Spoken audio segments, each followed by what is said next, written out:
We have a delay of 60 seconds, so I need to Perfect. go to TAW TV. So I'm online with TAW TV, so I'm now on TAW TV's channel, but obviously in about 45 seconds, I'll possibly hear me talking about myself saying there's a 60-second delay, so I should hopefully hear this, which means in a minute from now, there's going to be a horrible echo of repeating this on the stream, but that means it's working, and that's what we want to check. And now, Fingers crossed. yeah, and I'm going to go back to the before going live screen, so we are ready.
Hello, hello, hello. This is Juno. We are going live on TAW TV for the TAW War 16. It's the 16th TAW War. I think this is the third one I have been around for, which shows how new a fresh face I actually am. We are going to be doing some CSGO games. There is a tournament in the process of getting set up to go live. I am sat with Razor, who is from the Counter Strike Go division, so he actually knows this game a little bit better than I do. I have some knowledge of Counter Strike. Admittedly, my knowledge of Counter Strike goes all the way back to CS 1.6 and Counter Strike Source. I did actually compete at the top level in Counter Strike Source. Admittedly, I retired from that game about a decade ago. So my knowledge of this game is a little bit out of date. But that's what Razor's here for. Razor, do you want to say hello to everyone? Hi guys, it's a pleasure to be here on the TAW TV channel. I've been in TAW for about 6 years now, I believe it stands. I'm the field specialist of the Counter-Strike division. I currently head the competitive team for TAW Counter-Strike. We're basically aiming to compete at the top level, achieve the maximum ranks in third-party services and within the main matchmaking. So yeah, I'd like to hope that I'm fairly qualified with what I'm talking about, but this will be my first time casting, so we're going to see how it goes. Hopefully, I can give some oversights about both the analyticals of the play and also just give some fun commentary for you all to enjoy. So yeah, I suppose we could say that it's the new generation of Counter Strike conversing with the old, as it were. Yeah, we've got some old blood and young blood. Admittedly, both extremely experienced at our own versions of the game. Hopefully, that means this whole casting together thing won't bore the pants off everybody.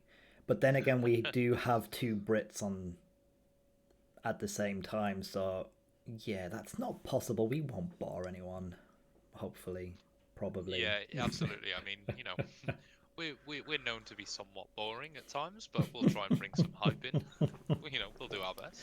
Yeah, well, I mean, I've got my cup of tea, so I'm already sorted. I'm happy for the next couple of hours. Um, So, just some general heads up for everybody. There are four different servers that are in the process of being set up. There are going to be a handful of games going on at the same time. We're not going to be jumping between the servers. We're going to try and pick a game and stick with it. Hopefully, with a bit of help from Razer, we will try and pick the games we think are going to be balanced. We're trying to avoid any obvious pick on someone who we know is going to go all the way and win it. We're going to try and just make some entertaining games. There is a 60-second on the delay. Sorry, let me repeat that. There is a 60-second delay on the stream. I'm going to turn my all sounds volume up. Razer is apparently a little bit quiet. But if you, I don't know, tea or coffee, Razer, what do you prefer? I like a good bit of coffee myself, but you can't beat a well-made cup of tea. As long as you don't put the milk in first, I say you're making it the right way. That's fine. That is, that's perfectly acceptable. My wife Alpha, because she is a coffee drinker as well, but she will definitely have a cup of tea. Milk never goes in first. It's also never done in a microwave. So if any Americans are watching, stop. You don't do tea that way. Um, but hopefully that was a good sound check on the Razer side of things. So, I believe for the first server, I have a. Is it? Did you say we were going on on server one? So that's the spice one. Yes, that's right, yeah. So I think, if you don't mind, I'll give a little overview to the teams playing and we'll move into it. By all means. So the teams we have for today's Tour at War, we have Team 1, which is based from the Overwatch division. That is Dominic, Trix Cold, Michael W, FMS, and CSGO's own DJ Salomon. They're going to be a team to watch. They already have a bye into the second round, due to being previous Tour at War champions when we last had our game on Valorant, I believe it was. Team 2 is Nilpix, Fake Freddy, Woody the Mighty, Yistic, and Googie, and they are representing CSGO. For Team 3, we have CSGO's very own Division Commander, Cute Claire. Oh, sorry, First Corps now. First Corps CC, Cute Claire, Blint Hun, Dolphin A, Glock, and the Table, and they are mixed up of solo players. Then in Team 4, we have Freddy K, which is CSGO's own head drill instructor, Pon, another recruit from CS, Edible Crab, Panda, and Fia Robert. These are also solo players. For Team 5, we have Grizz, Cyber Eric, Parim from CS, Yen Janssen, and Ghost JJ Man, who are also a mix. Team 6 is Nexus, Joneskin, CSGO's own Katia, CSGO's new Rak Coolbear, and Shmikau, who were all solos. And then Team 7, representing the Operations Command of Tor, we have Happy Jack, Braveheart, Kind Old Man, Karen, and Albenji, who were the Operation CCs taking part. So the first fixtures that we have today, within round one, we have Team 4 versus Team 5, which I believe is going to be a very balanced game, which is going to be the game we're taking a look at and going to be casting for you today, for the first round anyway. Then you have the second game, which is the CSGO versus the Operation CC's match. And then Team 3 versus Team 6, which is two solo matchups against one another. So we're going to take a look at what I feel to be the most balanced game between the two, which is Team 4 versus Team 5. So Ah, when that's all ready and set up, we'll get into it and we'll see what sort of game we've got on our hands. it should be a good one. I have to admit that there is a hint of Team 6 with Shmikau, who I'm going to have to support, seeing as he is my very own Dio in MMD. I'd feel a bit bad if I don't support Shmi in this. But equally, Team 7 has my direct superiors, so do I have to support them? Or can I be like, we don't want them to win? I don't Well, know how that's why that we're not goes. taking a look at their game. So, whatever happens, just happens. We we don't need to worry. Uh, But no, yeah, it's definitely going to be some good games, and there's some names that I've seen before. Some people to watch. Dolphin A, the newest recruit to Tour. I've heard, to Tour CS even. I've heard Hmm. he has been faced at level 10 at one point. Fiera Roberts, who is in Tour in another division. He was also once a face at level 10, so I've heard. So there should be some So there's surprises. some really good players spread out, and you've got other games such as Valorant and whatnot. Those games, the skills are transferable. You know, it's the same type of Absolutely. snap shooter and movement. You just don't have the abilities. I haven't played those type of games in a while. I actually switched to playing Apex more recently, which is more movement based than shooting. Mm. I've realized that aim isn't as important as it used to be. However, I did, to make sure that in order for me to come in and do this, I actually did sit down and I loaded up CSGO and I played some games and I made some daft videos and I uploaded them over to the TAW YouTube for a bit of a laugh. It went all right, you know. I even joined in the that little tournament you did in the Mando the other week and actually got some kills. So Hey. still some aim still there, but no, it is a very accurate game. You know, if you make that mistake, if you miss those shots and they do not, it is game over very quickly.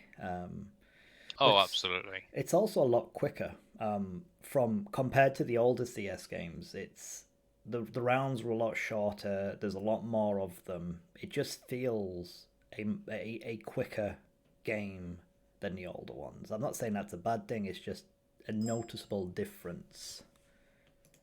Oh yeah, absolutely. Going into this, then, do you personally have any favorites that you think might go all the way and win it all? Um, No, to be fair, it depends on who you've put in your own CS:GO team. You've got a little bit of a home field advantage here, and if you've got some of the good players in there, then they probably have a good chance to go all of the way. But equally saying that, you can't take it away from any of the Overwatch players or Valorant players. So no, I don't think at this point I have a favorite for them. Um, secretly, I'm not gonna Hmm. lie. I'd love to see Team Six or Team Seven actually sneak in there a little bit because they I think are the outsiders. People kind of forget that us lot set up in operations actually do play games, even if we just sort Yeah, stuff out on the 100%. back end. Yeah, I mean, I know that Team Overwatch are going into this quite confident after winning the last tour at War. They're expecting to do great things here. Obviously, it's a different ballpark with CS because it combines a lot of the elements that they may be used to with the shooting mechanics, Mm, but also alongside some advanced movement, different setups, and obviously the execute heavy nature of Counter Strike is something that they're going to have to adjust to. yeah. Uh, It's far more punishing if you make that mistake. You're not getting a revive. You're not getting pulled back in. You're not getting healed back up. You can't just disappear back behind a wall or whatever, or a bubble and a shield. It's yeah, you're down and precisely. you're down, and that's it. Yeah, the interesting thing about this is that, as a matter of fact, the competitive team for CS that I run, we actually weren't allowed to participate in this event because it was seen to be a bit too unfair. Although to So be to be fair, I can understand that. So I had just started playing Apex Legends when they ran the Battle Royale tournament, and the team I was on, they had some of their better players, we'll say, including some of their newer recruits, have very much top players. They were spread out through some of the teams, and we got stomped. I think that's the best way to put it. Is we just got stomped at that point. So I can understand the desire sometimes to say, you know what, there's a little bit of fun in it. We do want to keep it a bit of a healthy competition. So maybe let's ask the best of the best to sit this one out. Maybe spectate. Maybe offer to help out and train and whatnot. So I can kind of see that. yeah, exactly. Yeah, now we do have some of the AVGK players actually standing Hmm, by as it stands. So we may be seeing some surprise appearances from them as substitutes. that would As be just good. looking through now, we are seeing a little bit that there's some who haven't turned up. So we're definitely going to be seeing the use of some substitutes throughout the games here today. Yeah. Well, hopefully not too many. It's always a little bit disappointing when people can't turn up. I know I'd be good if I'd signed up to play and I was like, right, it's tournament day. My aim is to not come dead last, contribute nothing to it. I'd still be gutted if I had to drop out for whatever reason. So fingers crossed it's nothing bad or anything, just a case Yeah, of of course, you really would life be. gets in the Yeah. way. Fingers crossed everyone's just running a little bit late, and we can see some people get in. Let me just have a quick check in on chat. So apparently the sound on your side is much better. Quick update. My tour name is Stock of Prey. Don't know if it matters, so you don't get confused when we play. Right, okay. So Rakul Bear on Twitch is Stalk Prey. I suppose that's a suitable name in any FPS. Joneskin saying let's go. Have Juneau. That also works. It's a general bit of a reminder, I suppose, for everyone. So this is TAW WAR 16. So this is the 16th TAW WAR. We are also slap bang in the middle of the TAW fundraiser as well. So if you haven't donated and you have the capability, I'm going to post a link into the Twitch chat now, so feel free to drop in on the link and donate if you can. Equally, a general reminder, I suppose, for anyone who is with us and a Amazon Prime customer, that's the word I was looking for. If you are an Amazon Prime customer, you actually get a free subscription. If you aren't using it anywhere, then by all means, please feel free to drop a subscription onto TAW TV. All of the funds and any profits that we make from this go straight back into running all of TAW. I promise I won't ask too often through the stream. I will probably plug it at the halfway and at the end because we're in the middle of the fundraiser month. So if you don't ask, you don't get. Which, Precisely. yeah, I think that is a very typically British saying, really. If you don't ask, you don't get. But still, I've got a cup of tea. That's fine. Let's take a quick look at the teams and see how they're getting on now. So I can see that there's been 2 or 3 substitutes used here. So that is a shame to see. But hopefully we can still get these games underway and they're still going to be close. I can see AVGK's very own Otinton taking part with Team 4 and our very own Ghost of Bjorn within Team 6. So alongside one of your favourites, Yeah. Shmiko. So Shmiko and Joneskin by the look of it. So actually, I'm not gonna lie. If I've got an indirect favorite, see, I've played a bit with Joneskin down up in Apex. We're currently up in Ops at the moment, so down in Apex. No matter which way I look at TeamSpeak, played with Joneskin a bit has helped me. Let's be fair, not suck at the game. And Shmiko is my very own deal, so I have to throw some support. So indirectly, I would like to see Team 6 make it a little bit. Johnston can aim,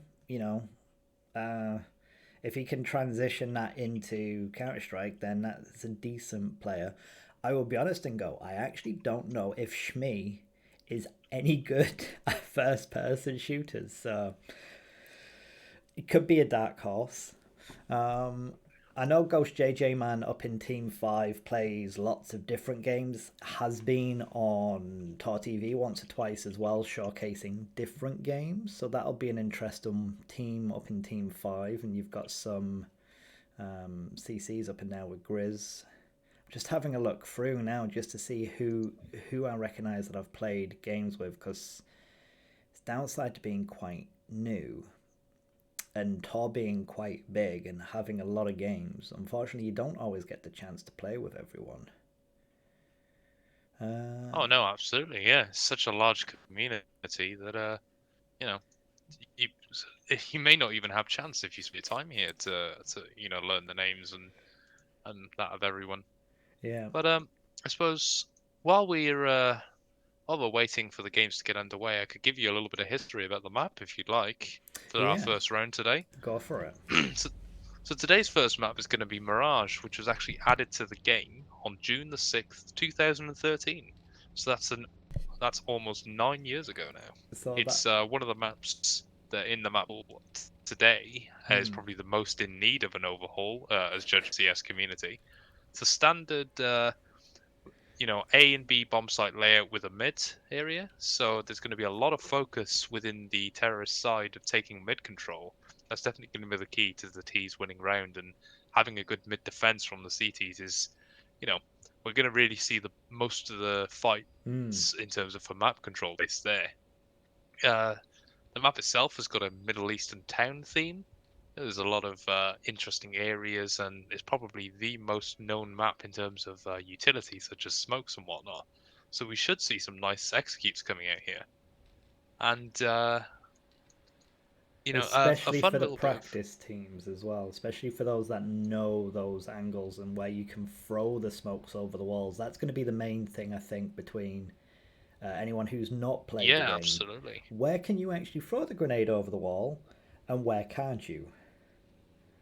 Yep. Well, Mirage is one of those maps with a really high scope, so there's a lot of interesting possibilities for people. Some fun trivia about the map is that although it has a Moroccan appearance, there's a car on the T side of the map outside of the playable area with a license plate appearing to say America. Hmm. And that's because it's a prop that's been reused from Left 4 Dead 2.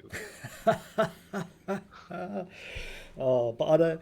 Oh, that you know what? Actually, knowing Valve and having seen some of the things come through from all of the games, so it's like the traffic cones. As daft as this is going to sound, so the traffic cones in all of the CS games were in the original Half-Life. They've just scaled up the resolution texture and reused the same one every time. But it's ridiculous. Equally, Hmm. knowing that this game came out a year after I stopped playing and it's 9 years ago really makes me feel old. Oh, absolutely, yeah. I mean, just towards the end of your playing time would have been when the Ninjas in Pajamas professional team rose to dominance, and they had their unforgettable 87-0 map win streak when CS:GO first came to fruition. Hmm. They were the first team to ever win a Counter-Strike Global Offensive major. And speaking of majors, there's actually on Mirage, which we're going to be playing today, on the B bomb site, CT side, there is a graffiti of an AWP, which is the sniper rifle of choice within Yeah. Counter Strike, and four red skulls located at the van area on the bomb site. And it was in response to a quad AWP streak with jumping no scope collateral from Coldzera in MLG Columbus 2016. Yeah. So that's a fun bit of history. I was gonna say I remember hearing a little bit about that. It's weird as well on another way because Counter Strike, in terms of global offensive, CS:GO, as it we're probably going to refer to it, or just CS as we're playing it, and the others are all gone. With it being a series of games and not just one-offs, they've all been iterations on the previous version. CS:GO's the first one that actually has competitive matchmaking built into it, and not Yeah, that's right. Because in Source, you had to find community servers, and you yeah. would just have to have unofficial games. Yeah, you could set up the game to run it, but obviously you would just have to use constant console commands to restart the knife round, constant console commands to kick off the game. You have to get everybody to swap teams at halftime manually, and then you had to restart it again to get the knife round to make sure that everyone was ready, and then kick off. Yeah, A little bit of past trauma for those Source players will be just hearing the words "fire in the hole" as they sleep. yeah. Just constant change and waiting for everybody to respawn, and then good. It was good. It was a different time back then. Oh, uh, absolutely. So let's so see where things are at now. So by the looks of it, there's most teams do in fact have five now. that's good. Surprisingly, Team 7 for the Operation CCs, no one's actually in that channel yet. And Team 4 and Team 6 still seem to be missing one person, so I Hmm. hope we can get this sorted and get underway soon. I mean, I can see. I was gonna say I can see a couple of people here and around, but you're right. I don't see Happy Jack or um, Yeah, certainly interesting. so Team Six is missing one. Team Four is missing one. We are, in all fairness, we did start. We did say we would start the stream at 8, with the intention of obviously, hopefully, if everything goes smoothly, we'd get underway by 20 past, which is always the plan. I think 8:30 was the official kind of kickoff and start time, but I wanted to make sure stream was set up, we're good to go. There's, you can hear us properly, we can have a little bit of a chat, a bit of a history, make sure everything is good. And equally, this just shows the other side of tournaments, really, or any type of mass, large scale scheduled event. Real life gets annoying. People. Yeah, absolutely. I've just seen one of the players for one of the teams turn up now, so that's excellent.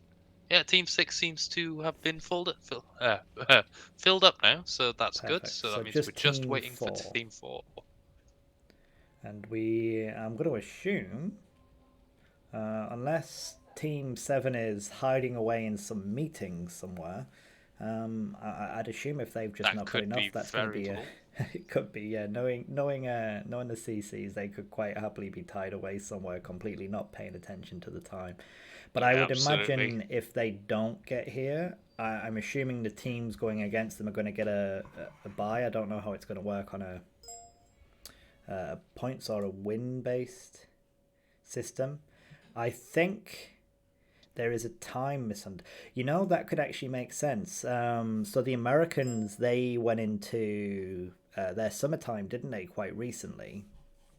And I did see that if their time zone changed and the event is actually scheduled, would that mean it would be 7 o'clock, or would that mean it would be 9 o'clock? Because clocks go forward. So Ah, that of course. so that could be 9 o'clock. So that I have. this is why, right? This is why, and I'm gonna segue here. We need to get rid of summertime. We're not back in the 1800s. We don't need to wake up when the sun comes up for the banks to open anymore. We have 24-hour digital banking. We don't need summertime. It takes weeks to get used to my sleep cycle. A healthy sleep cycle, summertime. Oh, that Absolutely. that Well, it and seems actually as though the server's open now. If you want to get yourself in. that we can try. While we're waiting for the games to start, tell me a little bit about your LAN history. Oh, so being UK based, I went to many an I series, multiplayer I series. I think they're still a thing. Um, Ah, yeah, of course. Quite a few of the smaller scale ones. So pre MLG type days, because MLG I think was just getting set up. Contract gamers were like a thing when I was stopping playing. Why am I joining the terrorist force? I don't want to join the terrorist force. I want to be on spectate.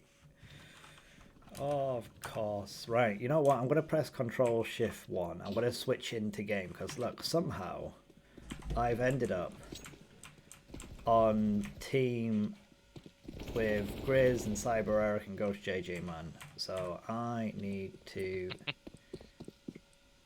choose team, spectate. Thank you very much. Let's not do that again. Yeah, lots of iSeries. Before that, there was a company called Clanbase who used to do a lot of the tournaments before MLG became a thing. They did a lot of international events.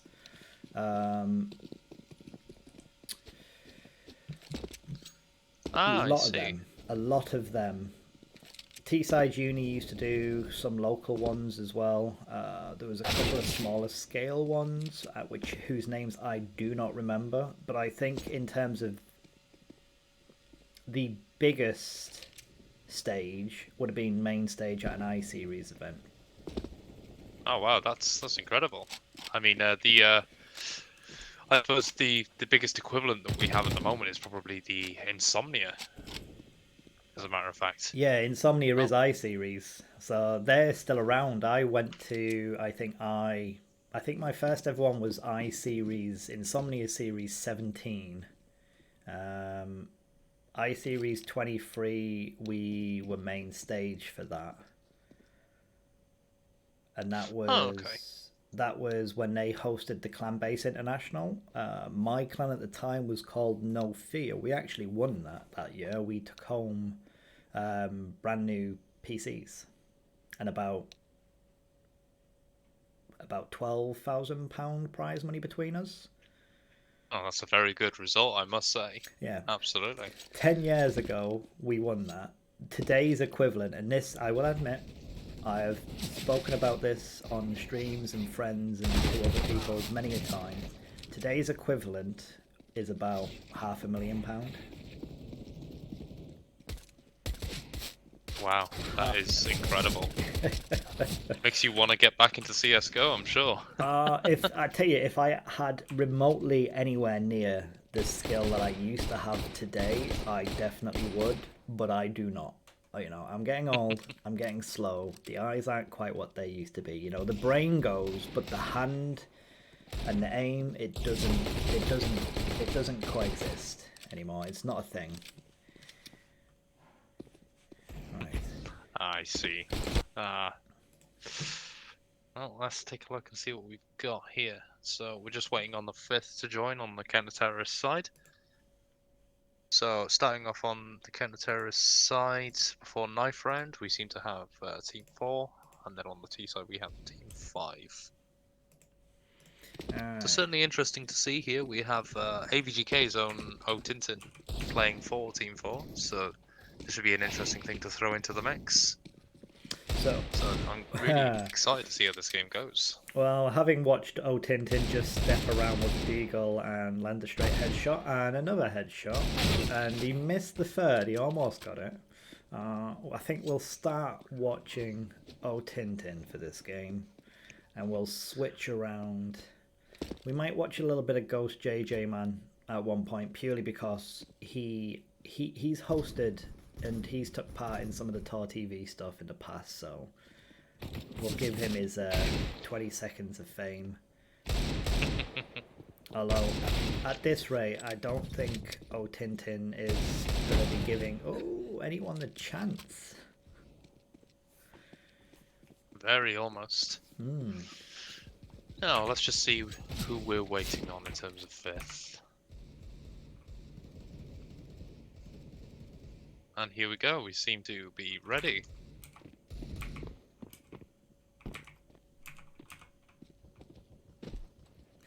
So, just for my own sanity, because I will apologise. So, Karan is 1, Tintin is 2, Freddie K is 3, Robert is 4, Pon is 5, Grizz is 6, Cyber Eric is ARPing on 7. No, that's not an ARP, that's a scout by the sound of it. Parim is on 8. Jason Jens 1.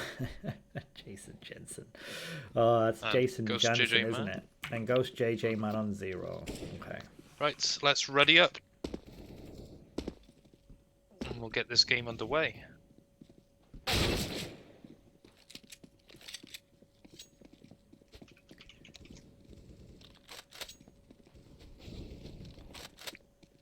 And we're going live in 3, 2, 1. And after a couple of restarts now, we should be here for the knife rounds. Right, so let's take a look and see how the knife round's going to go. So I'm imagining they're going to head towards A here. Should be a nice and quick knife round, should be over pretty quickly. I know O'Tintin is proficient with the knife, so this should be interesting to see. Well, currently Karan... You see this... Sorry, you go. Sorry, you can see this up a little bit here, whereas the T's have decided to group together. This might work in their favour in the long run. Oh, Karan tried to get a So the kills are coming in quick. I think... So now it is 3 versus 1. Yeah, and it would seem as though... Yep, the CTs have in fact won the knife round. So are they going to stay or switch? Let's find out.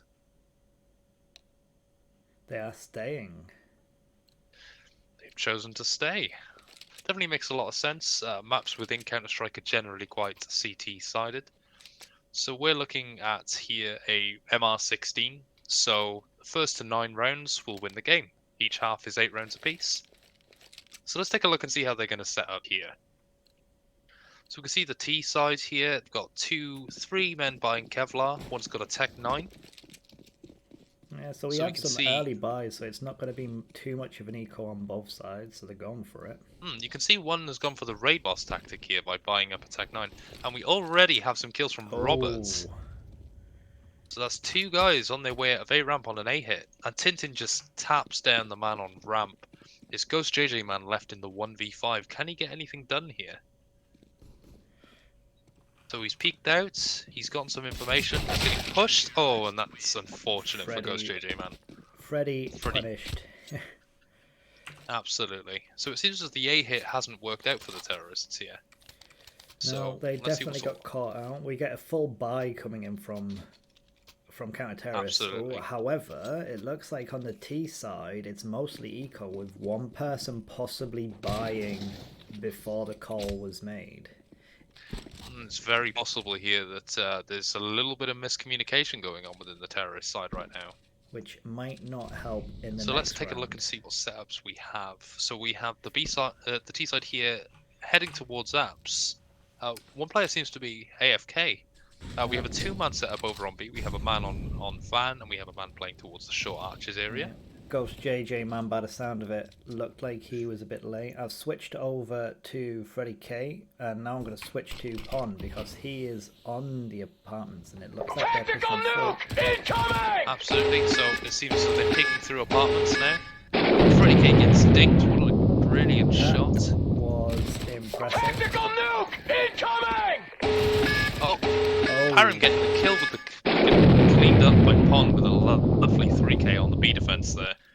Well, pretty fabulous, as nice as you would like it. It seems that buy for Simon Eric hasn't really done well at all. On a side note, because MCJ is a superstar and has subbed and bought quite a lot of subs, he has triggered the alert to go repeatedly.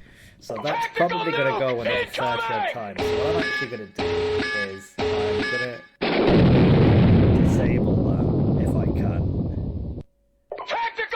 I can, there we go. I'm going to disable that. I'm going to say, thank you very much, MCJ, you just deafened me. Well, while you're going through for that, it seems as though we have full buy response coming out here from the T's. Jansen not buying here, surprisingly. And Purple Ghost JJ man deciding not to buy armor either. They're going for the mid-control setup here. That was a impressive jumping shot. So we're looking at Tintin here. He's just taken out one on mids. He's just tagged up another. Oh, he gets the second. Oh, but Param hits back with a wonderful headshot. They're now in a 2v2. Robert on stairs manages to take care of the guy on A. So now we're just going to look at Param in the 1v2. Yeah, and the bomb is heading down to B, so let's switch over to Pon. Now we got an AK half HP though. AK half HP, still has a flashbang. He takes out the first. So he's gotten the B site. So it is now Param versus Robert. From Param's perspective, he's planting the bomb for short. Does he know where Robert's going to be coming from? He has an idea that he's going to be towards the market area. Robert now creeping up, trying not to make his presence known. Param's going to play towards short here. He can play this out perfectly and win a round for his team doing this. Robert's clearing out sites now. He's checked bench side. He's checking towards van and apartments. He mollies off down short and he's going to stick the defuse. Oh, is he going to get it? Param can't do anything. He can't go through the molly. He wins the round with the ninja defuse after throwing the molly on short. Oh, Param's got to be gutted about that round. That is unlucky for Param. If he hadn't have took the damage earlier, he could have probably got through that and maybe got the kill on the defuse. But equally, if he'd have pushed through it on full HP, he would have been on fire. So absolutely amazing thoughts from Robert though to get that molly out, knowing that the 7 seconds that the molly would be out would be longer than he had to defuse for. So we can see the T side here just getting some presence towards A ramp early. And it seems like it's actually going to be an A stack from the CTs here. They seem to have read this play perfectly. Yeah. You've got Freddy K and Robert towards the tree box side. One player playing under dark, that's Karen. And we also have Robert towards, someone in the connector area. Who is... Oh, the number keys don't seem to be working. That was a good little bit of blind player. I think it was Cyber Eric. Oh, but half Robert has got. Robert's taking down 2 on the defense. Parim's taking down 2 on the offense. Robert's here with the 3k now. Will he get the 4th as Tintin kills 1 on ramp and he kills the 2nd?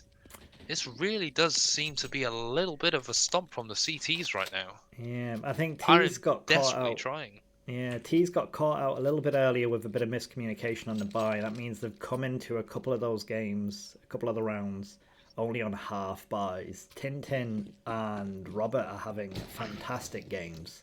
They've both been in the right place at the right time so far. And Robert is actually yet to die at all this game. This is incredible to see. We can see here the setup. So there's only one man actively holding A. It's Karen on Palace as he has 3 players running into him. You can see the fight and the trades on mid. Oh, Karen's let them leave Palace. He's taken 1. He's taken 2. Oh, he can't get the 3rd. Excellent defense. That was fantastically well done. So we can see Robert gets the molly out onto the triple box. Oh, and he gets both. Absolutely incredible retake from Robert here. He still hasn't died. He has 134 average damage a round. Make that 167. 9 kills to his name. Headshot ratio as well, which is really, really good. It's worth pointing out as well. So throughout the course of this stream, we're gonna. Well, I say we. I'm not. Razor's going to be awarding an MVP on a per game basis. This means absolutely nothing. It is purely from a streaming perspective. But at the end of the tournament, I believe there will be a voted for actual MVP, and there is a TAW medal up for it as well. This is correct. Yes. I mean, right now, honestly, it's early days within the match yet, but I have to say that Robert has really been impressing me with his plays. He has single-handedly held down bomb sites at times, even when Parim has absolutely ground through his opposition. You can just see Robert there already getting 2. Yeah. They're running out 1 by 1 onto the A site. He's got remaining really on good, the terrorist side. Really good snap reflexes as well in terms of where he's aiming and looking. You can see Jansen. He catches 1. Oh, 1's pushed and he's caught him. Oh, and he can't quite adjust for the 2nd. What a shame. CT's getting very aggressive and very confident here. But I mean, look at that! Fabulous. Look at that cash value difference as well. They can fall by for a. They can fall by for the rest of the half easily now. They could fall by for another 3 or 4 rounds even. But we are seeing a somewhat miscommunicated buy from the terrorist side. Yeah, again we've got Julie's on Ghost JJ Man. We got 3 rifles and an SMG. I've switched to Pon. He's getting some good little jump peaks. I think he's aware that that is a push. He's putting a grenade in now. They've dropped the bomb on B apartments. I apologise, it probably has a proper name, but... So we can see Grizzin here as the lurk. He spotted out Karen on... Oh, he gets Karen down, but he's going to get traded by Robert on stairs. So now the B push really needs to be the thing that comes through here. They actually have a 4v1 advantage, but they've started to rotate away. Yeah, they're stalled. Aaron is taking the bomb now towards A, but it seems to be working out. No, it's made the majority of the CTs rotate. Again, but very, very static in that apartment with a stall and just let Pong get that free kill, to be fair. Yeah, absolutely. They should definitely be a little bit more active there, but you can see the T's are rotating away. On this A bomb site, the only man to defend is Robert. Oh, so he's taken the peak. A little bit of chip damage done between Robert and Parim there. Robert's going to now head back towards triple box and try and hold this site down. His teammate's rotating in from connector, and he has another man on shore. Oh, that was another Robert gets the first kill on JJ Man. Oh, Parim gets the kill onto Tintin. So there's a trade coming out here. And Robert finally taken down by Parim. Excellent plays from Parim here. Really dragging his way through. He really wants to win this game. Freddy got the kill. So he knows where Freddy is. Oh, but unfortunately he dies from the counter-terrorist player. Counter-terrorists are definitely reacting a lot quicker. The second that they noticed they weren't pushing on B and pulled back to A, you already saw 2 of them starting to rotate back around. Absolutely. Well, this is absolutely unprecedented. We expected this to be more of a close game, but it seems as though Robert really was an ace in the hole here. Yeah. This must be Fire Roberto from the team lineup. Yeah, I mentioned that he was previously a level 10. Well, Parim is doing fantastically on the T side, and I haven't really been watching it. We've been kind of focusing on the CT side for this, and we're going to focus on the T side, but we're going to switch over. Parim... He's pushing through that mid smoke. Oh, but it's unfortunate he gets caught out by the middle player. Now, now a 5 versus 3 as Tintin just decimates with the AWP on mid. And you can definitely hear that up. Oh, we got another kill up on the right side. Karan actually pushing into them. Yes, they have now that palace control. He definitely hears Ghost JJ man coming. And Karen's killed him as he's setting up a grenade. It's now a 1v5. Let's see how Jansen's going to deal with this. Freddy was blinded. He's now waiting on the push. But he didn't push into it. He's just spotted the head of Tintin. He's tagging him down. He's got one. He's trying to fall away, but he's getting pushed. Oh, that's unfortunate. A surprisingly perfect half from the terrorists, but only having died once this entire half. What an excellent performance from him. We can't let it go unnoticed. The absolute effort Parim's put in, though. 2, 3, 4Ks upon rounds, just trying to get his team the win. But he doesn't seem to be coming through. There seems to be a certain level of miscommunication happening here. Let's see what their CT setup looks like from the Team 5 now. Yeah, Don't seem to have 2 men towards A. No, at the moment as well, it looks as though maybe... I want to say it looks as though they've got no one going to B. Yeah, there's definitely a level of miscommunication happening within the team here, because they've just gotten the B site for free. Yeah, individually playing quite well.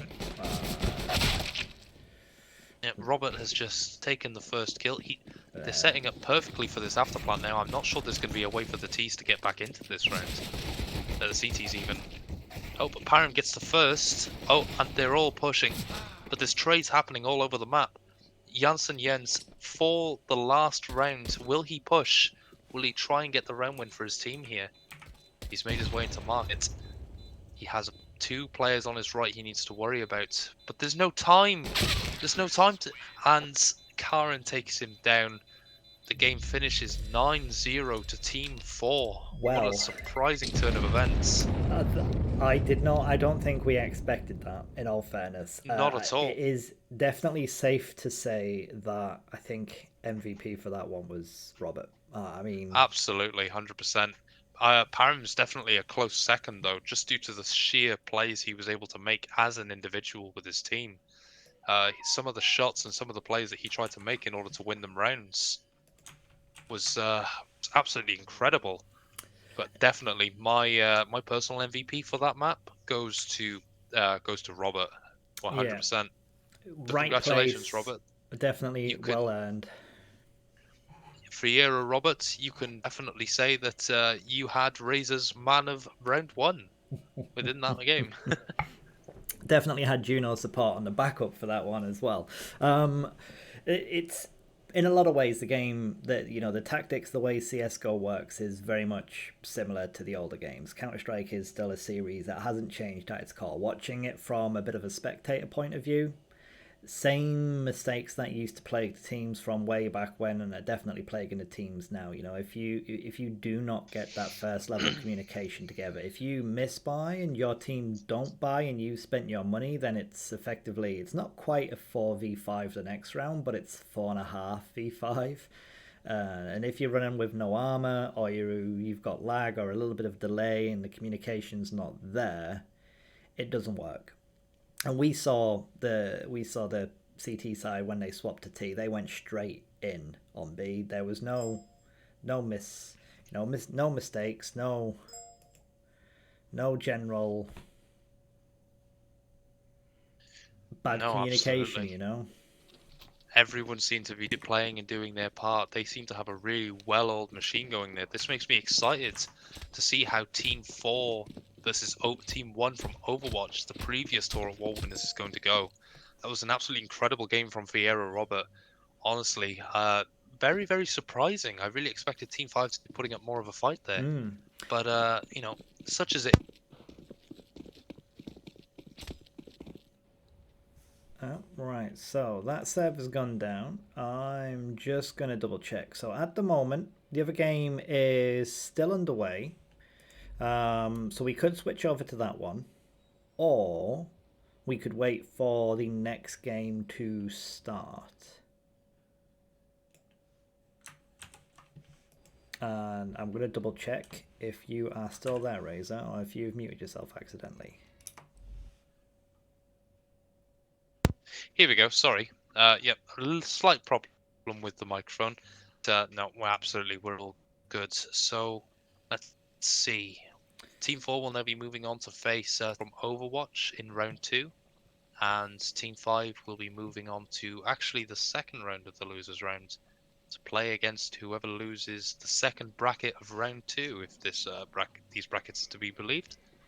Well, that's good to So know. I do yeah, know as well there is on in chat you will see Sir Kane has posted up a link. So if you want to keep a track of the results, challenge.com/csgo TAW WAR, and that will give you some indication of where everyone else is.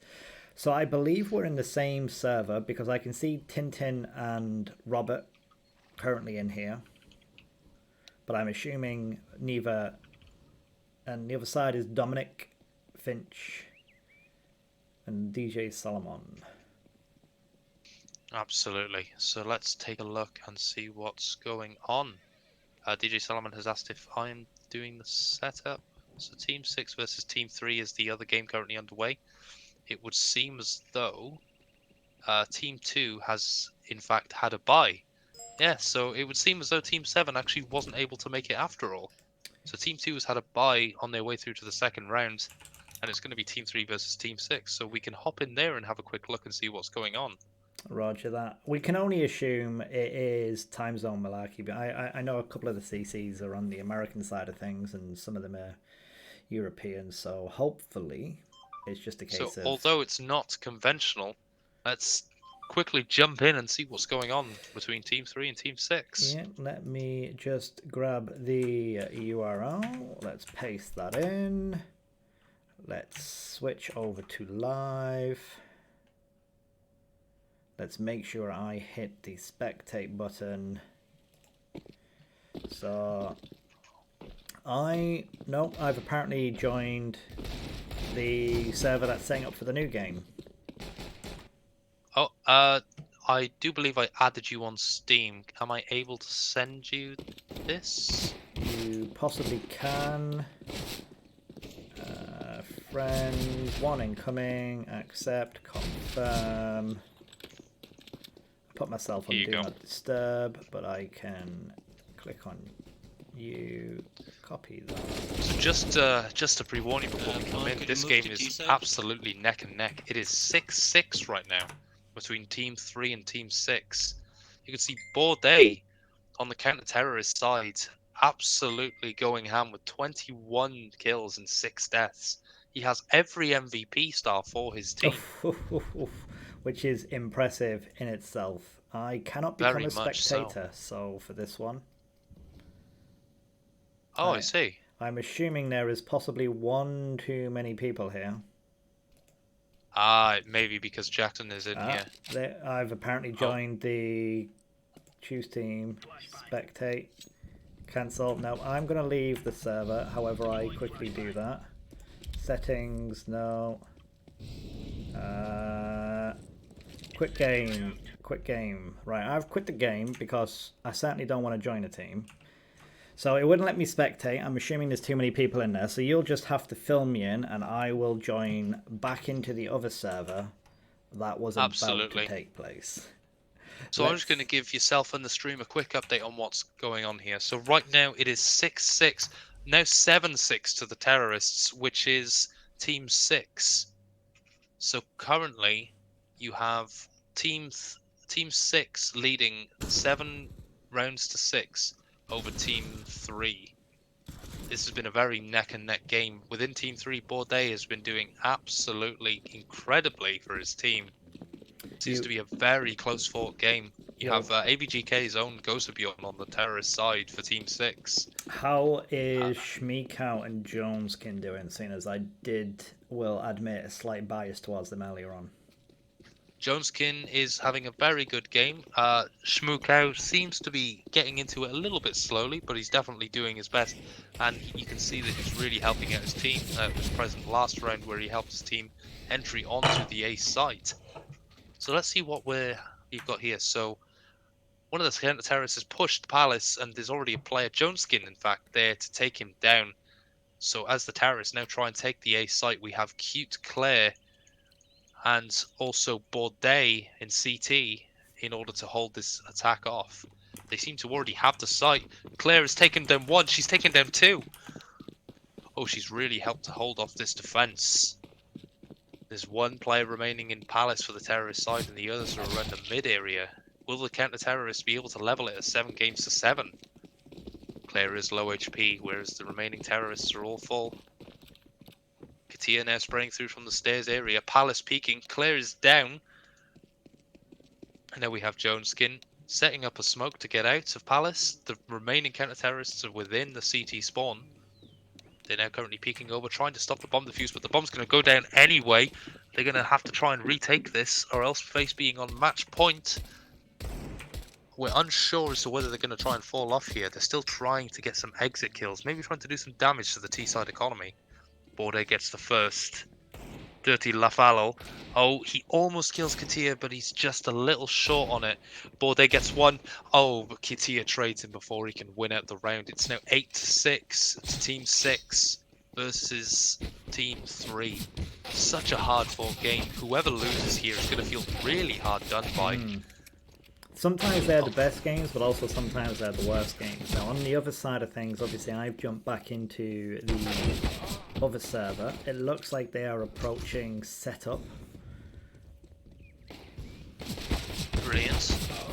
This may be the last round here. The counter-terrorists have had to go on a force buy, and the terrorists just seem to be faking utility towards the A bomb site, but they're actually setting up to go B. They have a counter-terrorist pushing into the B apartments. Stalkprey's ready, and he takes him down. They're going to make a run for B here, try and win out the second game. Ghostabion gets a kill over on A. The fake is working. The counter-terrorists are not sure which site to go to. Ghostabion has died over on the A bomb site. They now know the gig is up. Katia gets an absolutely insane flick over to the guy on short. It's now a 3v1 for the terrorist side. This could win them the match. Will they win this after plant situation? It is Dolphin versus Katia, Schmookau, and Stalkprey. Let's see what Dolphin's going to do here. He peeks up to short, and Katia's ready. Team 6 has won the game 9 rounds to 6. Absolutely fabulous. That sounds like it turned into a fantastic game, and I'm going to say jump back in for this one because we are kicking off the knife round, and that will make it perfect timing. Absolutely fabulous. From that game, I have to say Bourdais, despite the fact I didn't see him for many rounds, he was 100% my MVP. I'm guessing that's partially based on the sheer kill count, the number of MVP stars, and the counter-terrorists had won 6 rounds during that game, and Bourdais had the most valuable player for each and every single round. Nice. That must mean he had an insane amount of impact for his team there. So, very good for Team 6, but Team 3, you know, they're going to be wanting to redeem themselves when it comes to the first losers rounds. So now we move on to Inferno. So let's take a look and see how we're going to do here. I'll join the spectator. I cannot become a spectator. So that was the same issue I had. It would not let me become a spectator. Is there another spectator in the server? There is Dr. Jackson. Right, it's problematic.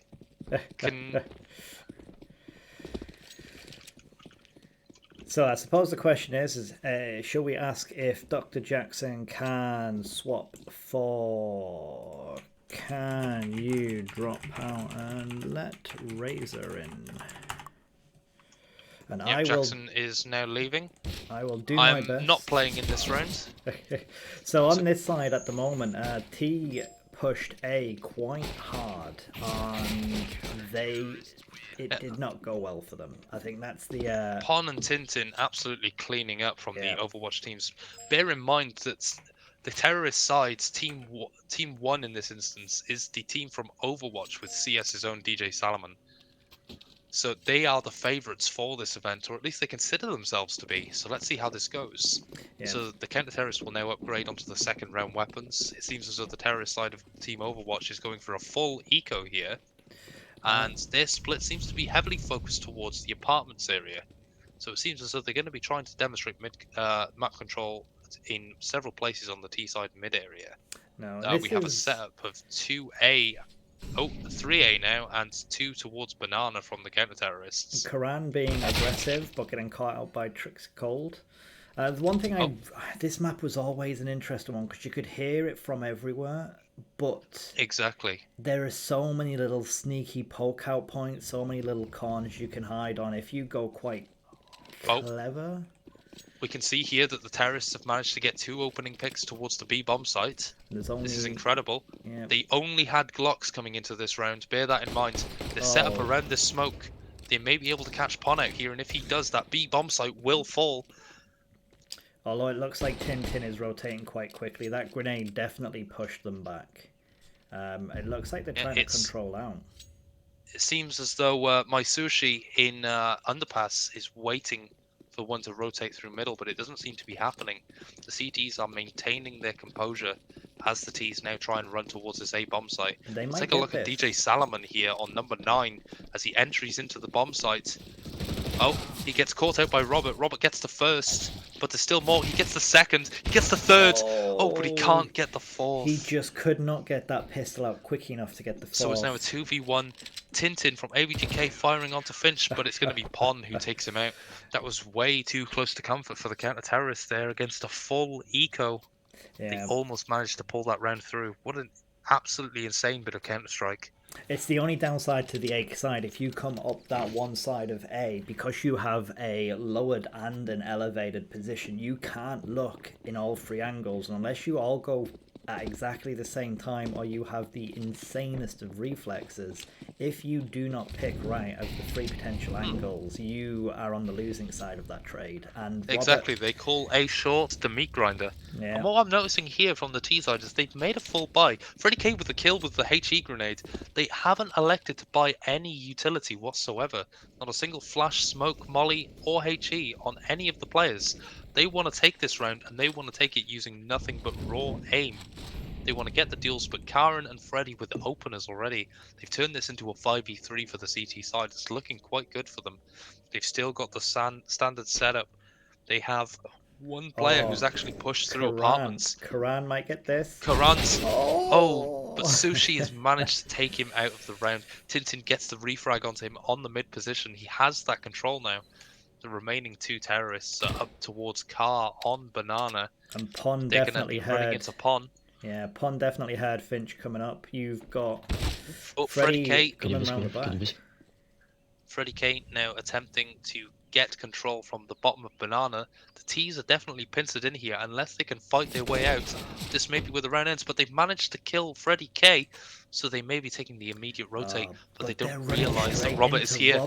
And it's Robert again. Robert is there ready. It's again, right place, right time.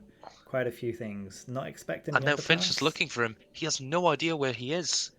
But what he doesn't realise is the A site is free. He's going to be spending his time checking. He only has 15 seconds on the clock. Tintin's he has to clear out so many angles. Tin is in position. All he has to do is stop Finch from planting.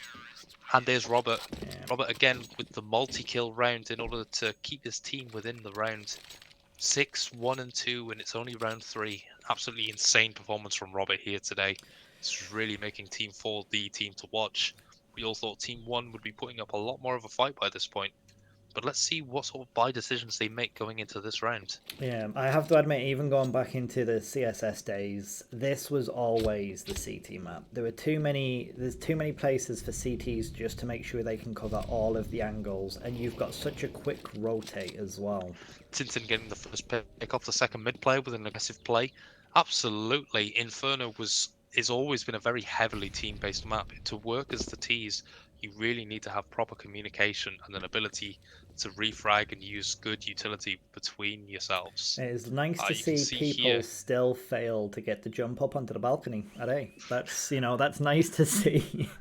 Yeah, we would have thought we'd have come far enough that that jump should be baby steps by now, but Salmon just fired off. I know they would have known he's there. they've Look. given off their info.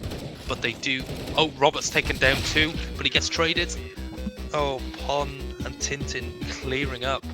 Karen's been AFK that entire round, and the counter-terrorists just mopped up. Insane work from Tintin and Robert. They seem to be the dream duo here. Tintin and Pon actually yet to die within this game. No. This is absolutely incredible. We can see now a full-fledged buy coming out from the terrorist side. They have utility and everything. They've called out for a pause. It seems to be 5 versus 4 here. They may have to play it this round anyway. Strong banana push straight into the Molotov. It seems that way. They're taking up fast B. Oh, that's a lot of grenades. That's a brilliant nade. It's taken down the terrorists so low. They've completely taken top banana. Freddy K and Pon absolutely holding down the B bomb site here. They have that full banana control. Pon going for some interesting jump shots. They very much were prepared for top banana. I'd like to think that was practice, because that was almost flawless. You had the Molotov that stopped the rush. You had the flash go behind, which held them, and then the grenade took the damage, and then they both just stepped. It was a beautiful B hold from the counter-terrorists here. Pon and Freddy K really proving what CS is capable of. Yeah. 100%. So you see now Pon is falling off. It's now a 3 versus 2. Bear in mind, the terrorists came into this round with a 5 versus 4 advantage, as one of the counter-terrorist players had in fact disconnected. Yeah. So let's see what they can do here. Tintin, Robert and Pon against Trix, Cold and Finch. One on the AWP, one on the AK. They do have a fair amount of utility to try and take this site with. Hey, Blue Finch Bear, is currently looking for the first pick onto site. You can see now we have Tintin in the CT position. Robert now trying to make his way over from A, as they know the B hit is in fact coming in. Pon with a brilliant shot onto Finch. And now Tintin pushes through that smoke and gets the AWPer. Yeah. Flawless retake from the counter-terrorists here. I think even if Trix had have landed that shot and took the kill, they were still dead a second later. It's another 5-0 in a game we thought would be a little bit closer. So far, Team 6 and seem to have had Team 6 and Team 4 really been some surprises so far. We came into the first game thinking, oh, this will be a really close game. That'll be a good one. And then we thought this one should be another good game. We were expecting more from T. So there has been some disconnects. We've had some AFKs. We've had some missed shots. We've got a pause going on at the moment. The pause appears to be over now, as Karen has in fact rejoined, so the round's going to get underway. They're going to go for the standard 3A 2B setup on the counter-terrorist side. We say that, but Pon is AFK in spawn. Oh. Well, it seems as though the CTs may have been paused a little too early, but Tintin taking the pick on mid. Is he going to re-aggress? Is he going to take that fight again? No, he is holding for the second mid push now. Full mid control taken. Karen's going to peek mid. He's going to spot out Dominic. He's going to head into the boiler apartments area. Yeah, does he know there's 3 players waiting for him on second mid? He gets the first. He knows about the second. Does he have information on the third? Is he about to get flanked from Trix Cold? He gets him anyway. Now he needs to fall back. What's he going to do here? He's re-aggressing. He finds the third. Dominic, how did you get that? Dominic hits the jumping shot onto Karen, but a brilliant play from Karen to get those kills on second mid. Get the information for his team. They should know where they're playing now. Robert from the pit position, ready to deal with this apps push should it come in. We have Pon, the solo B defender. We currently have Freddy K rotating in from CT as the information leads to it being an A. Tintin has pushed back and is watching that corner like a hawk, but they're coming towards Robert on the low, and he's been up high previously, so they were not expecting. He's gotten the first, and he's ready for the second. He's absolutely taken down the team. He had an impeccable hold from short there. Absolutely sensational stuff from Robert again. Puts him on 10-1-3 for this. Going into it, that's you could play a pub game for the entire length of the game and be happy with a score of 10 kills and 1 assist. But to only be 6 rounds in, it is impressive. 159 ADR on Robert. Tintin and Pon yet to even die within this game as of yet. Tintin got Tintin. hit, but he didn't get the pick off. He is Good nades. Oh, and FMS is going to run FMS, through, that's the but he's taken wrong down. way. Tintin's still staying on this angle. He's playing very aggressively here, but the second runs through and he hits a perfect flick to the guy's head. It's absolutely incredible. But Karen's going to be taken down by the boiler player. Oh, he's going to be out. Is he going to realise that he managed to slip past that molly? He gets the first. Robert gets the second. And Tintin with a 4K. Perfect brackets defense from the CT side here. Again, They've it was absolutely held that down. He held that very, very well, and it was the same point from earlier on about Inferno just being a very tough match. If you guess the wrong angle, there is not much you can do. And again, Tintin got quite lucky in that on the 2 occasions where the smoke and the flash came through, they were looking the wrong way on both occasions. So we've got Tintin taking a pop shot through the smoke on mid here. Let's see where the T's are actually setting up towards here. This is their last round. They don't want to be on match point going into the pistol round on CT side. Well, they're trying to push mostly Banana. SMGs. They're currently trying to take this banana control. Finch is on his way up. And they might actually get this. He managed to get Freddy K as he's pulling out a nade. This might finally be the opening they need into the B site. Pon with a good nade, taking down those terrorist side players. He's in position. He's behind his pool smoke. He's ready. He's got one. He takes out the first. This gives Tintin perfect time. He gets the second. He's got the reload off. And already Karen is behind. The absolutely brilliant setup. Karen came from behind instantly when he knew that B push was coming in, and he managed to pincer the attack. And Pon, perfect defense from Team 4. Absolutely incredible stuff going on. Pon was definitely landing those smoke shots. There's not many places you can hide, and I suppose once you've played this game long enough, there are only a couple of positions you can really get to unless you're willing to stand in the open, and Pon was just putting the blind fire into the spots perfectly on the second bit as well. Absolutely incredible scenes, honestly. So we're going to have the standard 3-2 setup coming through from Team Overwatch here, Team 1, and it looks to be a second mid pop. You got Tintin throwing at the smoke for sure. He's going to try and get up long here. He takes out the first with a very clean pistol shot. Oh, FMS gets killed. I thought he was going to be setting up for a second there. Tintin is fighting Finch. He's low. Oh, is he going to go for the knife? He's gone for the knife, but he couldn't quite land it. Now, Pon gets it down. They're in the position to win there. 3-1. Oh, DJ Salomon gets the first. He has to win this round to keep his team in the game. He knows where Freddy K is. He knows he's in mini pit. He has low HP. Robert's on the sight box. Will he be able to win at the 2v1? But no, Robert's going to peek up and kill him immediately. Sensational game. That was... My MVP for this game has to go to Pon.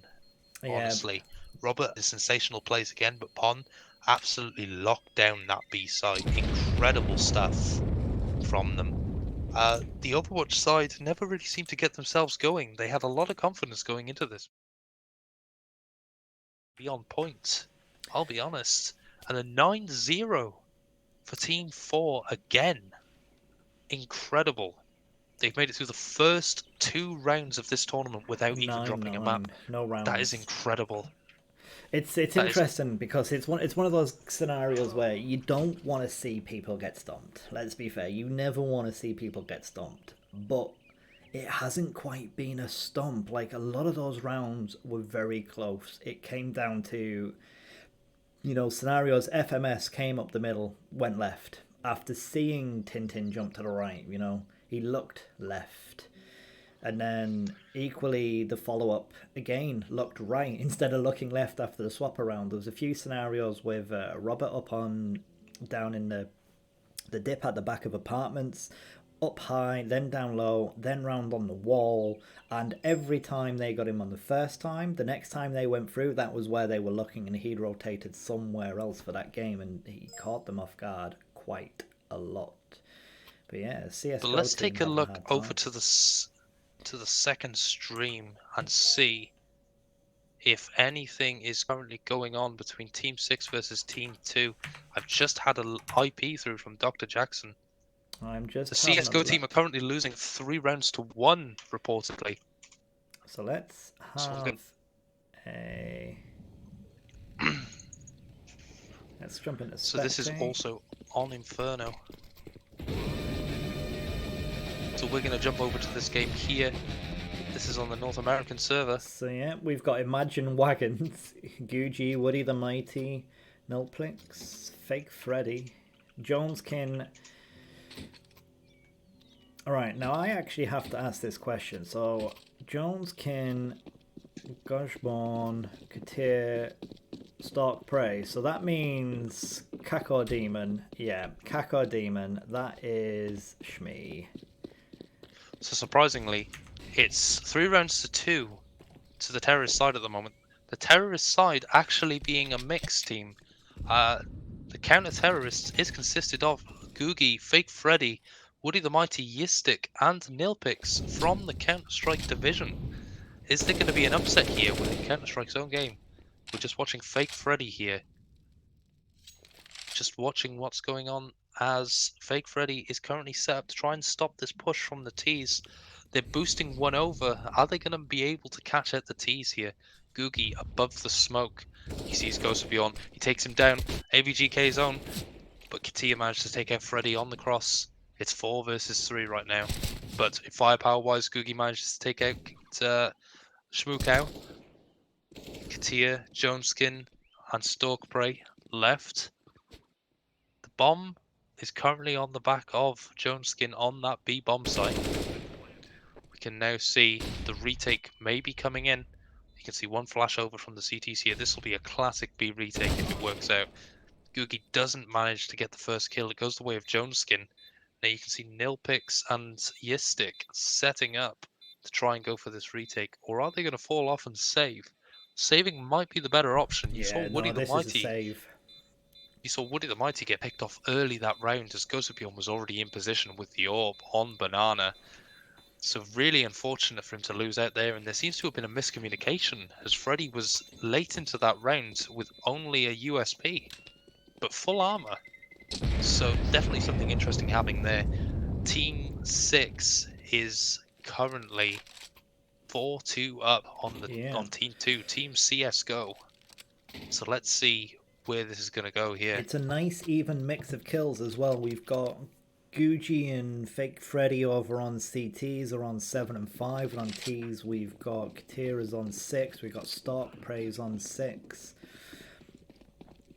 Yeah, we can see. So you can see the setup they're going for. Ghost of Beyond gets the immediate pick onto Freddy. They seem to be going for this early banana control, but Ghost of Beyond's just holding down the fort. He's mollied Woody out of position, and he slightly misses him on the fullback. You can see him catches him when he Woody tries to get the grenade off, though. That was not the best timing. T's are tearing into that site now. Gucci's the only one there. Bit of blind fire, actually. And you can just absolutely see their Stalk is taking the Krieg and taking down Yistic on the other side of the map. Ghost has managed to set up in ruins. He's going to get the CT player. He gets the 3K. Entering into B site with the orb. You don't see this often. And Nilpix, is he about to walk in to Ghost's line of death? Oh, he is, but Ghost is going to miss the shot. Oh, but it's 4v1. I can't see Nilpix winning this. No, that bomb's is he planted going to try to save the orb? On the timing, even if he pushed in. Someone's going to pick up that orb, quite definitely. No. Nilpix seems to be saving his M4. No one's picked up the orb? Did I miss that? Ah, there. No, Katir's picked it up and he's running. They seem to be hunting down Nilpix. They know they're on low money. They want to take this gun away so that in the last round they have an easier time and try and get the 6-2. But Nilpix gets the first. He's almost got the second, but that's so unfortunate. Now, as long as Nilpix drops his teammates, they should have a good buy going into this last round on Team CS. There's an AK on the floor spare as well. I'm he drops the assuming first that's over to Freddy. Praise. Yeah. So no one's picked up that AK, so that's a bit of a loss there. But Ghostborn's got his ARP back. So he's currently holding that mid cross. We already have Katia in position. They seem to be very passive on the B hold now. They know what Ghost has been doing to them with that AWP. Googie gets taken out immediately on the second mid peak. They have a pick towards A now. It's a 2-2 spread. One of the players has left B. The only defender left is Woody the Mighty, and he's going to get taken out by a wonderful shot by Katia. You can see the T's coming towards Nilpix on pit. He's going to relocate to mini pit. He has Fig Freddy there to back him up, and Yistic in the apartments area. Surely they know now that all 3 players are here. Oh, Ghost he's not looking the right way. Nilpix gets him. He gets the first. You can hear the bomb going down, but Katia's going to get that shot off. It's Freddy in the 1 versus 4. He gets the first. Fabulous kill from Freddy there. What can he do though against this? So many flashbangs, grenades. That's put him down to half HP, and that's a nice he has split to try as well and go on for A. this. There's no way he's getting into that bomb site freely. They are not giving Freddy anything. Oh, he does somehow manage to pick another up though. He takes the AK. He's going for this now. He has so many angles to clear. He's taken Katia down so low. Will he be able to get this? He's going to peek for Jones. He doesn't manage to get the kill. Oh, and with a little bit of timing, that could have been a 1v4 win from Fake Freddy there. So unfortunate. Let's just have a quick look over at chat. So Team 4 has 4 CSGO players in it. It's just unfortunately we've had to have some subs on that side of things. So they did pick up one, or well, technically one of them's a new member and one of them is a sub. So it wasn't planned that way. It's just so happened to be. Grizz is quite happy with the commentary. I'm going to claim none of that is mostly yourself at the moment, Razor. Kane does agree. Teardrop has dropped in from Apex. Definitely on Jones's side because it's his XO. But anyway, back to the game. Absolutely insane shot from Stalkprey down there, taking Yistic down to 3 HP on the mid shot. You can see they're so scared of peeking it now. They're not sure what to do to get around this concrete defense. They've stacked 3 towards the B bomb site in preparation for a B rush here. It's an interesting position. Over on shore. The CTs, you had 2 or 3 CTs for a second up at the top of Banana with pistols, which is always a little bit dangerous because it's so easy to land a grenade off that back wall, but equally... pistols. Absolutely. They're slow rotating by the look of it now. Incredible they've actually made the decision to buy some utility in the first round. That's not something you usually see. No. Sadly, the timing is gone for the T's. They could have had a free opening into the ones as they were 3 towards that B bomb site. The setup is now proper as you would expect. Googie taking the fight on Banana. He thinks Ghost will be on, but Ghost gets the frag back in. He's made 1 low. That should be good for his teammates. They're still able to win this. Yeah. Freddy now going for an entry towards the A site. He's seen Katia, but they have a perfect crossfire. There's no way he's ever going to win that. Woody gets Katia, but Stalkprey, he's not able to hit the shot. He's not able to hit any of the shots. There's 1 man on 3 HP. He's let them run through. He's got 1, but the other 2 are through. If that's a bomb plant, that's some points at least. Yistic has... Stalkprey got the Nilpix now nice in the 1 versus 3. Is he going to be able to win this round out? 2 of the players are low. It is winnable. He's heard the first. He just needs to calm. He needs to aim. Oh, that's so unfortunate. That was some, let's be fair, fantastic jumping by Shmee to dodge on the reload. But that just gave Stalkprey a chance to pop back around that corner. But again, absolutely. I take it you still get cash for the bomb plant these days, or is that not a thing? You do, yes. This is going to enable the Bees to force into this if they want. They'd be able to get Galils and armor, or even some SMGs. They've gone Freddy going for the scouts. Googie's gone for the... They're going for the rifles here. Interesting choice from Woody to buy an AK with only Kevlar, no head armor, so that means any of these CT weapons will be a one-shot headshot onto him. And that is... Let's see how that plays out for them. There's a strong push-up Banana Woody, again. But again, 3 CTs man with the AK? instantly stacked. Oh. They must have a setup. They're setting early utility onto Banana. It's definitely keeping the T's modest in terms of health points, that's for sure. If you look at the minimap, CT started to fall back. I think they thought for a second T's took that as a chance to rotate back around to A, but seeing... It seems to be a fairly common setup. The reason they're doing that is actually because of how narrow Banana is, and obviously you would have remembered this from back in your Source days, those nades will just land and they will take chunks upon chunks off of their health. So they seem to be going for a setup here where they throw the nades down early and they manage to get as much chip damage as they can. Googie managing to take out Ghost through the smoke. It's now a 4v4.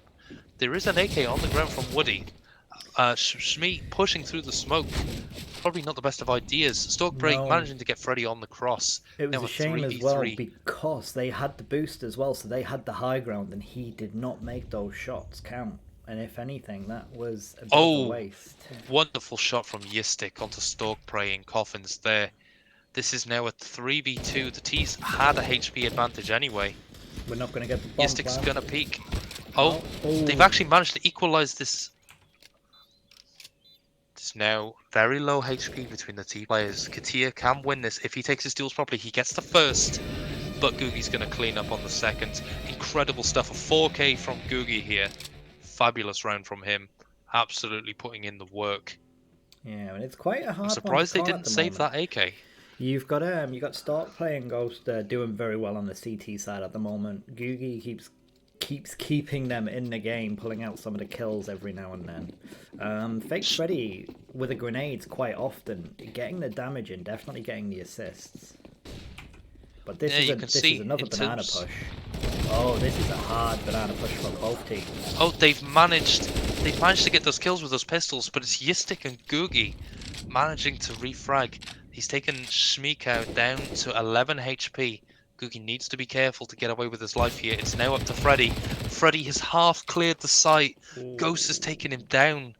Oh, this is a nightmare for team 2. This is a nightmare for them. That was it felt like an almost full buy. That's versus partially pistols has not. They've managed to push down B.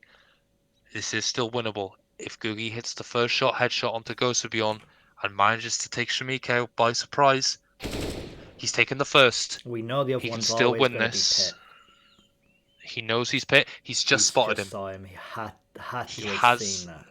He has the information. He's on a 3k right now. He's going to try and wrap around, but it looks like Ghost is ready for this. He's expecting this push.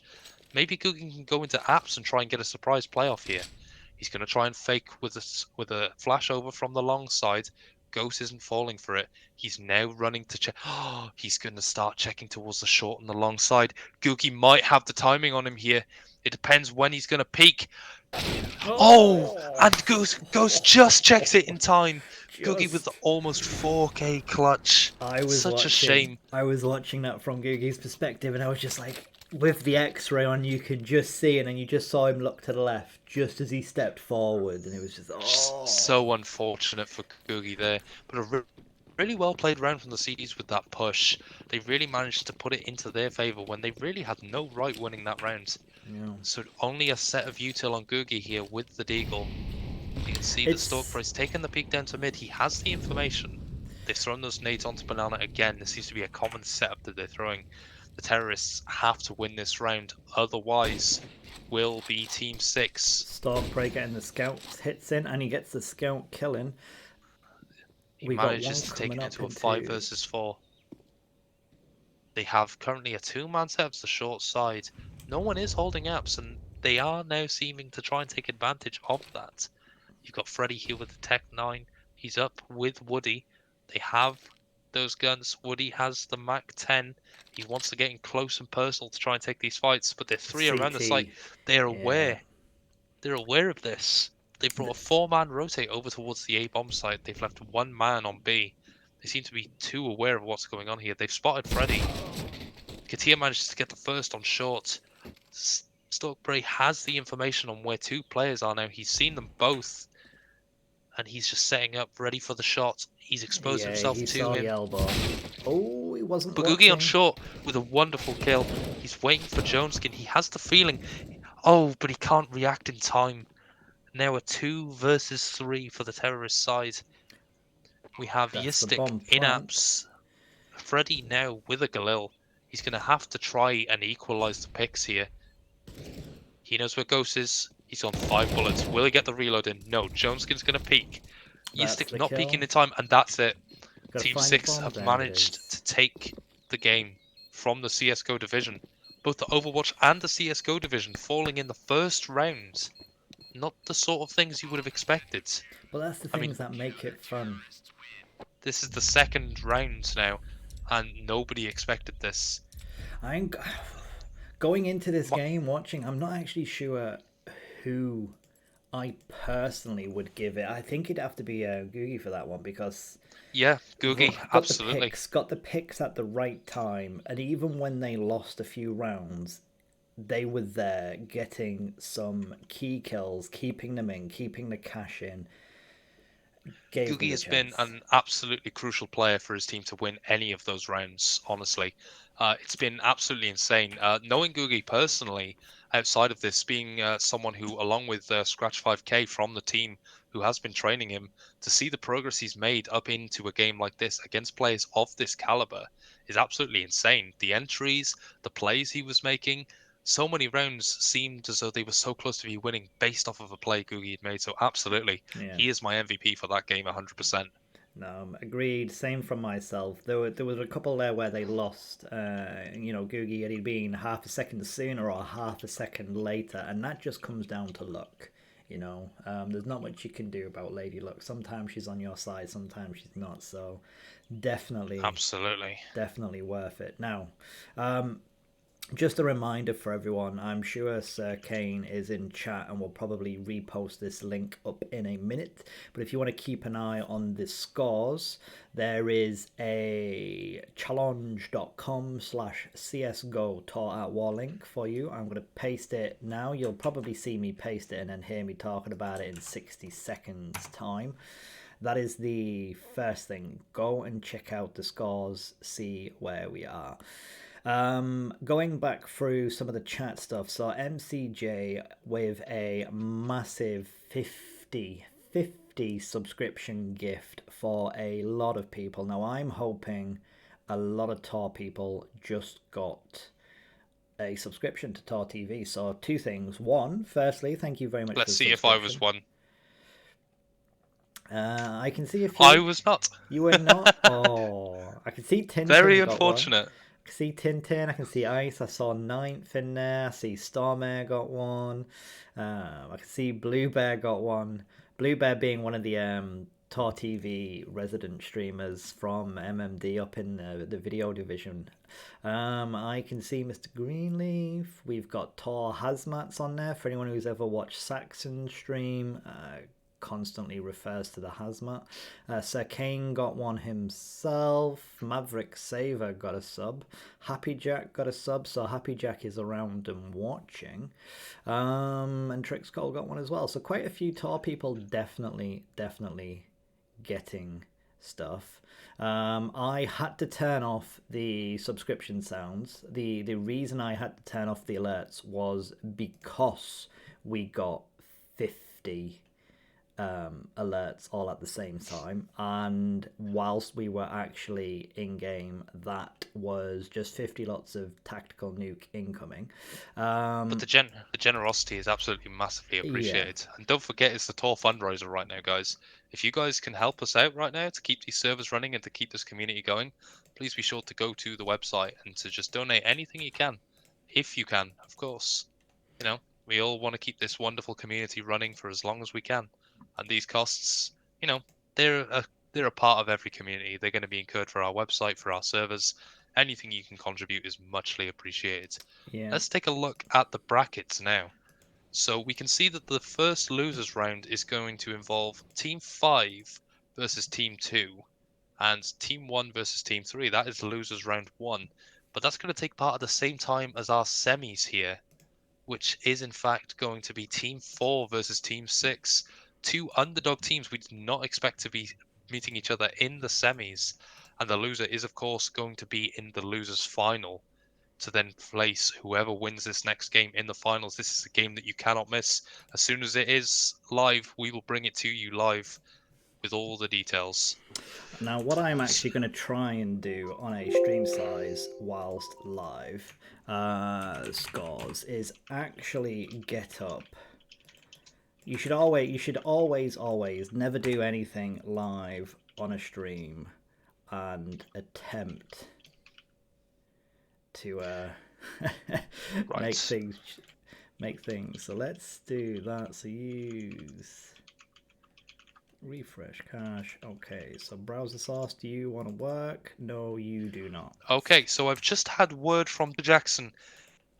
The semi-finals are currently being delayed, so we will have time to watch the losers match. So the loser bracket match is being played now. So we are going to take a look. We have Team 1 versus Team 3. I believe that game's going to be somewhat one-sided towards Overwatch, but I was wrong before. So I'm going to say let's take a look at Team 2 from CSGO versus Team 5. Who's the team up against Team 4 in the first round? Now, I will join in a second. I'm also going to say thank you very much for the actual subscription raiser, because just as I re-enabled it, I got the tactical nuke incoming. I'm going to jump over into the screen. I believe that is the right place to go. But whilst that is loading, so for anyone who hasn't seen the link, here it is. So currently we can see Team 4. As much as I appreciate that gift sub, MCJ, that is that's not me. This is me. But the thought is massively appreciated. I believe that is a Fortnite Twitch streamer you have just gifted a sub to, and I believe that would be worthy of a Gump medal if anyone's around to give one. Wait, I saw that? I saw the razor pop up, and it was only half on the screen because I'm trying to. I've got to shift to myself for a second, so I'm trying to put the scores on to the board whilst then switching into the game, and I just saw it pop up as I re-enabled it. So that wasn't you. Amazing, amazing.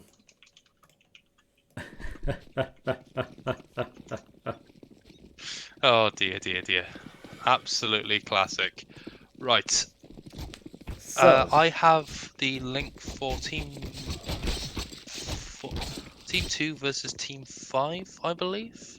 So I will send that across to you. Yep, I'm actually in that one. So Team 5 is... am I in the right one? Grizz, JJ Man? Yep, no, that is... I am in the right place.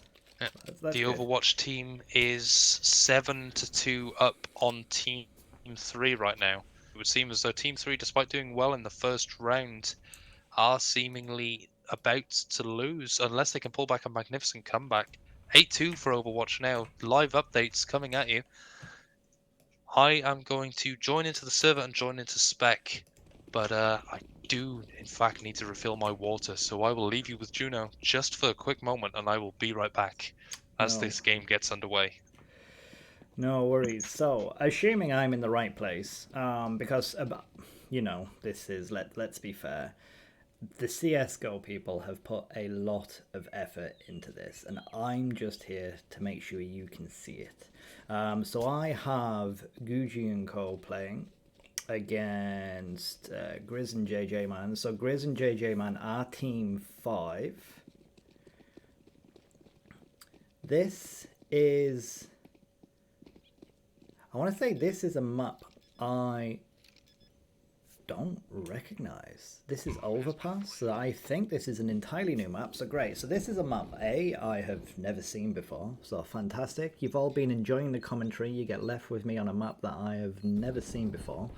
In a runners-up game, just to make sure I'm in the right place. So Fake Freddy, Jansen. So the CTs are clearing up that bomb site. So that just leaves JJ Man to try and catch it. So he is not looking the right way. And by the time he gets to face the right way, it is too late. So that looks as though the first round here goes to the counter-terrorist side. I'm just going to tab. So coming into that, Fake Freddy got the 3 kills. He got the MVP coming into that one. You know what? Gucci didn't get a kill. He's had his MVP. And, you know, he's like, that's good. I'm happy with it. I'm done now. We have had, again, a mixed buy on the T side. So we've got some Julies. We've got a pistol coming into this. Power in. We've got the bomb.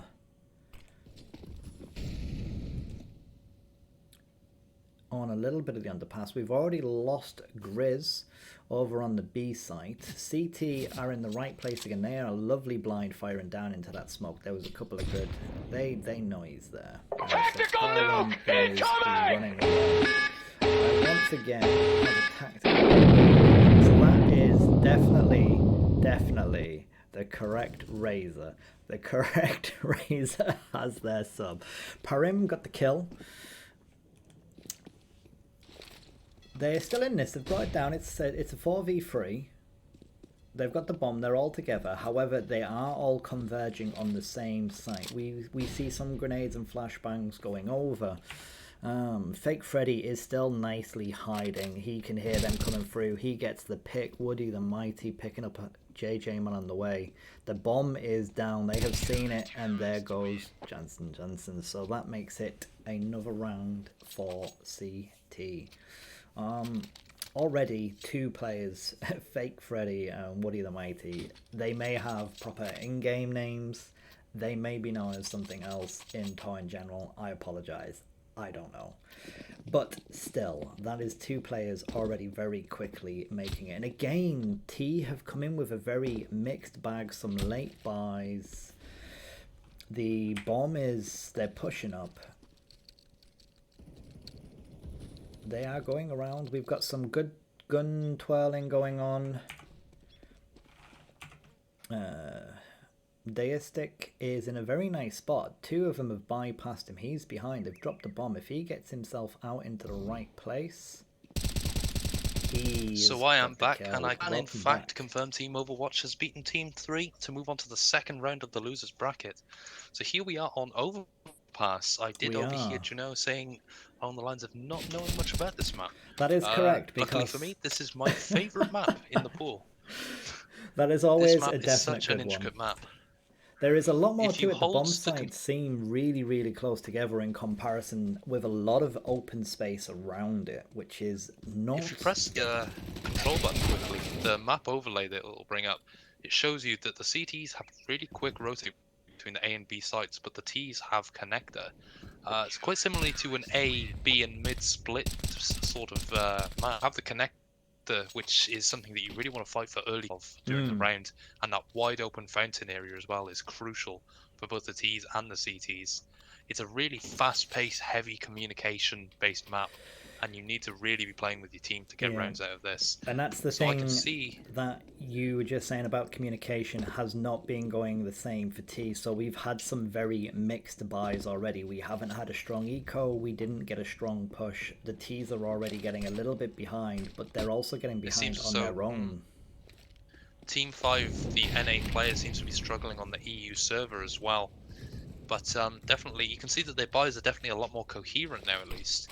You can see Parim, who was the star for Team 5 in their first game, gets the first pick out onto the site. Woody the Mighty, up in heaven, takes another out. He's going to try and get re-peaked by Grizz now. Grizz is now still, they're trying to make their way up towards the site. They've taken Woody down to half HP. When will the CT defense come in? Because they currently do have the site. Freddy's on short, hiding behind the sandbags position. He peeks out. He has the rifle. Googie is there. He's pushing up on the site. He's seen the guy under heaven, and he's managed to end the round 4-0 to Team 2 from CS. Are they looking for redemption here? You've got Freddy 6-0 already into this map. Parim once again really trying to get the kills, really trying to make the rounds work for his team. This is known to be a CT-sided map as well, mind, so do bear that in mind as we move on to the 5th round. Which is a very common theme for CTs in Counter-Strike. It is normally always the CTs have the slight favour. It's why the T side need to really get their communication right. We have the 2-3 setup. If you press 1 to look at Googie, you can see he has that one-way smoke over towards the playground area. That can give him a massive advantage onto any T's peeking up from the ramp area with the high ground advantage. He's managed to get the kill onto connector. He's going to throw a grenade down, as that is the area the T's have decided to take control of in this round. Parim now looking. He knows the information that Googie is around there, but they're just going to retreat back into lower con. They're going to try and head towards B here, out on short. That's how it's looking anyway. They're just holding control for the moment, but the CTs are now getting more control. Googie has spotted the second up into the left side of connector. He's a sitting duck here. and Googie manages to get the kill. That's a 2k for Googie so far. Brilliant defense. They're just being cornered in that connector area. Freddy's getting flashed in. Is he going to push through that smoke? He's going to look over the top of it. There's a guy right below him, but he has no information on that. Taking a slight bit of team damage from Googie as he sprays through. Yistic now in the T spawn has the information, but they're Parim already gets out another onto kill. that B site. The bomb Parim is and planted. Grizz out onto the B site. Managed to get the bomb down. They've taken sight. Parim didn't know about Yistic, but he managed to kill him anyway. Absolutely insane shot from Parim there. Fake Freddy gets Grizz.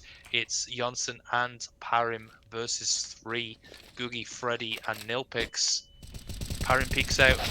He has too many targets to focus on. He flicks between 2. Yeah, the target-rich environment. He Janssen didn't get the kill on over the first. A. The communication seems to be really lacking for the T side here. Really unfortunate that he's found his way onto A when the bomb is down at B. Really unfortunate for the terrorist side here.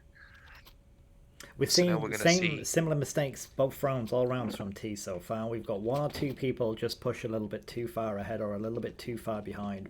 Parim is trying so very hard to keep their team in it, but if I was Parim, my back would certainly be hurting. That's as much as I will say. Parim going for the initial pick would misses as well, but Googie is there with that one-way smoke. Manages to take it Janssen. Grizz is pushing round. He knows where Googie is. But Googie with an insane shot to take down Grizz. Is he going to be able to get Parim? There as well. He's ready for the con player. He's come out. Googie with a 3k. I thought it was 4. Woody manages to save his skin, if you will, his backside, as Cyber Eric came out of that connector area and he was not ready for him to run through. Freddy clears up on the last, entering onto the B site. I mean, Googie's got himself in that position where he's making himself count. If they're not able to take that, and you currently got one of the, I mean this in the nicest way, the better players at the moment again. Sat there. Just You've got Freddy, there, right 8 and 0. Freddy's getting the kills with a little bit more roaming, I noticed this time. You've got everyone else is a little bit more static. Woody the Mighty's actually been equally getting those important kills, but then dying for it. Yeah, dying for it, but getting the trade, which is making it very worth it. So Parim is now taking more of an IGL sort of role. He's trying to set up his team. Freddy manages to get Grizz on his way up through to short. That's going to be a big hit for the team now. You can see Parim set up to try and catch any CTs who want to go walkabouts, who want to go pushing, but they're already 4 set up towards the B bomb site. You can see now Woody is on his way back as well. Googie gets the first kill out of Con. They have the bomb in the short tunnel. He's mollied it off. He has control over that bomb, but he's managed to take down Parim as well. And that is an absolutely instant round. Googie with the first 2 picks, really proving his worth again here. The second Googie got that Molotov in, and the first pick, Daystick, was straight on the push, and I actually couldn't press the number 3 key quick enough to switch to catch it, which is a bit of a shame because it looked like he got the 2 pickup really nicely done. Both Googie and Freddy on a 9 KD, 130 ADR on Googie. He's going for this peek over the one-way smoke again. Is he going to catch Grizz? He gets the information. He's going to molly off towards the playground area. You can hear them in the connector now. Yistic holding for that connector exit. They have the control. Freddy's already gotten the first pick towards Cyber Eric. Yistic with a perfect molly in there. Freddy taking out Parim on the boost. On that boost over short into Con. Janssen's not really sure what to do here now. You can see that Grizz has run his way up short, but Googie, perfect trigger discipline in order to make sure he gets that kill. Perfect play from him there, as he could have gotten more if there were more coming with him. Freddy still on the boost, takes out a 3rd player. They can't deal with him up here. Ghost JJ Man Blast left alive in that T connector side. He knows he's around there somewhere. He's been spotted out. Googie with a beautiful nade and manages to get that kill. I think on that last one, that was very much a case of I want to say I think you could see JJ Man and a couple of the others don't know this map. You could see them not looking at those boost spots, not looking in the corners where you can just hide out of the way. It's what's supposed to get it's the an CS. 8-0. It's what's supposed to give the CSGO, the advantage a little bit. It's your game, but not even that in that scenario there. It was just Freddy and Googie playing out of their minds right now. fantastically. These are two players who are formidable to come up against, seemingly. You can see they're making this play towards the long area. They're going through playground. The bomb itself on Yistic. He's actually going to try and throw a set smoke here to try and smoke off some of that toilet control that the CTs can get. They're No. making a full push up long. It's a 4-man B stack with 1 man towards A. You can see it's Parim. Parim's now ready. He's going to try and take this fight. He's not sure what he's going to get. He got He one. manages to get one, but he gets traded immediately by Googie. But You on can a see the side 4 note, now left on the B site. They're going to have to rotate up. Freddy gets 1 on the rotate. 3 players remaining. They're too far away to stop the bomb plant. And now they can just play their after plant. And unless they win this retake, it's game, set, and match for Team CSGO. Freddy gets another 2. Freddy gets 4. Freddy. game. That was a very good clear up right at the end. Freddy went 16 for 0 in that game. Absolutely insane performance from him. His roaming, his ability to take picks and information all over the map. To do it without dying, he absolutely has to have my MVP for this game. It's close second is Googie, and again, Parim, valiant effort. But with that, Team 5 are out of TAW WAR. Yeah, I was going to give that to Parim, to be fair. Constantly on the losing end, but always trying to bring it back, always picking up the extra kills, and then just losing out to the slight more experience, I think. So I think it's one of those occasions where your MVP counts because you know the game more. But from a guest perspective, I'm going to give a partial MVP to Parim on that one. I think they very much, as you said, their back will be sore after that one. They tried so hard. Absolutely. And I can agree with that. Yeah. Freddy and Googie playing absolutely out of their minds right now. Both, if I was to be the one solely deciding on the end MVP, those two would be up there. Robert is up there. Pon is up there. These 4 players have been playing out of their minds throughout TAW WAR so far. They've made it really interesting to watch. They've given us several multi-kill interesting rounds. Really see. They're making it absolutely insane. Very much making it count. Now, on a side note, one of the joys of being live on TAW TV is people get to redeem some of their points, which is quite nice because every now and then they remind us to check our posture, make sure we hydrate. So. Oh, good point, actually. You can't quite hear that through that, but my back just cracked quite nicely. I've got my water. As did mine, my friend. Here is where this. Oh. They're not giving us much of a break between here, eh? Because the semis are already about to start on the link that I have just sent you. So I'm just going to quickly check in on the scroll bracket. So the semi-finals are Team 4 versus Team 6. So going into this, Team 4 have won both games 9-0, but Team 6 have fought really, really hard. Now, I did actually say I would love to see Team 6 make it. I believe I said they would be my outside favourite, even jokingly, just because I'm partially biased. I'm totally not showing any form of favouritism towards my own staff or anything. Tira, you're on the wrong team. But I blatantly am. Team 2 versus Team 1 in losers round 2 is going to be a great watch as well. But let's move on over to the semis. I've sent you the link. I'm going to get myself into the server now. So this is Robert Pond, Tintin. We got Cute Claire, who is actively recruiting whilst in TAW WAR.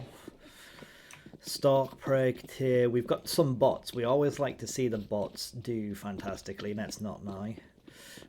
We got Shmee and Jones Kim. We got some MMD presentation, both on stream and in game. We got Jones Kim from Apex. Stark Prey, who kindly pointed out that their Twitch name is not the same as their game name. I think we should let Bot Jim play. I'm not sure what's happened there. I mean, turn up the AI difficulty, stick it up to God mode. I remember the bots from back in the day were dirty wall hacking cheaters. Use the DATOS Dev Console to bot kit. Kick the bots. I mean, while I'm here, I might as well go and get some kills in the warm-up, so let's give me a spec for a moment, shall we? What number? Where are you? Where are you? Where are you? Oh, you're on 5. See, yep. Oh. I saw that. I saw that death. No, nobody saw that. I believe we can even clip that because I was on yourself. Don't miss, don't miss. There's only 3 of them.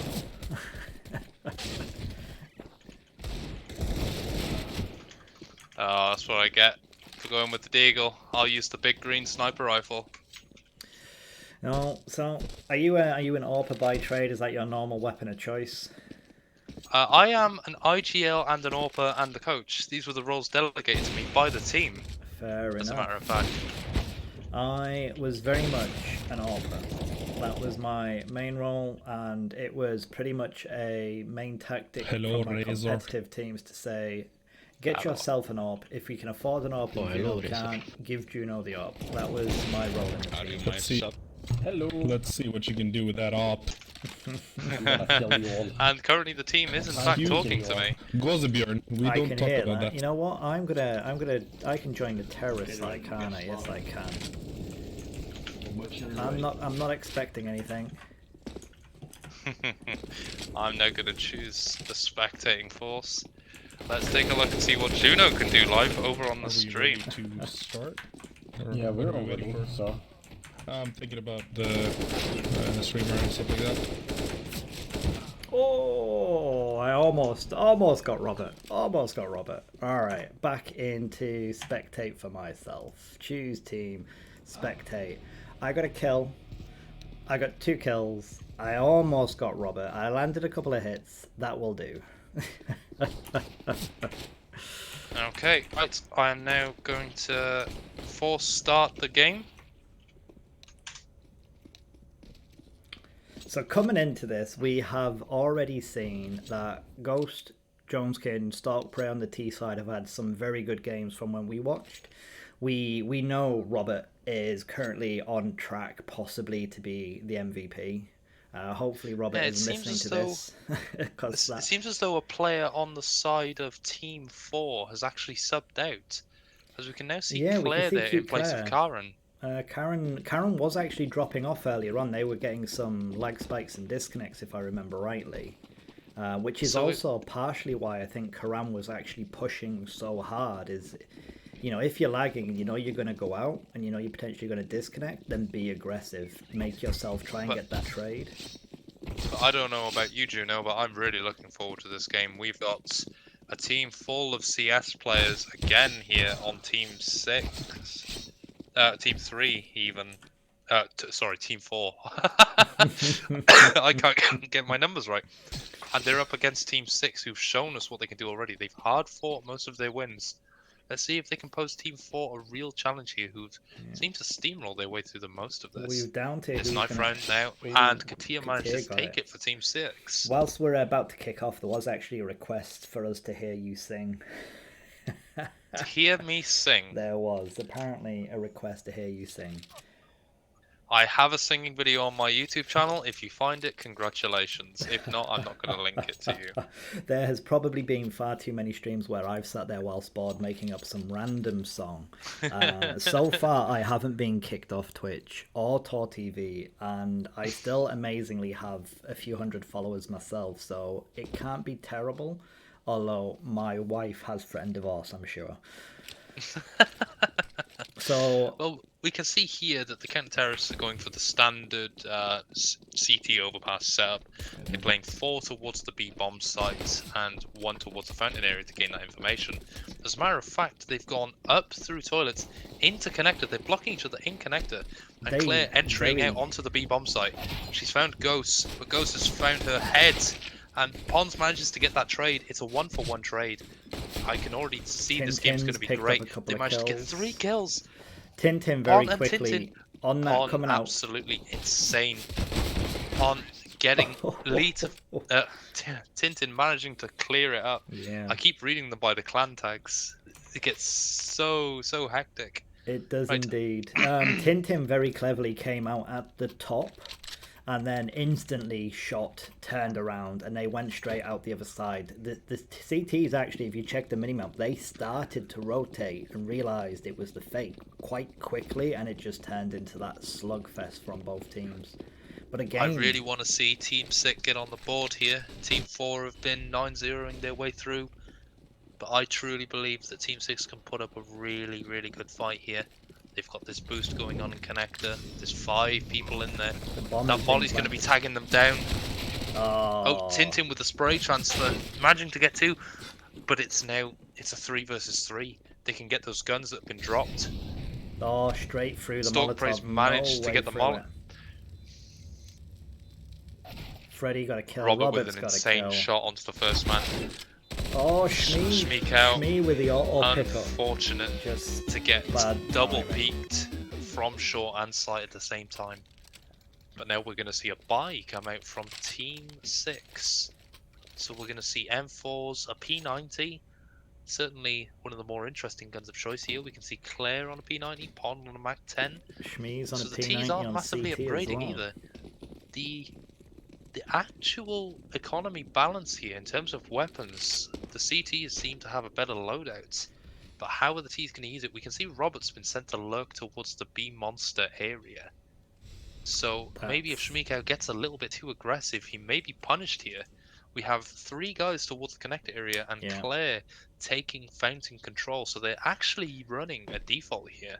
And the AK versus the P90 on the monster is not a good fight to pick for Shmee, especially. Absolutely. If he can catch him on the push out, it'll be perfect. Ghost manages to take down Tintin, 2 rivals from AVGK. And you can see Ghost here manages to get that second kill onto Claire. They've made it into a 5 versus 3, and Pon is half HP. Will the CTs take the first round away? Ghost grabs another on Pon. Look at that. Absolutely incredible from Ghost, managing to get the 3k there, taking Pon out of the round. It's now Freddy K and Robert in the 2 versus 5. And we know You can Robert see they're setting up here has definitely got the capabilities to take it. They're pushing through Fountain now. Ghost is waiting. Ghost versus Robert. This could be the first one. This could be. Ooh. Robert manages to get that first kill, but he is tagged down to half. He's in the connector area with Freddy. It's now a 2 versus 4. Katir is set hiding up, ready. In that corner. Is he going to get cleared by Robert? Oh, he really tagged Robert. Manages to get the refrag.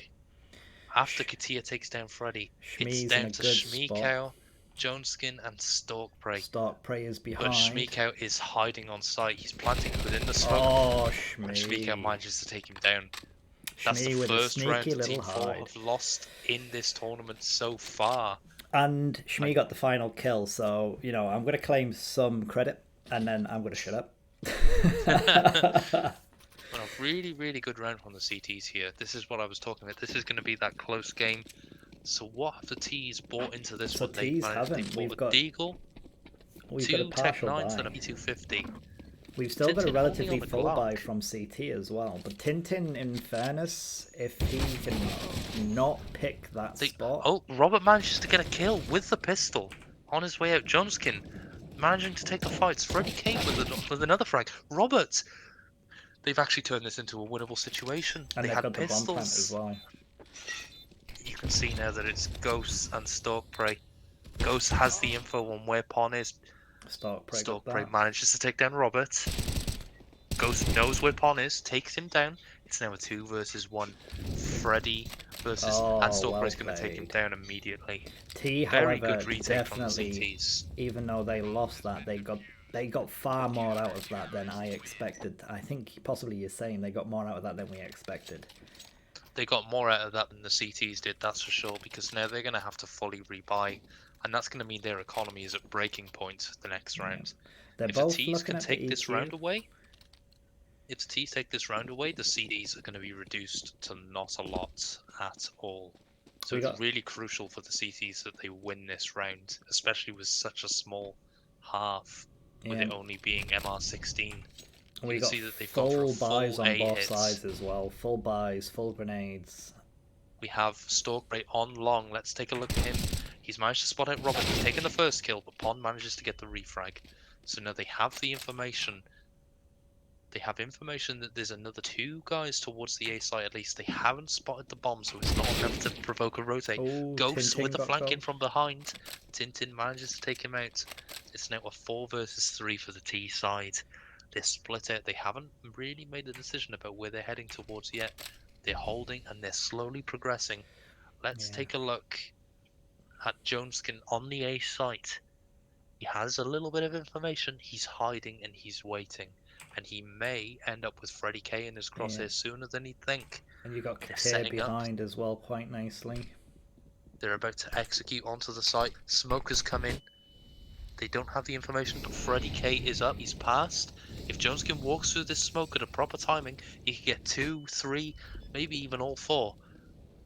But he's just going to wait. He's going to wait. Katia gets the first. Jones is... Oh, He may have waited too long here. They're in their afterplan There's one to his right as well. But he manages to get the first onto Tintin. Oh, he got to the get Claire. second. That was a very nice Now flick. it is Pon versus Shmikow and Joneskin. He's on long. How are they going to think to check here? Joneskin knows where he is, but Pon is on full HP. Oh, And it's so close. That was 18 HP on Pon, close. but he manages the 4k to win out that round. That Incredible was stuff. Very close again. I think if Joneskin, you're right, if he'd have gone a second earlier, or might have got a bit lucky, got unlucky taking the hits from the one he missed to his right. I was hoping that he might have used that smoke and pushed out of it when he heard the bomb go down, because he would have killed the planter and definitely caught them before they managed to get into an afterplant. They're just going straight for a B rush here, but they seem to have solo bought on Shmikow. There seems to be some lack of communication going on there. Katia takes that nade, but they're still managing to get the picks. They are getting down quite low in the process though. What are they going to do here? Are they going to try and do some economical damage going into round 7? CTs are very split up. Ghost is waiting. You've got that Molotov sat. Stalk Prey is not there, and Shmi unfortunately was on the wrong side, is having to run long. Shmikow is saving for the next round, as I believe his buy was actually a misbuy in the scheme of things. You have Ghost here waiting for an exit kill, and I believe that Stalkbray is doing the same. He sat around one of the exit places from the B bomb site that T's will use to save their weapons upon detonation. Oh, they're going towards Ghost. Ghost may be in for a kill here, but they're not actually going to use the connector. But he's now going to peek. He's going to go for Tin, but he's not going to be able to hit the jumping shot. Round number 7 here. The CTs are in trouble. It is a CT-sided map. So let's see what the buys can be here. It's not the greatest. 2 FAMASs, 2 M4s, and an AWP. Not much in the way of util. The T's have everything they could want for this round. What are they going to do with it? Let's take a quick look on Robert to see what his plan is.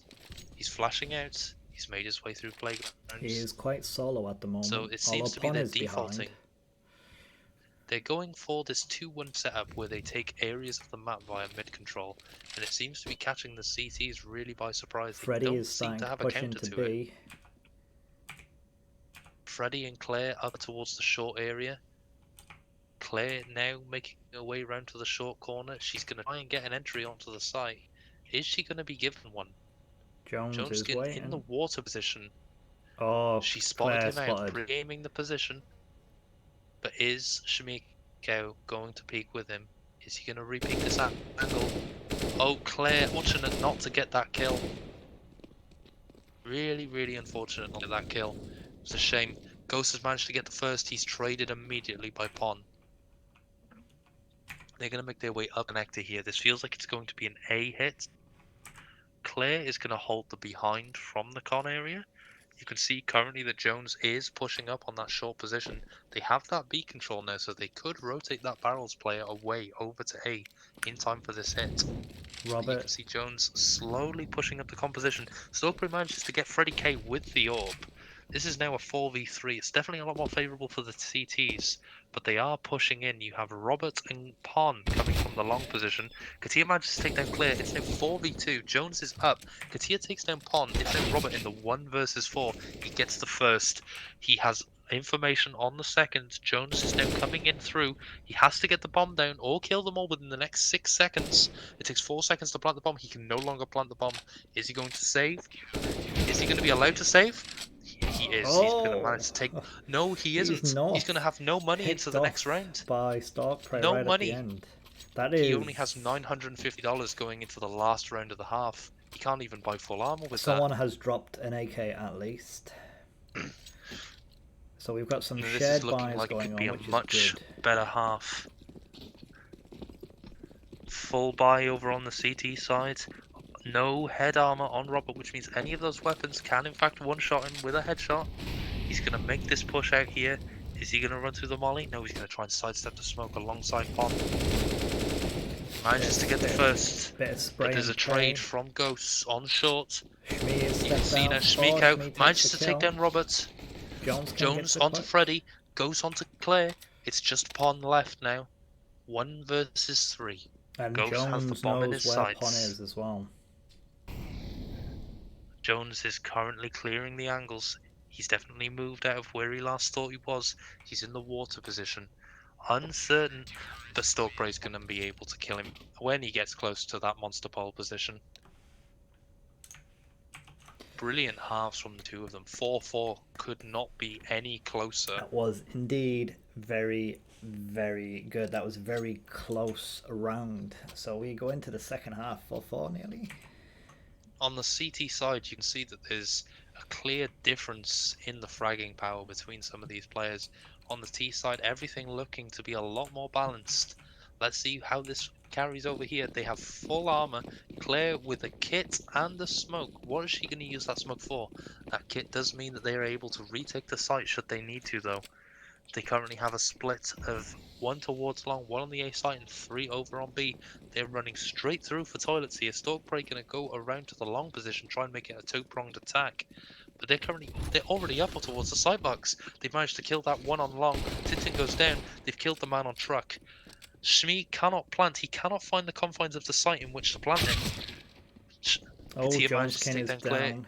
Pon has taken out Jones. It's now 4 versus 2. Can Robert and Pon do this? They've gotten the first. It's now 2 versus 3, starting to look a lot more doable. Robert's taking out the second. Pon, they're actually going to do it. It's 2 versus 1. Katia gets the first. Pon is low. They brought this back from a 2 versus 4. Katia now ready. He's not in the position for this. Katia can win this round by just jiggling. Until he's out of time. Pon knows this. He's pushing. He doesn't have time to defuse unless he gets the kick from Claire's body. But he's not going to manage it anyway. He's going in for the knife. But Katia is not going to mess around. He's going to take the round win. I do believe there is an Indiana Jones reference about bringing a knife to a gunfight. Knife to a gunfight, if you will. Katia was like, I could have took that. I could have been fun. I could have took that. But no. Katia coming in clutch for his team there. Robert and Pon with an absolutely insane, almost 2 versus 4 retake on the A bomb site there.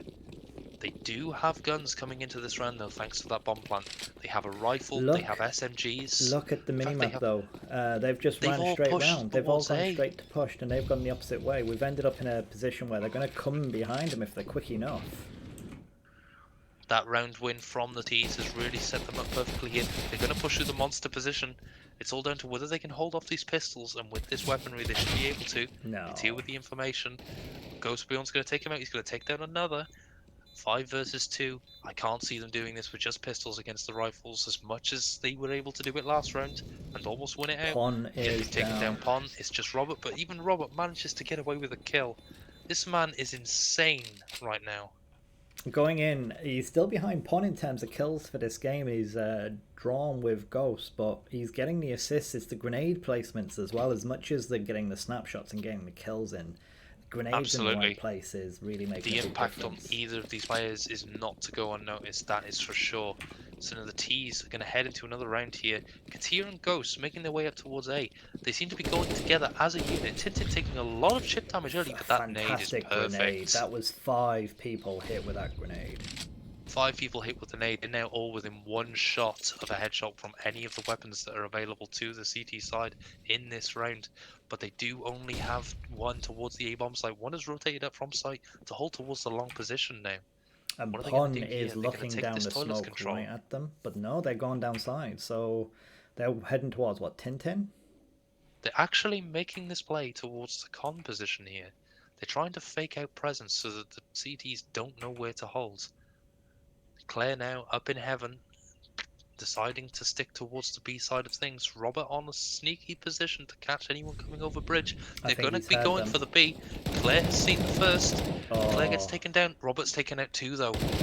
Robert Immediate in trade. with Robert's the taken out 3. good spray and pray. Good control on that. They're getting Robert's still playing around the site, but Katia manages to take him out. Pond manages to trade. It's now Shmeekout versus 3, but Shmeekout isn't going to win out the round. Insane sight hold from Roberts. Absolutely incredible gameplay. Right place, right time. Between Robert He played and around that. He Robert played and with them Gucci, like they isn't were it? his food. Yeah, Robert and It Gucci was are both in the insane. same place each time. Those 2 players have been right place, right time a lot of occasions so far for their games this season. Absolutely. Robert and Googie, absolutely insane so far. Robert really showing his worth there. Surprisingly, not even the AVGK players making the stands. They've been playing well, but goodness me, Robert and Googie absolutely out of nowhere. Nobody knew what to expect for them for this tournament, but they've absolutely put up the numbers. Ghost now putting up the numbers. Katir Tintin pushing doing the hard. same. Perhaps 2 new scouting candidates for AVGK in Robert and Gucci. Oh, Katir with Katia the manages to take out old Robert school immediately. AK Ghost is spray. already out. Pond now taking. Claire manages to get 1 on the site defense, but they managed. Stalkbray's killed 1 in the connector area. Shmee Ghost getting has the managed to again. get Claire. It's 4 versus 2. Freddy K and Pond. Will they be able to pull off the same heroics they did on pistol? Pond gets the first onto Jones, but Stalkbray manages to get the refrag. It's now 3v1, now 2v1. Stalkbray is down. It's Freddy K versus was, Ghost and Shmeekow. Ghost manages to take him out. managed to take the nice headshot. You possibly saw the, I don't know if you switched over to Freddy, but Freddy had a very self-shaking of the mouse as if to say to yourself, how did I miss those first few shots and take that damage? I know the mouse that shake feeling. of disapproval. I know that shake. That's the shake of, what did I just do? Why? I should have had that. Little bit of unluck on the side of Freddy K there, but he's still been playing his mind out. It's 7-5 to Team 6. Despite struggling in their earlier matchups where Team 4 has been 9-0ing people, they're really showing Team 4 their worth now. They're really grinding their way through. Yeah. Pond has made a spot onto Katia, but he's taking some damage. Oh, Tintin's managed to get Tintin. 2. Ghost trades him. With the spray. It's a 3v4, but the weaponry is still more advantageous for the T side. They've sent 2 towards B here, but in reality it's going to be an A hit. There's only 1 man on the site to defend. It's Robert on truck. Will he get spotted? He's just been spotted. I think Stalkbray Claire's spotted. down. Stalkbray spotted him. He's taken him out. This could be a round for the team. This could put him on match point. Oh, but Ghost manages to get the kill. It's now Ghost versus Pon in a 1v1. Pon has the HP advantage. He's going to go out onto the B site. He's going to wait and see if he peeks the heaven position. He's just spotted him, but Pon hits an insane shot. Pon was looking in exactly the Incredible. right spot at the right time to just be like... If you're Ghost of Bjorn, you've got to feel hard done by there. Just as you look away from the position, you get peeked. Pon was the same. Pon did the same thing earlier on in one of the earlier games. You know, he was just running towards one of the sites, and just as his aim flicked over, you know, where a head could possibly be, a head came into. So we can see Shmika with the hero AK buy here again. This isn't too bad economically because they can all still buy going into the next. But this should be 7 apiece here unless they manage to get something done on the eco. You can see Freddy K's peeked into them. He hasn't managed to get a single one of them. That's 2 guns for the T side now, and they're in a 5 versus 4. You can see now there's 2 rotating up towards the A site. 1 guy flanking long through toilets. That's going to be Tintin. Robert manages to take out 1. Oh, cute. Claire manages to take out 2. Ghost manages to take down Claire. It's now 3 versus 3. Robert's taken down Jones.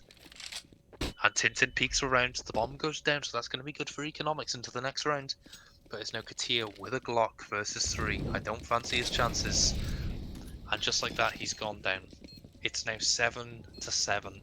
It could not get any closer between these two teams. This could literally go either way at this point. This next round is going to be instrumental because he who wins this next round is going to have the majority of the money as well. Yep, going You can into see that. the CT side can get somewhat of a buy into this, but if they don't win this in the last round, their money is going to be very, very poor, in a poor situation, and the same goes for the Ts. Saying that, on And the it feels like Pon on the CT side has got enough. If he can retain a gun or an AK, even if they do not win, he's got the money to supply at least one he'll other have the person. money to drop over one, yes. But generally speaking, I am confident to say that he who wins this round will definitely have the economy advantage going into the next, because you can see from loss bonus as well. The Ts will get 2,400 next round. The CT's only 1,400 based on the recent loss bonus system. Ghost manages to get the first. Ghost gets the second on Claire. He's entering 2 into the site. They've taken down Robert. It's 5 versus 2. Tintin and Freddie K left, but Freddie K and Tintin both take 1 apiece. It's now 2 versus 2. No, 2 Freddie versus 1. got Tintin caught in out the to the big 1v2. spray right Ghost there. is on the flank onto Tintin as long as he doesn't turn. Ghost has the kill, and that's it. It's 8-7. It's 8-7. It's match point. Are we going to see our first overtime here? Because look at the financials for the CTs. It's really rough. Ghost They have 2 seriously rifles working coming for out. that on 2 rounds in a row. He seriously pulled in the Ghost kills is the on last 23 kills. 23 Insanity. for 10. You can see here, PP Bison, they managed to get 3 rifles out, is the way they managed to do it, but you've got Freddy only on a Deagle, Claire on a PP Bison, not even any armor. This really is not a great buy for the Ts. Tintin Ghost in the right making place. a mistake, pushing through, Tintin getting 2 through the smoke. Insane play from Tintin there. That's a real mistake from Ghost and Shmika there. Pushing through that smoke, they've given him 2 free kills. Can Jones, Katia and Stalkprice still win out this round? I'm not sure. They've relied on those 2 players for quite a few opening picks, Yeah. as we've seen throughout the game. And Katia may be able to get Katia something and done. Joneskin have pulled off the shots. Stalkprey has pulled off the shots. Individually, they have all had really good moments, but they have to take down 5, and they still have Robert, Tintin, and Pon very much alive and clicking Claire. They have 2 players who they can get down quite easily. Freddie K gets 1, Katia gets the trade. It's now 2 versus 5. Pon's going to peek into this. He gets the first. It looks like it's going to overtime, unless Jones pulls off a 1 versus 4 here. He gets the first. Amazing shot onto Pon. 1 versus 3 now. 1 has no armor. It could be as simple as 3 bullets to win it. He spotted out Claire, but oh, the spray. Unfortunate. Behind. But it's 1 versus 2. There's 1 person behind him. Tintin's going to come and clean it up. We're now going into overtime. 3 rounds a half. The first to win 4 rounds in overtime is the winner. So which way is it going to go? I believe we went into the first game saying this should be a really close game, and it turned out to not be a close game. We went into the second game thinking this should be a little bit closer. It wasn't a close game. We came into this one saying this is going to be a really, really close game based on the way these 2 teams have done. And what do you know? And what do Our you know? first overtime of the day. I mean, going so now into this, money is not an object anymore. Everyone has everything they could want. All the rifles, all the grenades, Tintin anything they could need. was in You a can see really Robert good here, position there, but he did set not up. make his shot count. He got the nice little high ground and a peak. He could have took it. Robert taken down by Ghost with a 1-tap on his way out. Katia trades. Claire has Ghost. Now Claire from heaven with the AUG gets taken down by Stalkprey with the AWP. They've managed to take B here. They're going to be kicking themselves for not being able to do this last round. Is watching the stairs. That Freddy is slowly approaching too. Now in the afterplant. We've got Shmiko holding the short position. Stalkprey has been dinked from that heaven position by Freddie K. Katia is ready for anyone to come from ABC. He's just spotted him jump down from heaven. He doesn't see the second. Freddy has taken down 1, even still. Last is towards Monster. He's just been spotted out, but Tintin's gotten both. It's Katia he versus took the Tintin. flash, but it's too late. He's not going to get the defuse. He has the time. but he doesn't. 7, 6, and Katia's going to get the frag anyway. It doesn't matter. Absolutely incredible round from the D's there, and insane from those members of ABGK, making that retake look possible.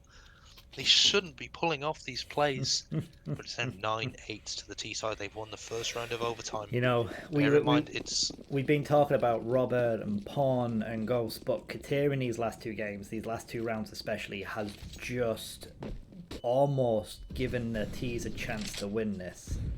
Everyone is completely popping off in their own way. This is incredible. Claire's been getting really some really good positioning. Katir is sticking in the flashes, looking for the peaks again. Oh, I didn't even see what happened to Shmi. Now, it seems as though Tintin's made an aggressive play up long, and he's managed to take one down, but Ghost is out of con, and he's gotten the trade. 4 versus 4. Bear in mind, it's only 10k overtime, which means that if the CTs lose this, they're still going to be looking rough for a bye into the last round of overtime. Ghost has info on 2. He's seen 1 on bank, and he knows 1's on track. They now have rotated 3 over towards this A-bomb site. The T's could go towards B here. Katia's gotten the pick. B site is clear. And the T's know this, but Ghost is still getting kills on A. He knows that Pon is still by that truck. Ghost has managed to get out of the A side. But Pon's managed to take out 1. He can't get the second. It's 3 versus 1. It's that man again. It's the man who's been surprising us this entire tournament. Robert versus 3. But Katia is going to take it down. Almost a whiff from Katia there. Almost. He missed that first shot. But again, Katia's suddenly got Robert and Gucci's luck in being in the right place, right time, making these last few rounds kill. I think he's got 8 kills in the last 4. My honest MVP so far of this game has to be Gosubion. The entries that he's gotten on every corner of the map, opening up these rounds for the T's, in when they look outmatched at times by the prowess of Tintin, Pon, Robert at times, all of them having stellar games, but Ghost still getting these entries. It's incredible to watch, and if it carries on this way, I feel like Ghost is definitely going to be my MVP for this game. Now, Robert hasn't had quite the impact they've had the last few times. Tintin has shown that they themselves are definitely a contender. They've been pulling off some very sick, especially 100%. Control under spray. Look at the map control T's have got. The CTs don't have the weapons to contest the choke points. They've got 2 SMGs, a FAMAS and 2 M4s. No utility left except from Freddy K. A is clear. Did they not realise A is clear? I don't think they do. They have the A bomb site. Oh, but Freddy K is taking down Ghosts. That's the bomb. That was the bomb. Freddy has got stalk prey there as well. Tintin manages to get the kill with the MP9. Is this the round that they win with the lesser weapons? Come on, Freddy. It's Katir in the 1v4. He can't get anything done. And surprisingly, it's the round with the weaker weapons that they win. That's 2-1 to Team 6. Freddy in the first half of overtime has very much just earned himself a star. Even if it is not a permanent star, he gets a star for that 1 round. Everyone has those moments. He should be very proud of that. Incredible. Without that would have literally been 11-8. They would have needed 1 round on their CT side to run away with this semi-final. This is incredible. They need 2 rounds. If Terrorists manage to win another 2, at least, they'll guarantee a second overtime for counter-terrorists. 2 rounds to win this game. Will they manage it? Low on utility. Trying to get the... Katia. Oh! That was a very nice snipe. Oh! Almost got the goodness second. Me. Stalk Prey managing to get that kill onto Roberts. That was a very good stand, peek, and shot. So we can see now they're advancing their way. Ghost you can see. Look at Ghost. Look at Ghost's position here. He gets the first. That's the bomb. He needs to leave. He's just spotted at a second. He knows where the bomb is and where another player is. It's insane information. He just peeks out Divider just as Ghost gets back to site. Ghost lives to fight another day, but the AWPer is down. You can hear them on their way towards the site. Ghost is gonna hide. It's now Katia taking the fight. Katia takes out Freddy. Pon is ready for these fights. Katia dinks Tintin. Katia manages to get Tintin. It's Pond versus Katia, and Katia wins that. Katia, Oh, right? unfortunate from Pond to not hit that shot there. Katia had gone from 10 to 18, now up to 21. Katia has turned up for these last 6-7 rounds now. I think he's Absolutely definitely heard us commenting on the MVP and went, you know what, I want a shot at this. He's turning just off the last 7 or 8 rounds. Every round, right place, right time, getting the kills. Ghost's positioning in the early rounds has been incredible. It's a B rush coming in, and he's in the right place again to hold this off. Johnskin gets 1, Katia with 1. It's a 2-for-2 trade. He gets the second. Oh, he gets some damage on Tintin though before going down. Ghost with the orb. Tintin and Robert versus Stalkprey and Ghost. He's got the info that 1 is in water. He's gotten 1. Can he win this out?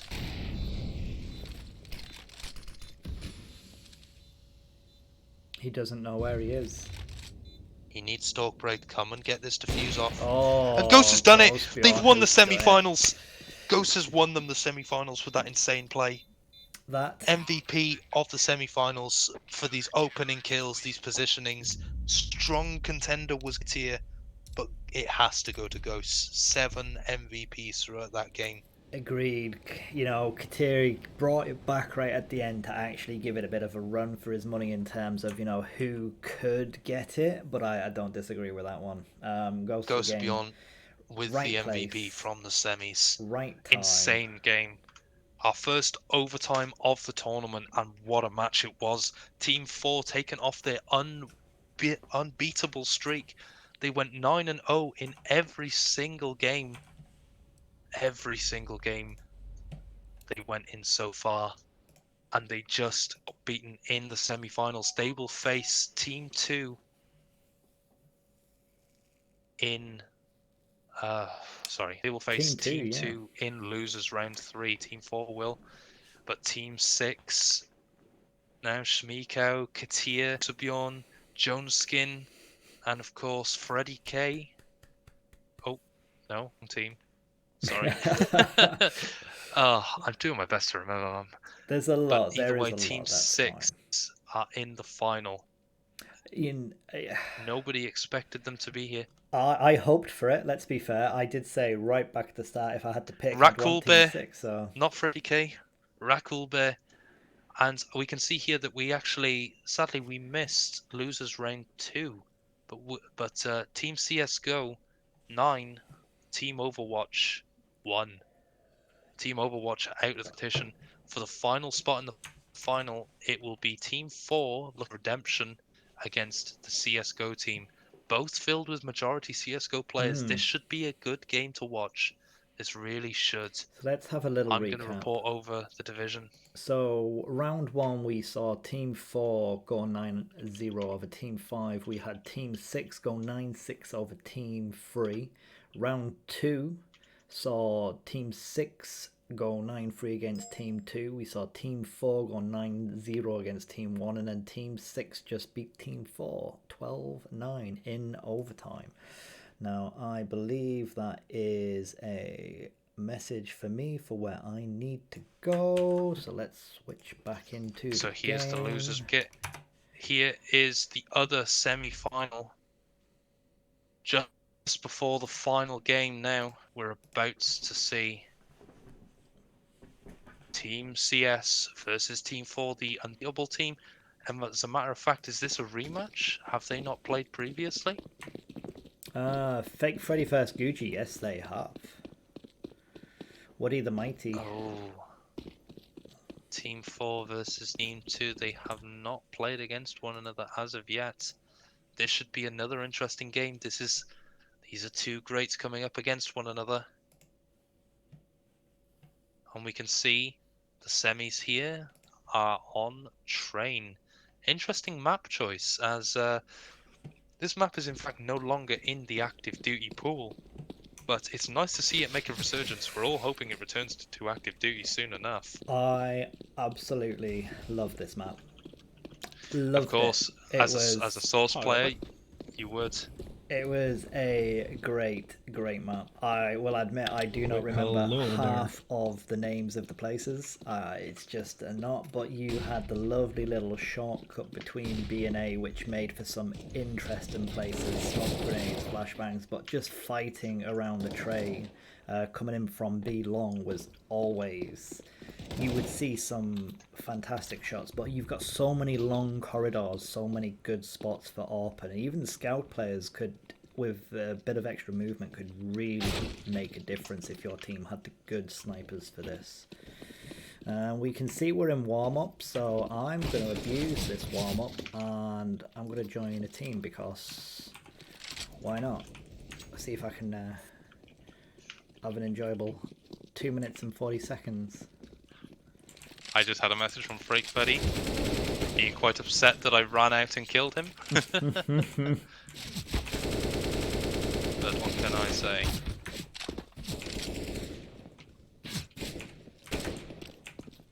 Good luck, have fun, guys, in the second semi-final. Winner will face Team 6 in the final, just after this game.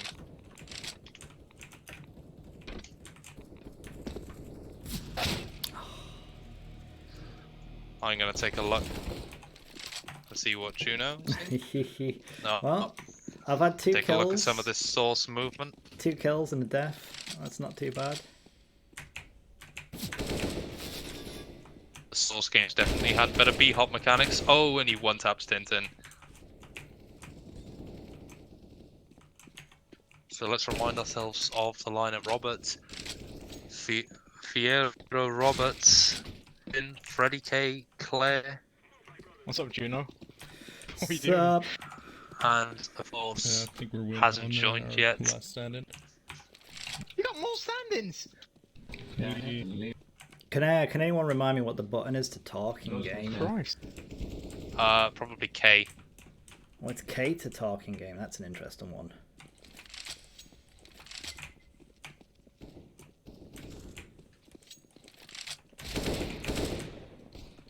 Who did they play with last game?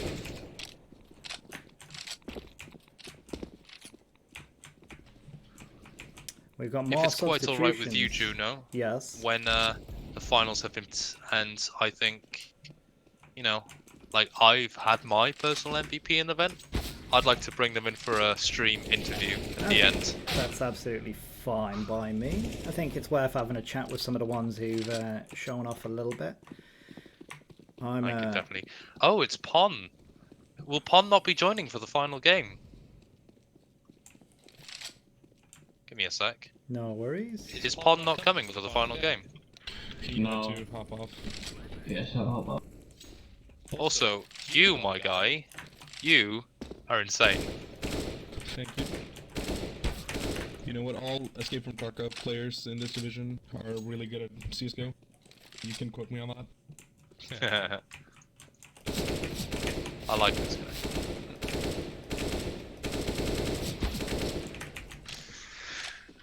Okay, so they're just waiting on our final stand-in for Team 4.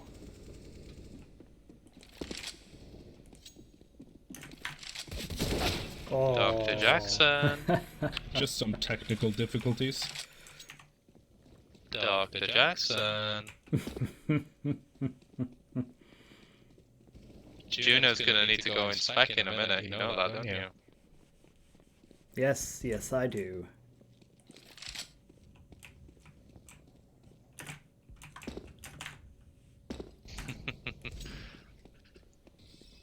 I've picked the Well, wrong I'm way going to to go. use this, take a quick moment to get a drink of water. Just once again, my throat is raw. That last game really provided some moments. Absolutely insane.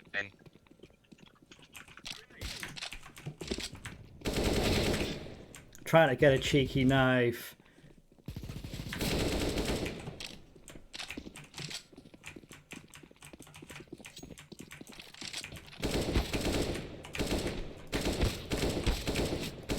Big up the EFT crew, I can see in chat. Juno showing mad skills. You should be Jackson, playing, could you not try casting. Look, Ma, I'm on stream. Aw. Freak Freddy. Sheesh, see you in the finals again from O'Tintin. This has been amazing experience. I absolutely do hope that once you know, this is all concluded, I do hope to come back here one day. Are you able to go into spec now? I can indeed jump into spectator now. I have had my fun. I cannot become a spectator. Let me tell Jackson. Right, I will rejoin you in a moment with some water. No worries. I still have a half pint left. I'm just waiting on becoming a spectator. Choose team, spectate. You cannot become a spectator.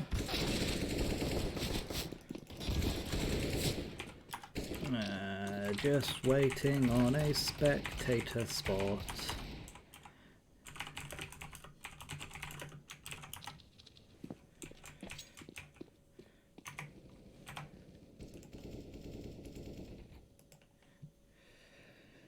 Well, let's switch back to my face for a second. So there you go. I did some shots. I can still aim a little bit. Apparently I had a moment there where I got a good few kills in a row, which was nice. We'll take that. We'll take that. Juneau showing mad skills, playing not casting. Oh, thank you very much, Tracer. If only I could do this in Apex, right? Oh, nice. Good one. Oh yeah. Jeez, final. So, can I become a spectator still? I wonder if it's because we got Dr. Jackson and Razor in it.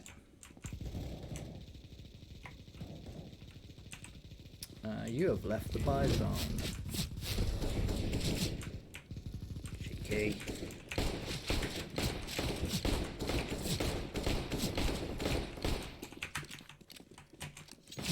I did see someone trying to get a sneaky knife kill on me, by the way. Sorry, I'm still in still trying to get into spectate. Can't spectate yet. I will stop running around, stop getting shot. So we're just waiting on a spectate spot. So yeah, as you saw, I can still aim a little bit, just a little bit. EFT guys, it's been some good games. Team 6, I'm not biased. I'm rooting for Team 6 coming into this one. Spectate, choose team. Spectate, yay, there we go. Okay, what I am going to do, I'm just going to say back in 30 seconds, do not start. What we are going to do, we're going to be right back a moment.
Switching into this. So I joined that back right in time. So the stream was BRB, so we're back just in time, did you say, for the knife round?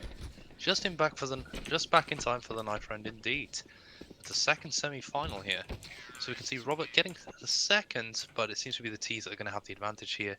They switch sides immediately. So it looks as though we do in fact have Team 2 starting off on the counter-terrorist side. This is going to be a really interesting game. AVGK's own O'Tintin on the other opposing side. We already have one of our players into the final, being Ghost of Beyond. So, big up, represent AVGK from the CS division. So we're going to get into this pistol round here. A usual setup to run on train would be 4 towards the A site and 1 on B. We actually seem to be having 2 here, or even 3. They're expecting a B hit to come in, but it's actually going to be towards the Ivy position. I think Gucci and... So you can see Nilpix here waiting for this push. They're actually all stacked up. Gucci gets the information, but he's going to get run down. He gets 1. Nilpix trying to get the 2nd, but he gets taken down. Then cut down by the molly, but Robert pushes through and gets that kill onto Freddy. Freddy turned away. He threw the flash 4. and turned away to not get self-flashed, and that was the wrong thing to do. But Robert with nice a lovely kill onto Woody. Yistic getting a 2nd, but Robert with a 4k. Incredible round from Robert again, really showing his worth, really showing the reputation of these Escape from Tarkov players. Absolutely incredible at the game if they're all like Robert, that's for sure. Well, Tarkov is one of those shooters where it is, in some ways, from what I have seen, far more punishing. If you can't aim and you don't have game sense, you get caught out in that game. You get punished. You get punished hard. So it is a game that transfers over. It's the same with Valorant, from what we were talking about earlier. Definitely transferable skills. So it seems as though they're slowly making their way onto it. They don't want to be caught out by a stack Nico push here. That's for sure. So they're making their way out of Pop Dog here. Googie's low on the site, but Freddy's been tagged down a fair bit as well. Will the pistols manage any here? I think so far Freddy They've took actually most of that managed damage to get a from single Robert. kill on Freddy. Tintin's got the kill, but he is now low. Surprisingly at this stage, it's still a 4v4. But Rattle manages to take 1 down. It's now 3v3. Woody's gotten the pick, and so is Yistic. It's actually 3 versus 2. If they can pick up these weapons, there might be something to say about this round. Tintin's only on 34 HP. He's now been spotted out. Robert got that with the last round in the magazine. Robert does have an AK and now half health. Nilpix has a pistol and armor, but there's no time to defuse the bomb. Is he going to try and go for the pick here instead? No, he's going to save that armor by the looks. It's amazing again. I always forget in this game how much sound can play into it, because Robert knew where he was there. There was not much you could do in terms of, I just got to watch the 2 doors. I know he's between the 2 of them. Sound cues insanely important within this game. This game we love to play, Counter-Strike. Robert going 6-0, really wanting to get through to the finals here. He wants this rematch against Team 6, that is for sure. Robert throwing a flash down. A perfectly timed flash as well. That's going to blind anyone peeking up into upper. But Woody is in position, but he's about to get peeked. He gets traded by Freddy. 4v4, that's still more advantageous for the T's. Oh, a rough fight. Nilpix gets the kill onto Robert. Absolutely. You can see they're going to make their way down towards the B-bomb site, but Claire not understanding that there's a leg view from connector area. No, if you're dropping down and connector, you have to take that risk. You have to do that jump. You have to jump in. You have to jump down and peek in at the same time. You do not miss. If someone is watching you, watching that position, because of the height disadvantage, you're always going to be shown to them before you can see them. Freddy K and Tintin now in a 2 versus 4. Tintin jumping up onto the side, making use of that ledge there. How is he going to go about peeking this? He wants Freddy to peek out from upper. He needs the focus to be taken away. So Freddy's ready for it. Tintin trying exactly what I said, but it's a case of you missed that first shot, and as we saw, missed the shot and lost for it. Battle of the Freddys here, possibly. Nilpix now falling off the angle. Fake Freddy and Freddy K are about to come into each other's sightline. What's Freddy K going to do here? He's picked up the bomb, but he is being pushed from behind. Yistic is about to get into his line of sight, but he's on his way out, and not understanding that height advantage again, it's going to catch anyone out who's not familiar with Train. The CTs taking their first round. Oh, this doesn't leave the T's in a great position. Claire is already bought. They should have saved. Unfortunate. They're going to have 4 Tech 9s, and a P250 into this. Varying degrees of armor throughout the players. What are they going to try and do here? The only thing they can do is a hard push onto A. They're going for that Ivy bush again. That flash doesn't land where you'd want it to. They're going to get mowed down here. There's 2 players ready for this. But Freddy actually manages to get one. But Rattle takes down Freddy in an unfortunate team kill. 2 Tech-9s now. Rattle and Glare left in the 2 versus 4. Freddy's re-peeking, but Rattle gets the kill. You can That's a only free really weapon. take that. I don't know if it's changed much from the CSS days, but trying to push that, you need to lead with 2 flashbangs. They've got to go out. You've got to get to the end of that blind. Otherwise, it's just step shoot, and it's a Absolutely. choke So point. now we're about to see Claire. Claire in a 1v3. They're not on this bomb site. She could walk out right now. I turned around. But she's not sure. She's trying to make a play back. She's trying to fake leaving towards B. But the CTs haven't fallen for it. They're pushing down from Ivy. I They're have about to to give reach a I have to position. give some props to Claire though, running TAW.net and recruiting in your name. It's a TAW tournament. Absolutely. Big respect for this call. Keeping a Woody the handle on mighty. everything and still finding the time to... Woody with that push there. The CTs, they didn't even consider that she might be going towards B. If she'd made that play, she would have at least gotten a bomb plant. But look at their finances now. After that misbuy in the last round, they're back onto pistols again. It's 2 pistol rounds in a row. And that push Full did not work for them. M4s And they're splitting. You may not know of this due to only being around in the Source on 1.6 days, but the A1S wasn't always meta. Or the Carbine as it was back in the day. Yeah, the Carbine A4. was always an interesting one. Robert getting 2 there. Managing to take 1 down with a pistol and then reclaiming onto the M4. Robert and Rattle in a 2v3. Not the most winnable, but Robert does have armor and a flash. I don't So think he the may be able to do something here. I don't think the TAC 10 was around back then either. It was Mac 10s, AKs, and M4Ss were always the common, along with Scouts and Ops. But there's a lot more pistols these days as well. Rattle really needed to be getting that kill before his mate died there. Could have made that into a 2 versus 2. Really unfortunate from Rattle. But he's in a 1v2. He has an M4. He has a flash. He may be able to get something done, but Googie and Freddy seem to be aware of where he's going to go. Is he going to make the same mistake that 2 others have made previously? He shakes his mouse as if to say no. He's about to head up into upper, but he has been smoked off. Is he going to try and make his way through the smoke? He is. Oh, but his back's turned, and Googie's just going to take that kill every day of the week. Good round from the counter-terrorists. But no. That's a buy again. They introduced the A4, which had a larger mag capacity, larger fire rate. But as of recently, the A1S has actually been added increased fire rate and increased damage. So it does more damage than the A4 counterpart, which is actually $200 more expensive in in-game economy. Yeah, which makes an interesting change choice. I think they know this is a CTs know this is a full push. They didn't even look down. So let's take a look at Googie here. He's being quite aggressive towards his ramp position. That nade doing a lot of damage. They're actually set up towards the B kitchens side of things right now. They're above. Oh, he spotted out Tintin. Lovely reaction shot from Googie. That is a nice kill. He should know there's another one left side of A main. He did see him cross earlier in the round. Is he going to expect it though?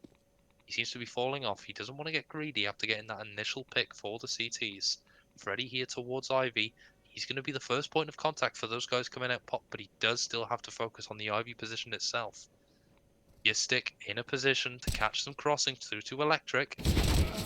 Freddy K peeking out of A main, getting Googie, but Freddy ready with a trade. Claire on her way out, climbing up onto the train. Yistic getting the refrag. Claire now above. She's seen Woody, but she gets the kill onto Freddy. Didn't spot Woody's head in connector there. Robert now, 1 versus 3. He's seen the feet. He spotted Yistic. Lovely kill. Oh, he's taken down 2. Yeah. Will he beat Nilpix in the 1 versus 1? He's taken this from a 1 versus 3. What a round this would be if he could win it. And he's won it. If you're the counter-terrorists, you've got to be asking yourself what went wrong there. That was the shot from earlier, so he already knew one was in the connector. He knew one was mid. The second he could see the feet, that was a kill. You knew the other was there. The kill from the back meant the only place it could come was either up train or through that middle bit, and he came straight up through middle bit. He just had to wait for another 10 seconds before he pushed it. Definitely some miscommunication from the CTs there. They had the information on Robert's position. That flash not working out the way Robert would want it to. That was an interesting grenade for the back corridor, but Woody the Mighty has been going there every time. And Rattle's potentially going to push him here. Let's take a look. Woody has gotten the information, but he's now low. Rattle did pick up the taken kill out by on Rattle. Nilpix. He knows Woody dropped. Tinted taken out Freak Freddy. Woody still managing to get that kill onto Robert, actually. Oh, and Googie with the kill. They've gotten 3 kills out of nowhere. This is a winnable round. It really shouldn't be. Rattle gets the pick onto Woody. Now they both have armor. They have util. They can win this round. Claire bringing in the bomb. Googie's going round to around the CT area. Yistic's going to come from behind. It's good to see the train is still a really good part for the bomb because it gives you good sight lines from up top. That was a fantastic That was an insane grenade. That puts Rattle almost out of it. Googie has seen where Rattle is. He doesn't react in time. So unfortunate. Daystick pulls off the AWP on Claire. Not hitting the shot. But Daystick is on half HP. Rattle's on 10. Is he going to go with the pistol here? Rattle's ready. I think Rattle got lucky there because Rattle was visible through the train and Daystick just didn't see it. Didn't see it until too late. The terrorists have recovered for a great half here on a conventionally CT-sided map again. Very much so. Can the CTs pull something out of this round here? They have an MP9, 1 M4 and 3 Deagles. Surprising, Yistic not realizing maybe it's the last round. Could have definitely bought more into this. Rattle throwing a flash down. Woody going for the same peek again. He's going to be expected. But Rattle spotted out Nilpix. He might not be ready for Woody's position. Claire coming up from upper. Coming to support Rattle, perhaps. Has 3 on Rattle's not going to be ready for Woody in this position. But he will have ladder in accuracy. He'll have that ladder in accuracy. He spotted out Googie. And Woody manages to get that pick. Perfect pick from Woody. Robert now passing through Ivy. Tintin getting the kill onto Yistic from Ivy. Robert's getting Freddy down. 4 versus 3. They've split up. The CTs haven't seemed to be doing a great job of holding down all the choke points on the site. Areas like Ivy, they've just managed to walk through on a lot of rounds. They have to plant now. They need to go for this. Woody's wrapping through from CT. He's going to meet a player, Freddy K, on his way towards CT train. And he's not going to check him. It's a free kill for Freddy. 2 versus 4 now. Googie taken down to 30 HP. Nilpix gets the first. Is he going to be ready for a second man pushing him on CT train? Googie not sure what to do. He seems to be leaving. Doesn't realise this is the last round. Doesn't realise. He's going for the save.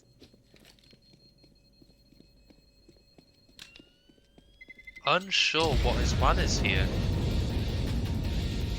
I think might have realised at the end very he threw it away. Yeah, very much so. Short games can be confusing. Daystick has been quite quiet for most of the earlier games from what we've seen, and then this half has turned up. Turned up for this one. Absolutely. It seems as though, judging from the in-game chat, that communications actually weren't great between the team there. Googie being given the call to save by other members of his team, not realizing that it was only a short match. This T side, this pistol round is crucial for the T's here. If they can win this, they'll be in with a chance to get it through to that final. Woody getting the first pick on Freddy. Claire's about to re-peek. Not ready for that, but Googie gets the refrag. Rattle has been spotted on his position in Pop Dog. Rattle gets the kill. Rattle getting 2. He's tucked up high on train, so he's got the Googie viewpoint. completely caught in a way there, peeking out, wrapping through. Freddy's and Olaf. First kill from Olaf. Robert waiting for the peek here. Freddy. Oh, The silence pistol connecting. doing its work there, but he was unlucky not to land any of those shots. Ready for this peek from Freddy. Freddy ready for Tin as well, though. Freddy has the bomb. It's 1 Tintin versus showed 2. earlier on in the warm-up games as well. He's very, very good with those pistols. But Tintin and Robert both know where you are. This is an interesting one. It's not a favourable situation to be in, that's for sure. Freddy But has to Freddy come definitely can make it work. They're both hiding in the connector position. Gonna be ready for this. But he only has 25 seconds to get that bomb down. Or to kill both players. Tin peeking, and that's it. That's the round. The T's have a hard choice to make now. Do they force up and try and go for this second round here against the possible lowish buy of the CTs? 2,000 cash is a idea. You have to eco it. You can't take that risk at this point. Your best bet at this point, if you were going to force it. Oh, they're buying. They're buying. They're going for Mac 10s. Mac 10s and Deagles. That's The Deagle choice. The Deagle choice isn't my favourite thing, but 3 Mac 10s, 5 Mac 10s, and a B rush could maybe work out for them. Robert's going for this push with the MP7. They're taking upper control. Currently have Tintin with a shotgun in Pop Dog.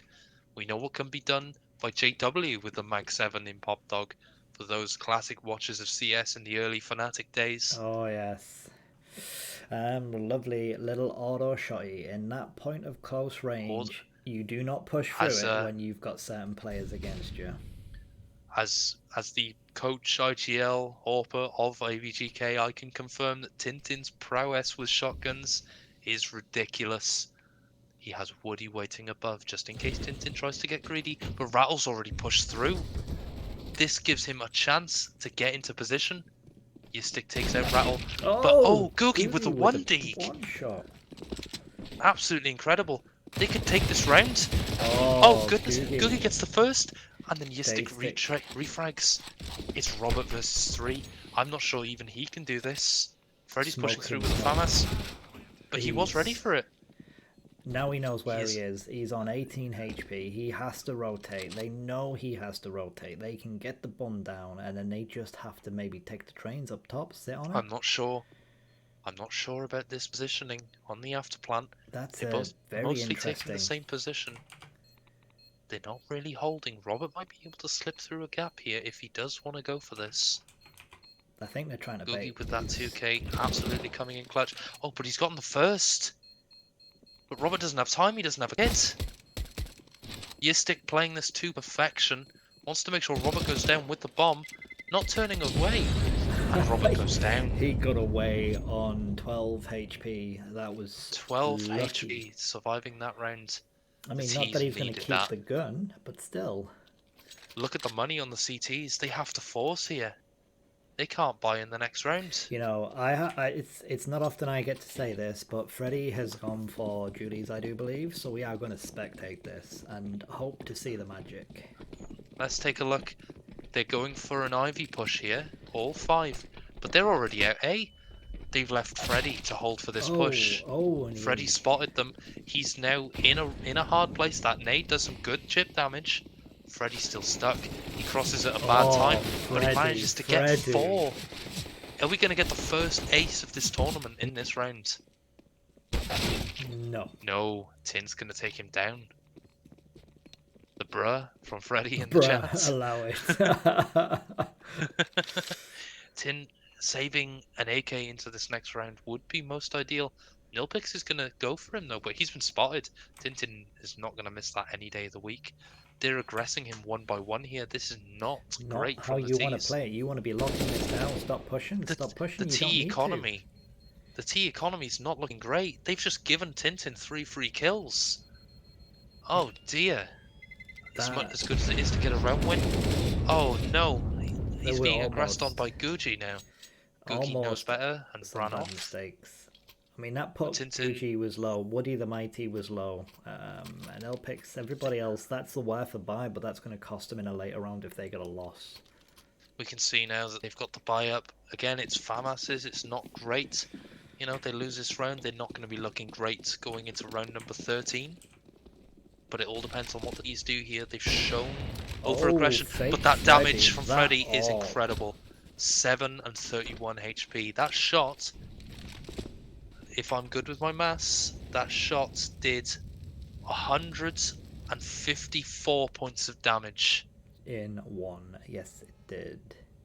Something along those lines anyway. 93, 16, 162 points of damage. There we go. 162. My maths are not on point right now. It does not matter. One shot let's hope my very casting nearly is. got 2 kills, because if he'd have been half a centimetre higher, even through a wall, that is Oh, you're stick engaging in the spray with Claire. Your stick manages to get it. Very lucky that Claire didn't pull down the spray there. Very lucky with that.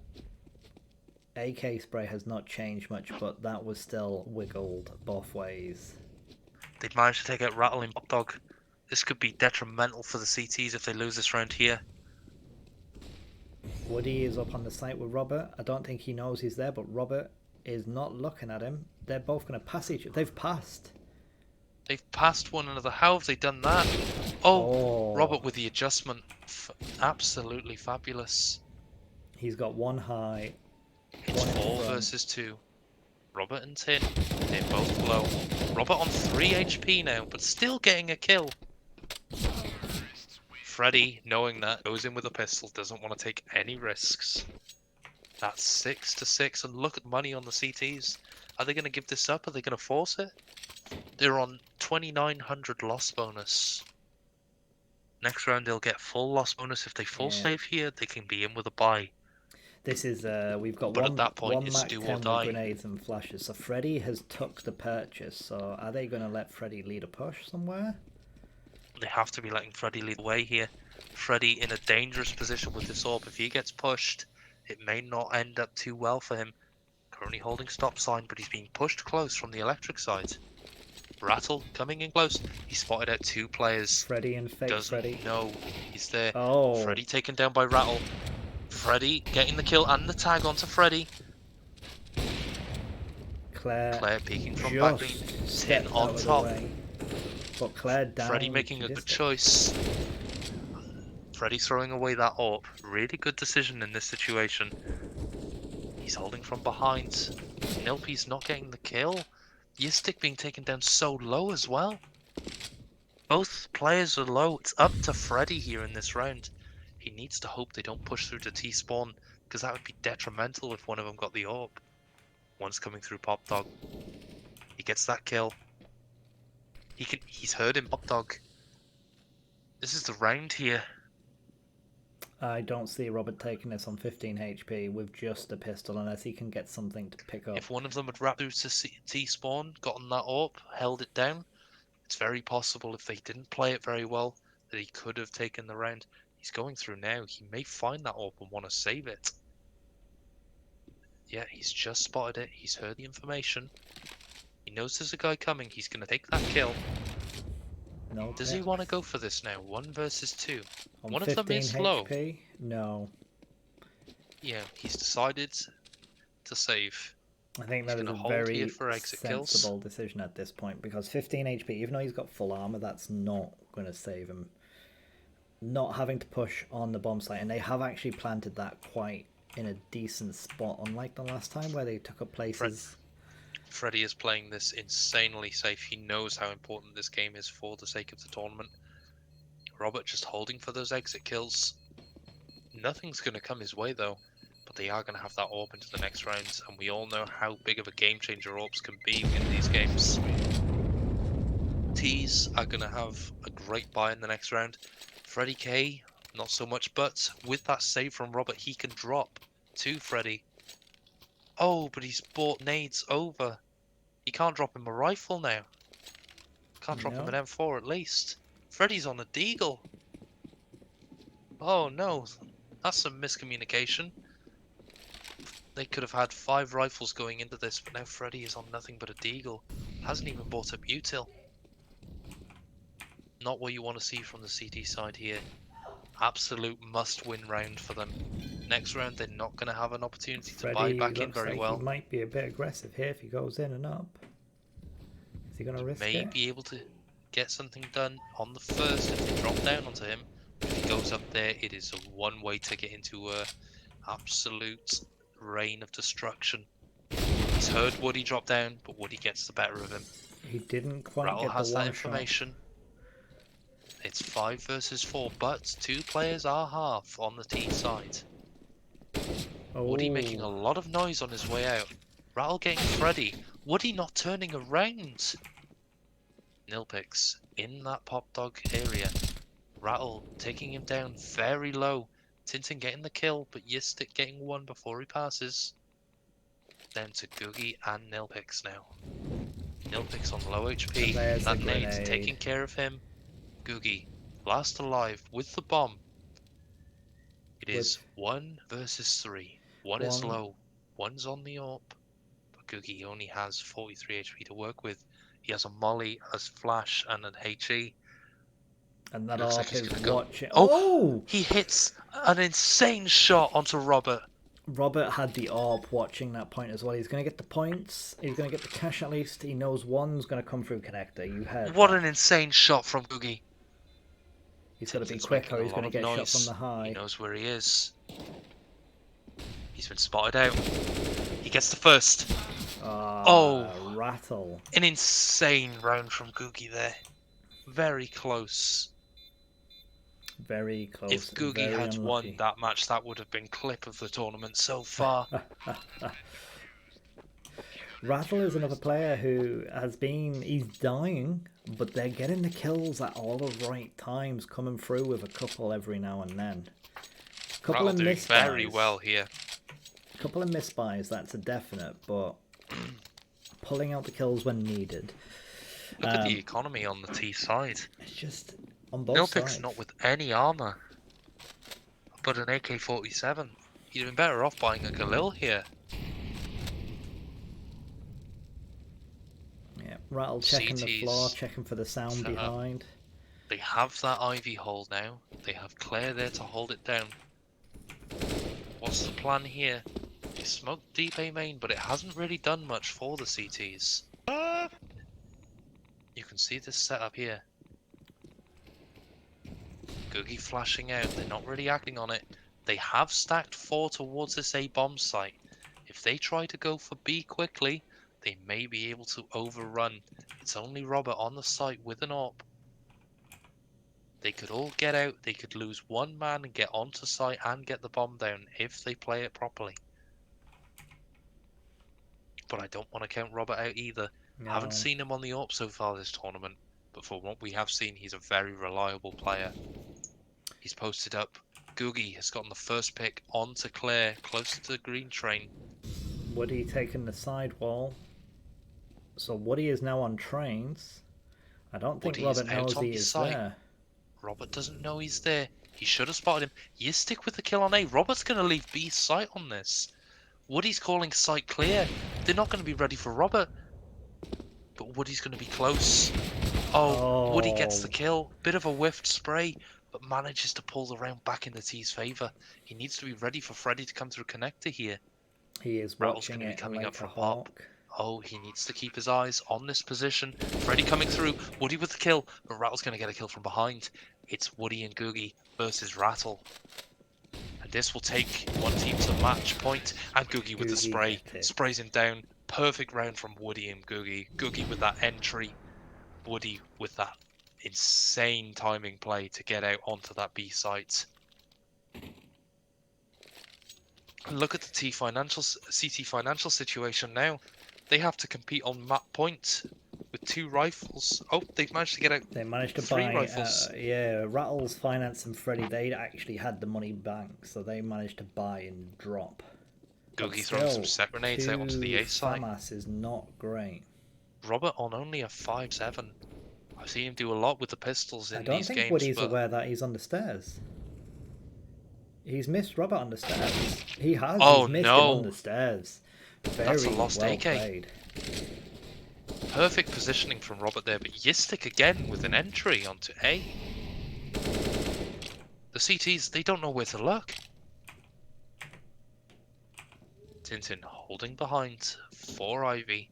There is a player there, but they're splitting up four map control.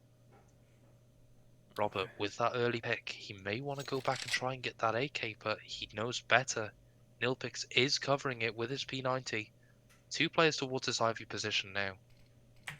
Definitely has the information. There's at least one there with that smoke going out.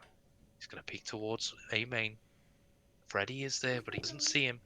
Tin going to start trying to move back. Are they going to catch him on a timing on this Ivy push? No, he turns around just in time. Googie's still there to come out, but Freddy might be able to catch a timing. He knows that there's one more towards Ivy now, but Freddy is out. He has no idea. He gets rattled. Googie gets rattled. He gets Tintin. Oh, Insane entries from Googie. Freddy now about to head onto the side. Freddy K gets the battle of the Freddys is won by Fake Freddy. The Fake Freddy won. That leaves just Robert, but it's just Robert with a 5-7, and Googie's not ready for him. Robert now has an M4. This just turned into a very winnable round, and he has to go for it. Otherwise, it is the terrorists through to the final.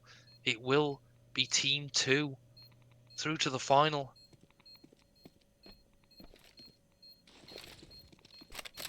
Holding very passively. He's sticking the defuse. Freddy peeks and takes the round. Team 2 beaten the unbeatable seeming Team 4. That's Team 4 out of the competition. That's 9-7.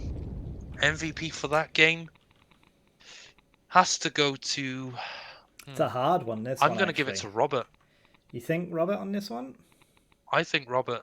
You can see how, despite his team falling off a little bit, he still was putting himself in positions to open up those rounds for his team. The T's, they had a very split, very well-rounded performance between them, getting the entries all over, but Robert really tried to carry his team through there. No, he definitely started to pick up the kills right near the end as well. Throughout, actually, led most of the way for quite a while. Started really strong. I think we were saying at the start of the game, coming in with a couple of MVPs, picking up a couple of early kills and a nice little lead. Definitely working on a chance for MVP of the tournament going into the final from what we have seen. So, this is what we've all been waiting for, guys. This is the final. The final of this tournament. This is what it's all come down to. Let's check the chat. Shmiko in the chat. Everyone here all ready for this last game. The last game. We expected Team 4 to be in this final. Yeah. Team 4 came into their first 2 games 9-0. Robert, Tintin absolutely paving ways with their plays.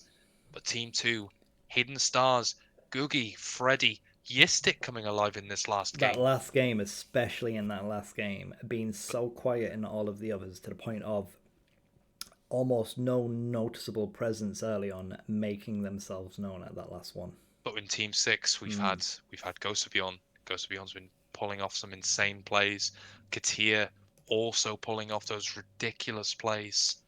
But we got to give our honourable mentions to those who've gone out early. Freddie K, Tintin, Robert especially. Robert was a massive contender for the MVP of this tournament in my book. Doing absolutely insane jobs. Parim also doing insane jobs in his games, really trying to drag his team through. I cannot wait for this last match. This is going to be an insane matchup. So let's recap who we've got.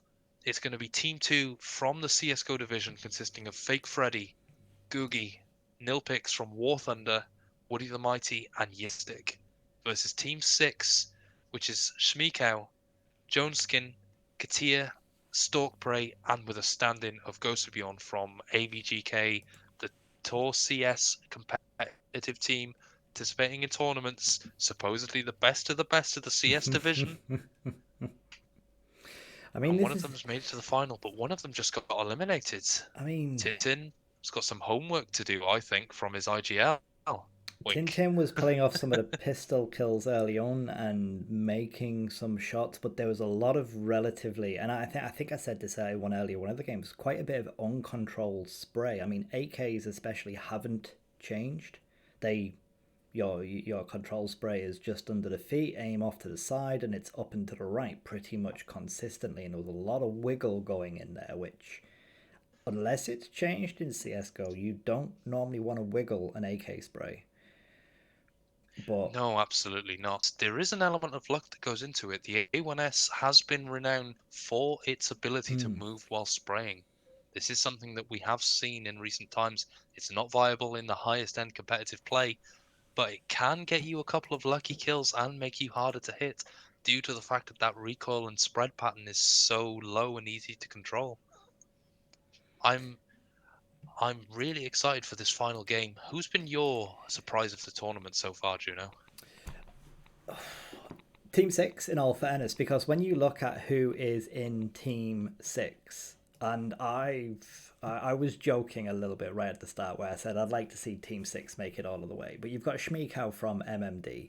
I know doesn't normally play FPS games, in fairness. A lot of the games I've seen in Discord and whatnot, not what you would expect to see in terms of transferable skills to this. You've then got Joneskin, who is from Apex Legends. Fair enough, it's a first-person shooter, but the trouble I had switching to Apex is it's more movement-based than aim-based. You can stand and get in a little bit of a gunfight in Apex and still run out of it alive. You've got, obviously, Ghost Bjorn, who, as you've said himself, is a CS, is a TI, so we'd expect to see good things from.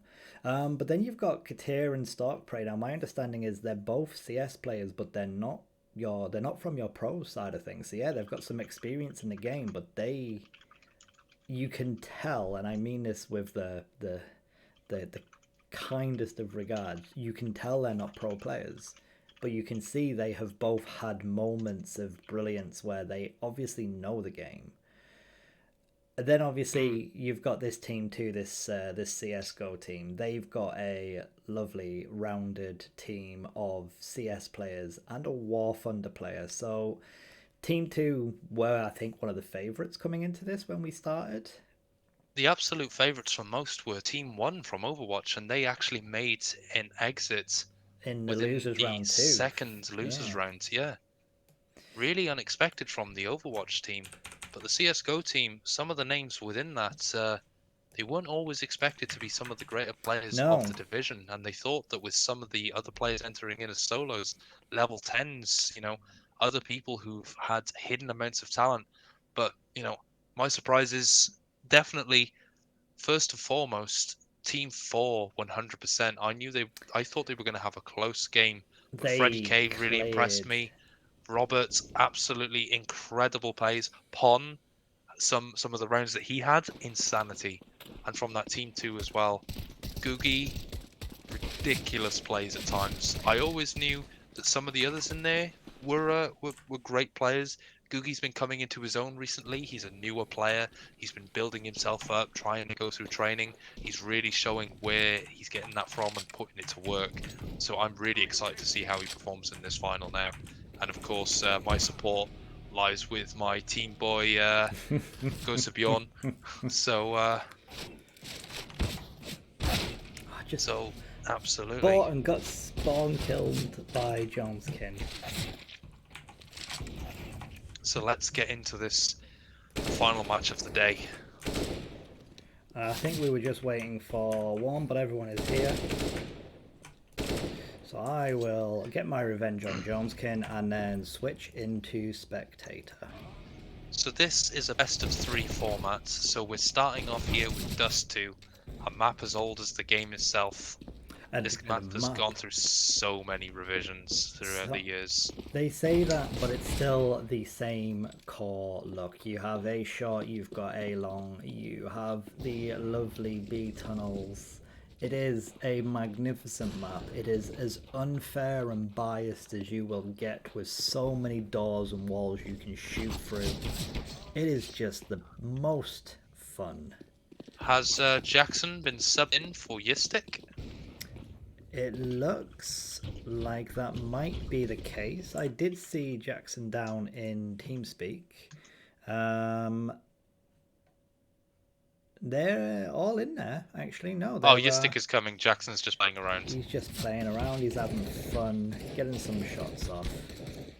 I think that means I need to join the counter-terrorist team and go kill Jackson a few times. So, I don't think I can. I don't think I can do that myself either. Choose team. Why not?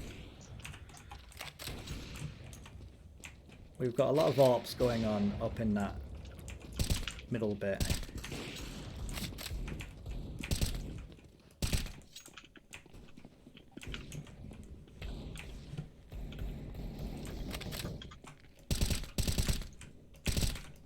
oh, taking that mid-doors fight. I'm going to come along and take it too. Woody taken out by me with a clean headshot. I got nil picks with a little pick from spawn from B tunnels. Oh, nil picks, however, then redeemed with an AWP kill on myself. Oh, I can't even remember what the quick is to buy an AWP. So we're just waiting on your stick before we get into this final match. It's a best of 3, so strap yourselves in. Nope, denied, Dr. Jackson. Let's take a look at some of the plays from Juneau here. Juneau knowing that mid-doors wall bang. There's a hit.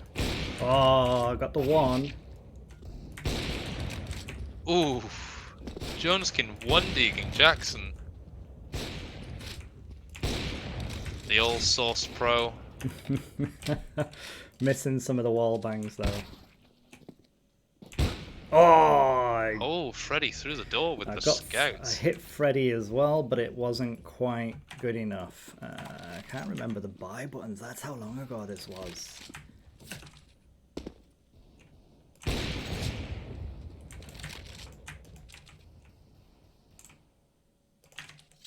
So these games are running quite late into the night now. Do need to figure out where your stick is. Try to be clever there. Is there a rebuy? Yes, F4 there. Oh, I don't have the money for a rebuy.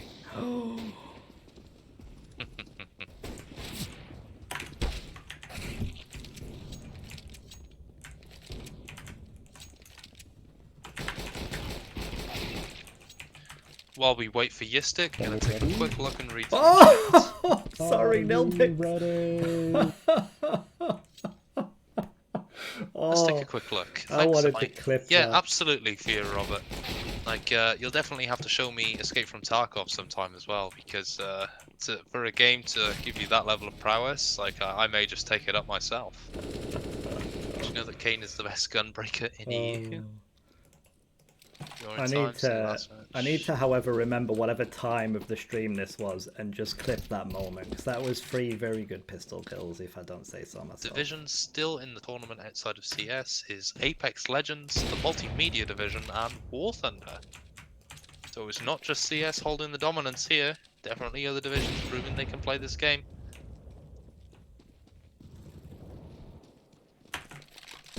But let's see where we end up going here. Where is your stick, my dudes?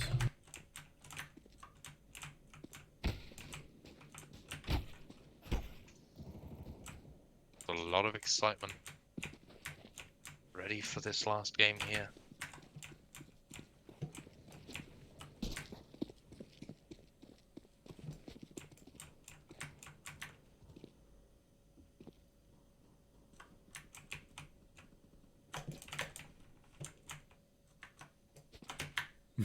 Just with anything overhead.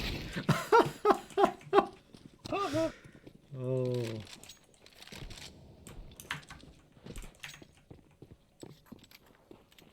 I'm gonna go down and I'm gonna wish the 2 teams the greatest of luck. Razor down for a moment. User left your channel.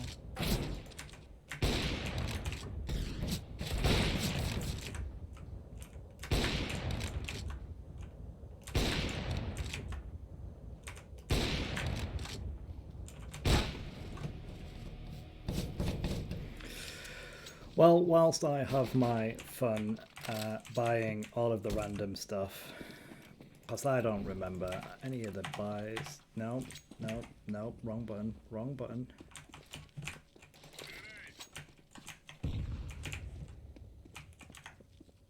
Kind of hard to remember how to play this, honestly. I used to be good at this once upon a time. Once upon a time, way, way back in like...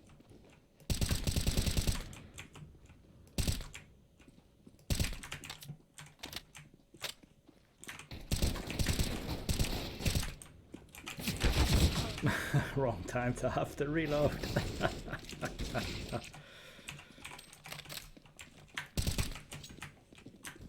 I can see these boxes, however, have... Yeah, you can't get up there anymore.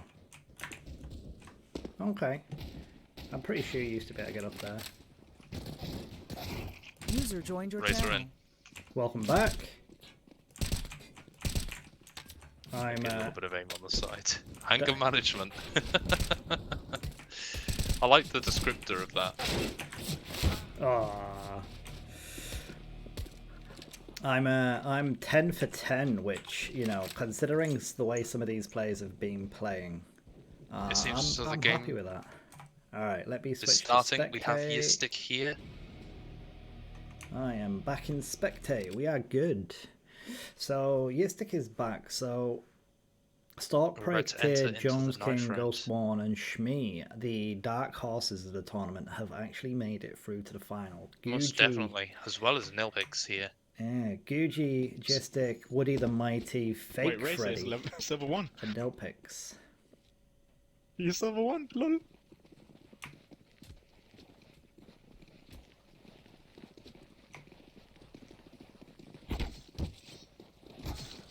I think. The T's getting the first kill of the knife round here. Oh, that was Leveled out. that was some good traded damage, though. Unfortunately, it didn't go in their favour because Katir took a hit and he didn't get one back. Joneskin takes the hit. Oh, someone went in with a left stab Woody there. getting the kill. Oh, that was. It's now Ghost that- of Bjorn in a 1 versus 4. There's 2 right clicked. He could. It's not viable, but he could certainly get the win out here should he play this smart enough. No, But Woody he's the already down Mighty. low. Yeah. It's the T side that gets the knife rounds. Stay or swap. Which are See, they going to choose? We were always the odd ones. We always wanted terrorists because this was the main competitive map back in the day. You would always quite often see the stronger teams take T early on and try and get those early couple of rounds in. I don't know if that's the same. To a degree, yeah.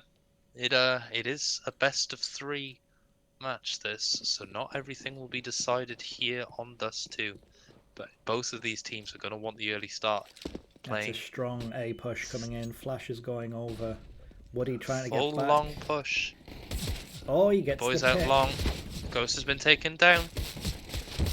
He's- Shmeek oh, out. Oh, Woody. Woody taken out too. But they're already set up in CT. They played 3A. They were ready for this push to come in. Katir's took damage. Katia but getting he's one. getting the Shmeek kills. out getting a second on site. Katia getting a third. This is now in a winnable 2v2. Googie with that insane kill there. Katia now in a 1v2. Oh, Googie he taking took it down a low. big Googie. hit from Googie. Googie with a nice shot to finish it off. I think that was very well played by the CT. They rotated back so quickly. It's We 1-0 can- to the CTs. What a shame as well. He recovered it into a very winnable situation. The T's are gone full eco by the look of it. No, They've 2 made a flashes smart play and here. Surprisingly, Shmeeko has decided to buy a Kevlar vest here. I think that might have been a mistake. They can still get a buy into this next regardless, that flash but they ban. will want to plan. Googie with an insane grenade. 1 kill, 2 kills. Going for a third. Gets the third. Last is playing knows. towards that car position. Gets the molly out. Yistic is going to refrag it. Googie's Googie. showing up big time. 201 ADR in the second round. Heading into the 60% third now. headshot rate as well coming into that. That was some fantastic reactions and positioning. Got himself Absolutely right fabulous behind that behold. box as well. But that means CTs have actually gone for the Mac buy here, and T's have bought up. They've got 4 MP9s, so they're hoping to take the close range duels here. Katia actually gets the first pick on Woody out long though, and he falls back off of that. Immediate 5v4, 14-3 Bomb is Uh, rotating back through T spawn. for Team 6 in this situation. Fake Freddy Definitely is in the surprising. bad spot. He's got his knife out at mid. He's definitely down low now. Ghost is taking some damage, but he's taking down Freddy. Yeah, Fake Freddy, that was a bit of a mistake. You don't cross that gap when you know there's potentially That's the people bit to there be and put your smoke. knife out. But somehow Yistik has managed to get that kill on the Ghost. Katia missing his flash over the top. Jones out. It's Googie on the site again. But Googie gets taken down by Jones. Jones gets a really nice pick on nil. that. He was watching for him. Nilpix and Yistik in a 2 versus 4. Are they going to say B on Dust 2 is a notoriously hard site to retake? So And many it corners, seems so like they many know that. boxes, plus the car, the back corner. You've got so many little places you could hide, and having a little bit of a look around in CSGO, it has not It is more changed. doable to retake since they changed the directions of those B doors. It does give the CTs coming in a slight advantage, but they're playing this after plant too well. They Yeah. know what they need to do. They've just gone for the They're kills. set up for exits. Yistik may get one onto Stalk right here. He does.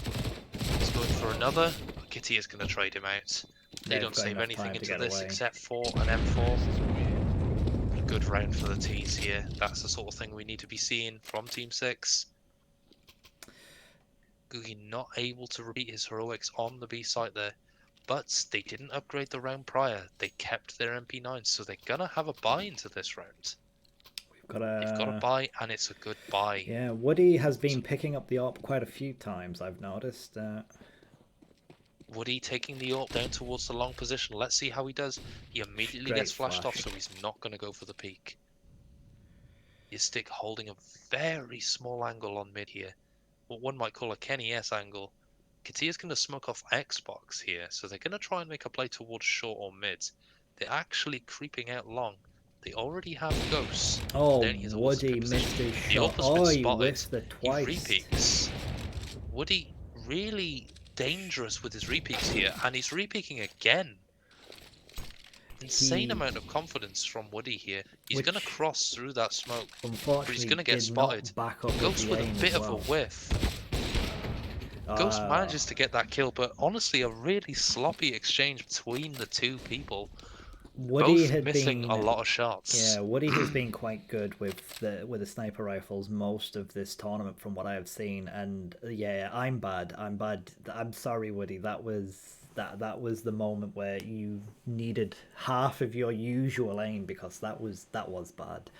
Don't normally like saying that out loud. The but repeaks as well.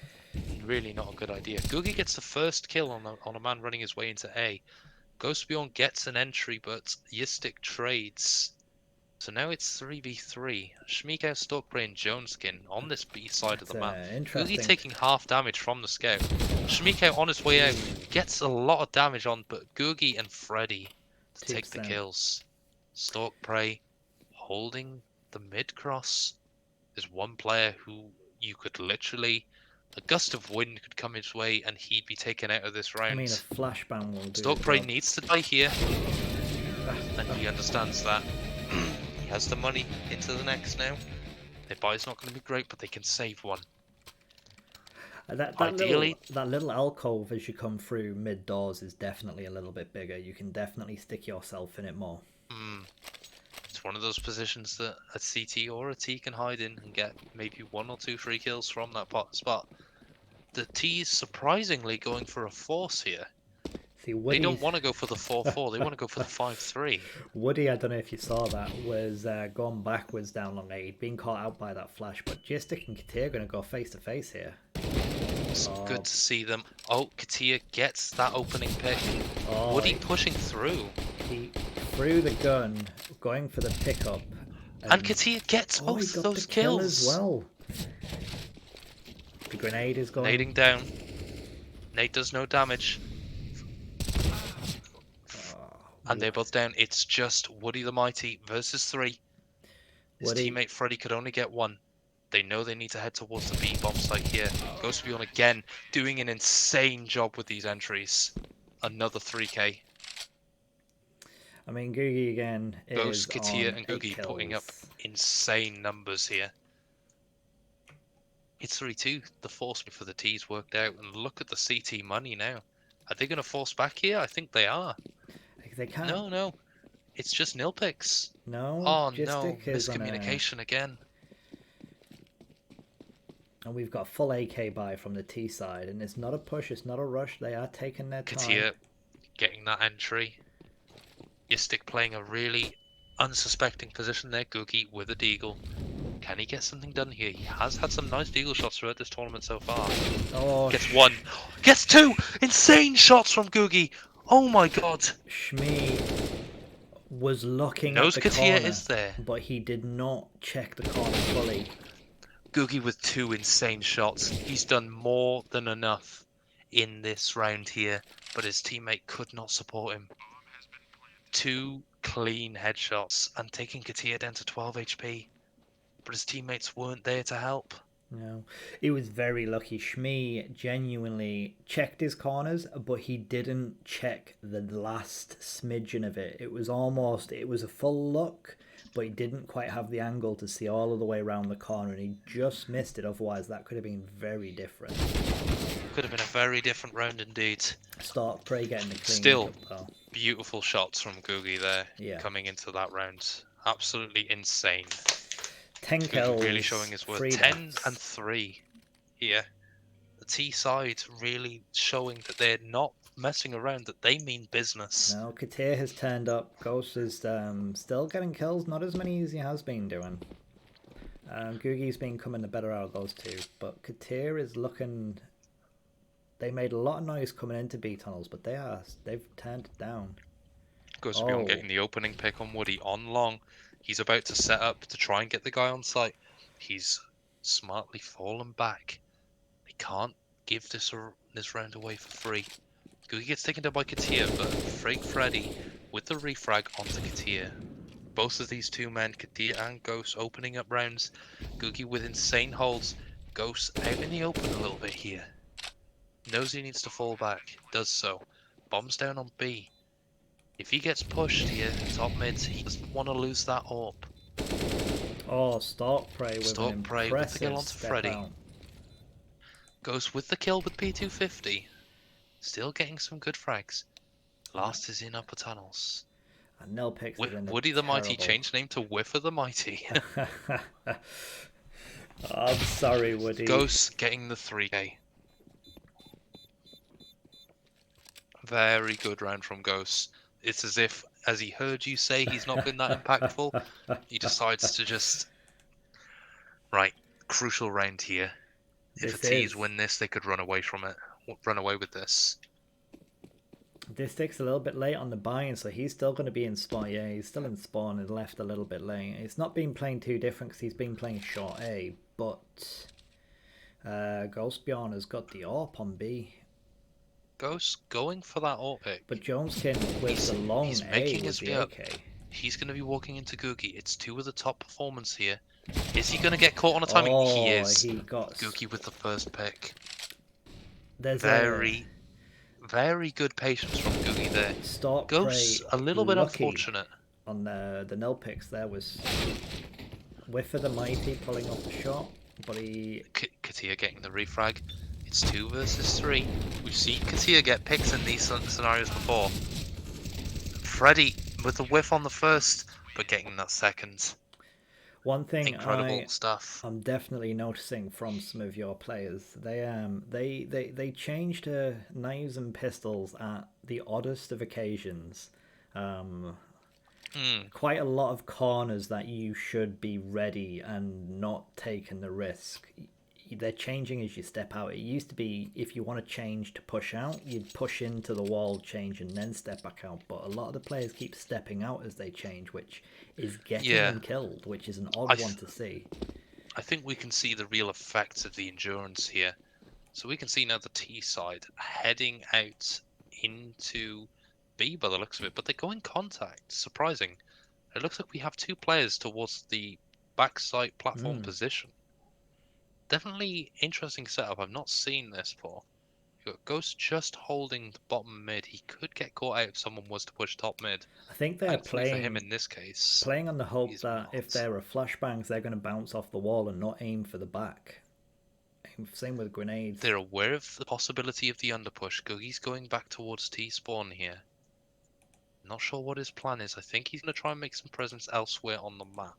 Try and get some information. Because the CTs are playing this perfectly. They know they don't need to give anything away. So Googie's hoping to draw out some aggression. See if anyone's pushed up. He's about to meet Ghost on this short cross. He's just been spotted. He's managed to make his way up onto short. Not a single point of damage taken. This might give the B players a chance to go. He's taking this fight onto Katia on site. Not the best thing to be doing. Nope, they're rotated in. T's are pushing out. They're stuck in tunnels. They're not pushing through. They didn't go. The second he stepped out and shot, they were still stood. That was way too slow. It's I mean, such they a could common still get thing. it. They could still get it because now they're counter-rotating. And they were very scared in that tunnel's position was the problem. And as then soon as one of them went down, they stopped. They didn't then rotate to A. They got the bomb up onto short. They used the box. They were up. They just needed to push in, but I think they thought maybe it wasn't rotating. There are definitely some minor map tweaks that are making some of the strats just ever so slightly different from a defensive standpoint, but it looks like it hasn't changed much. Surprisingly, these sort of strategies, as a Source player, I'm sure you remember that these maps, especially Dust 2, was mostly aim duel reliant. There's a lot more strategizing and team play that goes into making it work on a map like this now. Some simple changes have really changed the dynamic. There's a couple of places where you can now stick yourself behind that you couldn't really stand in the space to defend a point because you would lose. Ghost with that early pick. Incredible onto Googie there.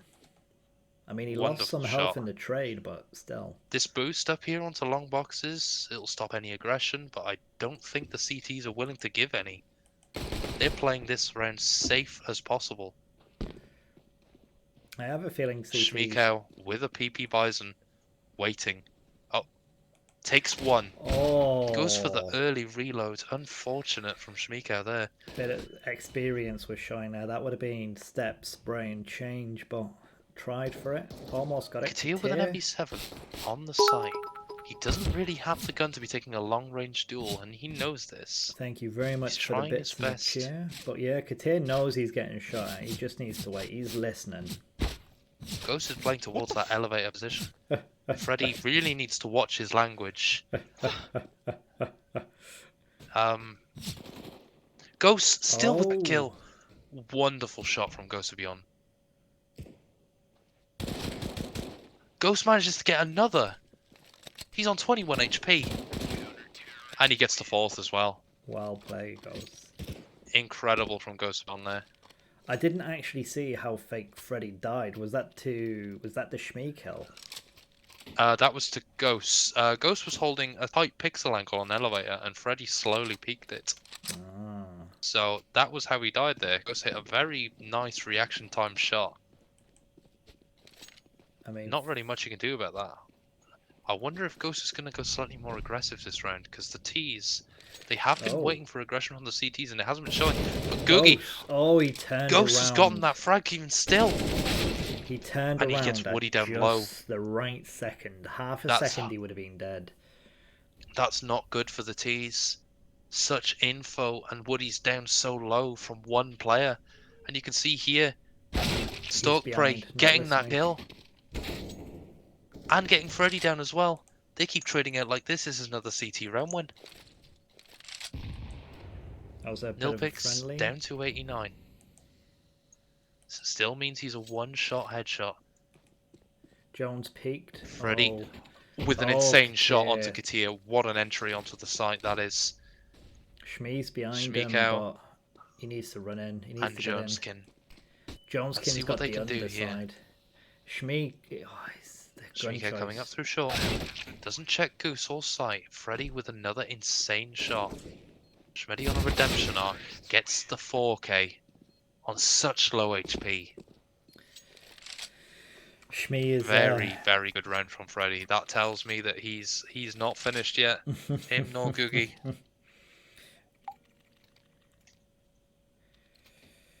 Shmi's CTs are gonna keeps getting force back caught into on the this. shorter range rifles when he needs the longer range. He keeps missing out on the gun choice more than anything, I've noticed. Take but a look at Googie's Jones' taking a skin. deagle. Sporting the CZ. Is that a That's a weapon I've Scorpion? not seen him play for a very long time. The CZ. Very classically broken when it first came into Counter-Strike. High fire rate, only- lots of ammo. The high fire rate pistol, commonly known as the Pocket AK-47 back in the day. Interesting to see. You But used they to have seemed to run have it as gone a for a Scorpion force. was the other name it was constantly known as. Yep. Classic as the Scorpion. I'm not sure why Googie is on only a deagle here. This is actually quite confusing. They did win the last round as well. Definitely some team misfires going on here. Woody playing around that smoke.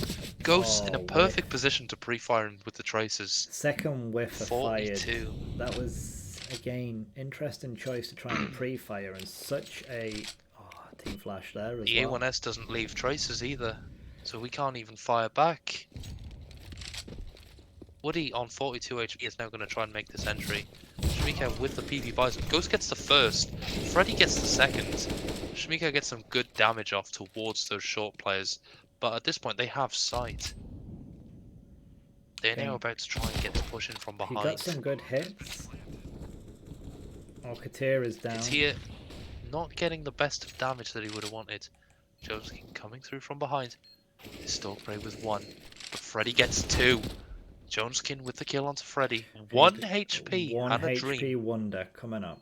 That's what this is. This is the moment. But Googie and Yistik aren't letting anything happen. Googie swings out, gets the kill. Perfectly played. And we're all back in it now. CTs were defending, I think. Are they going to eco for this one? The score is now 6-6. Fake Freddy has decided that he does not want to lose this map. This is now going to be a full eco for the CTs, and they're just going to push mid. They want this round done with. Full send towards me. They might catch out Woody here. He may not be ready for this. He won't be. They managed to take an AK. They could save this, go into the next, because they're already on their way up long. That's what Katir's going to do. The other two are going to go hunt for a weapon of their own. To save 3 weapons into the next certainly wouldn't be a bad thing. Nilpix and Yistik off to hunt in the short position. Googie keeping a handle on long. Katir still saving back at T-base. They're stacked up on short. They want those exit kills. Look how close they are to one another. The Yistik problem here. is Stalkray can't just step out here unless Shmi steps wide.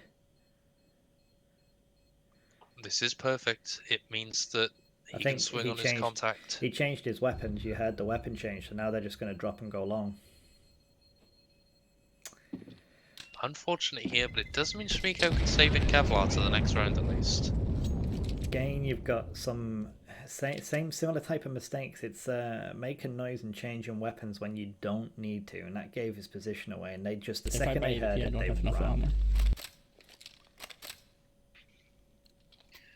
So they're communicating now, trying to think of a buy here as the terrorists need to get this next round. We got one pickup, and Joneskin is on the. Bear in mind there is no overtime. It's a long A push by the look of it. They are coming in force, but they have 3 easily to support on A.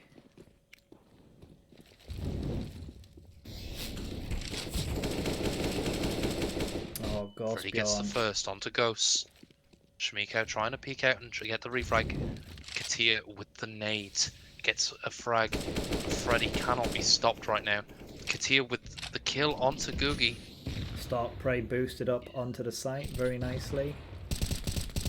He gets one. Stalkray getting the frag. Freddy once again on his reign of terror gets a third.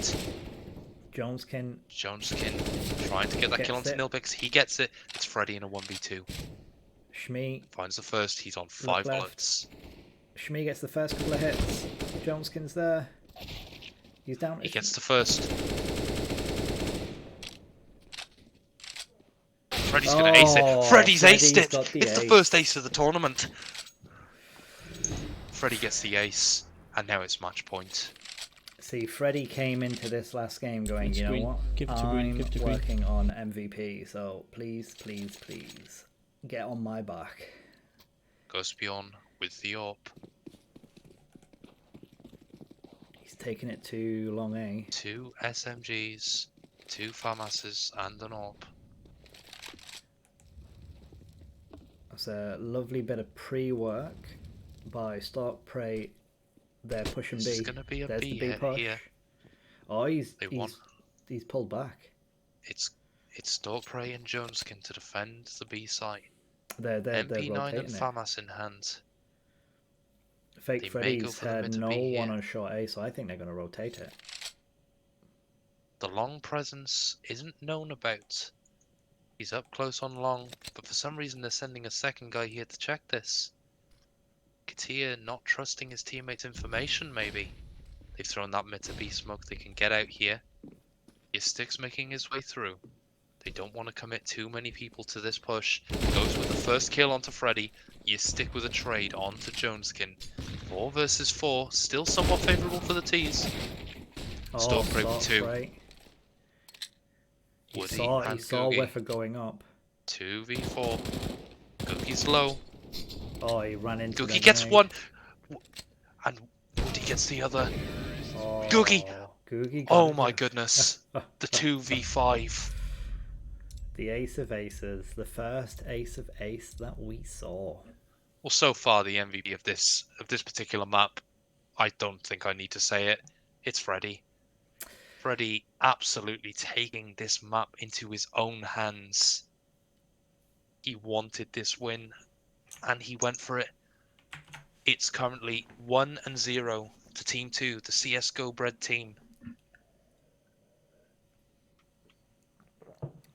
That was a lot closer than it could have been. CTs went into that quite strong for the second, GG. and GG.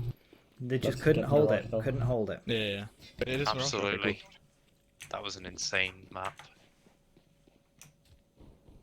Let's get into the second map. The second map will in fact be Mirage.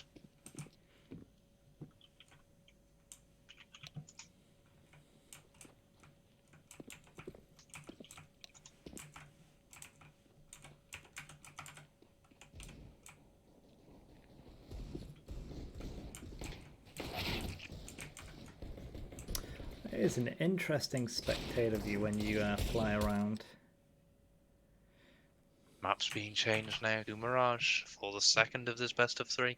So whilst the map is loading up, I'm going to check in on chat, because I have kind of been looking. I have partially been reading it. Most of it has been bits and Genjis and just the occasional... I think it's a penguin in a jacket, I'm not 100% sure, but... How is chat finding it coming into this? How did they find Dust? How are you all looking forward to Mirage? I'm apparently in the warm-up. I was not expecting that.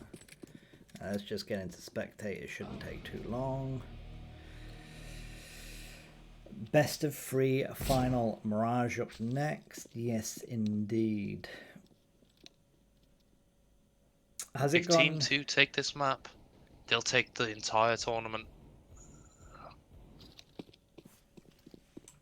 It's been a lot closer. Or would you say it's gone roughly the way you thought it would go? No, I'm completely surprised, to be honest with you, by the way all this has turned out. The players making the plays were not the players I expected. You know, like based off of preconceived knowledge, everything's gone so much differently. You know, we saw Ghost and Katia really tried their best with that Dust 2. But you can see that, you know, Stalk Prey trying with the AWP, not really getting the picks he needed. Shmiko with the SMGs, getting the picks, but always sort of finding himself caught reloading after that first pick, never ready for the second man, losing it on a lot of multi-kill rounds because of that. Trying to wonder Mirage if is that's definitely a different map. trying to wonder if that's a different game. Play yourself some single player games, get too used to reloading every time you've cleared a moment, not expecting the AI to step out. But equally, Woody, as he has renamed himself to a Whiffer, quite a fair few key moments with the orb that really should have took those shots and landed it. Rightfully renamed Whiff. Most definitely missing a lot of shots. Okay, we're watching. I honestly have no More or idea less, yeah. what's going on, but I'm here for your stolen cookie. So this is the TAW WAR. It is the 16th one. It is CSGO. It is effectively all of the different members of the Art of Warfare, which is TAW.net, competing in a different game every year. This year it is CSGO. So we have some CS players, we have some War Thunder players, we have some staff, some operational people, so the volunteers who help TAW run behind the scenes. We've got some Apex Legends players playing as well. So this is this isn't a final where it's the CSGO versus CSGO players. We've got a nice mixed bunch here. So on that note as well, just a couple of quick points whilst we get into So this. Stokebrae gets the first kill on the knife round here. It's looking good for Team 6. Whilst we are stabbing each other, a couple of quick points. If you have Amazon Prime or you are more than interested in subscribing, you get a free subscription as Amazon Prime. Please feel free to throw it at TAW.TV, TAW.net, TAW TV if you are not using it for anything else. Also, we are in our fundraiser month, so there should be. Freddy manages to pull it back out of nowhere. I was watching that. That was 2 last quick stabs and it worked. It came in very well. I believe Sir Kane will be listening. Sir Kane, please feel free to post in the link to the tournament so anyone who wants to see the scores can, to see how it went to get here. If you could also, if you wouldn't mind, posting the link for the donations for anyone who would be willing to do it. And over to the game. In this particular map, I think that Ghosts and Freddy are going to be the ones to watch. Ghost is going to be looking for a bit of redemption here. Yeah, Ghost played really well earlier on. But then again, same as Katir, he really turned it around. If we remember on the last time we were on this map, They both played very well, but the problem is that they were lacking a little bit with their teammates. They couldn't really do everything by themselves. Googie with the first pick. Very nice from him. We've got Stick Katir hiding on and the side. Ghost Nilpix beyond. with the pick onto Shmiko. You stick with the kill onto the sandwich layer, looking very good for the CTs early on here. The T's, unfortunately, they stacked up on each other. They couldn't shoot for each other, and then the flashbangs. Wasn't the greatest starting we've seen. We've got Stalkbrae now heading towards B, or he might wrap around to mid. It's left the CTs guessing. They have rotated back to their standard setup. Well, that's all it needs to. You've got 5 vs 2 at the moment. Googie is low on HP, but it doesn't matter at this point. If he goes down, they know where he is. As the A player as well, he's not in any rush. They have a player spotting over on the B bomb site. Sorry. That's alright. He has a player spotting. You've got so someone if there's up on any stairs. info. Oh, they're both spotted. Yustik has taken Ghost down to 25. On Tetris now, he's not aware of his headshot angle, but they're both one shot. No picks. Ghost gets that kill. How he manages that, I don't know. To ask for a 1v5 in this situation is probably a bit much, but he gets some damage off on Freddy. If he gets anything more than the 1 kill he has got, yeah, Woody cleans it up. I do believe 1-0 to that Team CS. is the freshly renamed Whiffer the Mighty cleared up. So what we're looking at here, very possibly... A partial buy from CT, which is interesting. Whiffer has heard me referring back to his name and has just changed back to Woody the Mighty. Admittedly, there is a 60-second delay, so he didn't. So we can see that the T's are just going for a pistol rush out B here. That could work. So it looks as though their plan is mainly to get the bomb down. Oh. Is Stick getting one? Oh, they've actually managed to get him with the pistols. They've gotten them both. They should definitely get the bomb down here, and they're going to.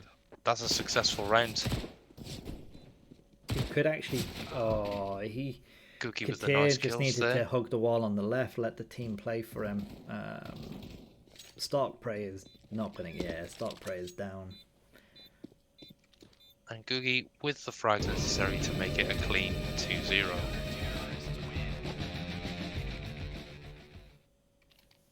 Googie going 5-0 at the beginning of this game. 2 rounds, 5-0.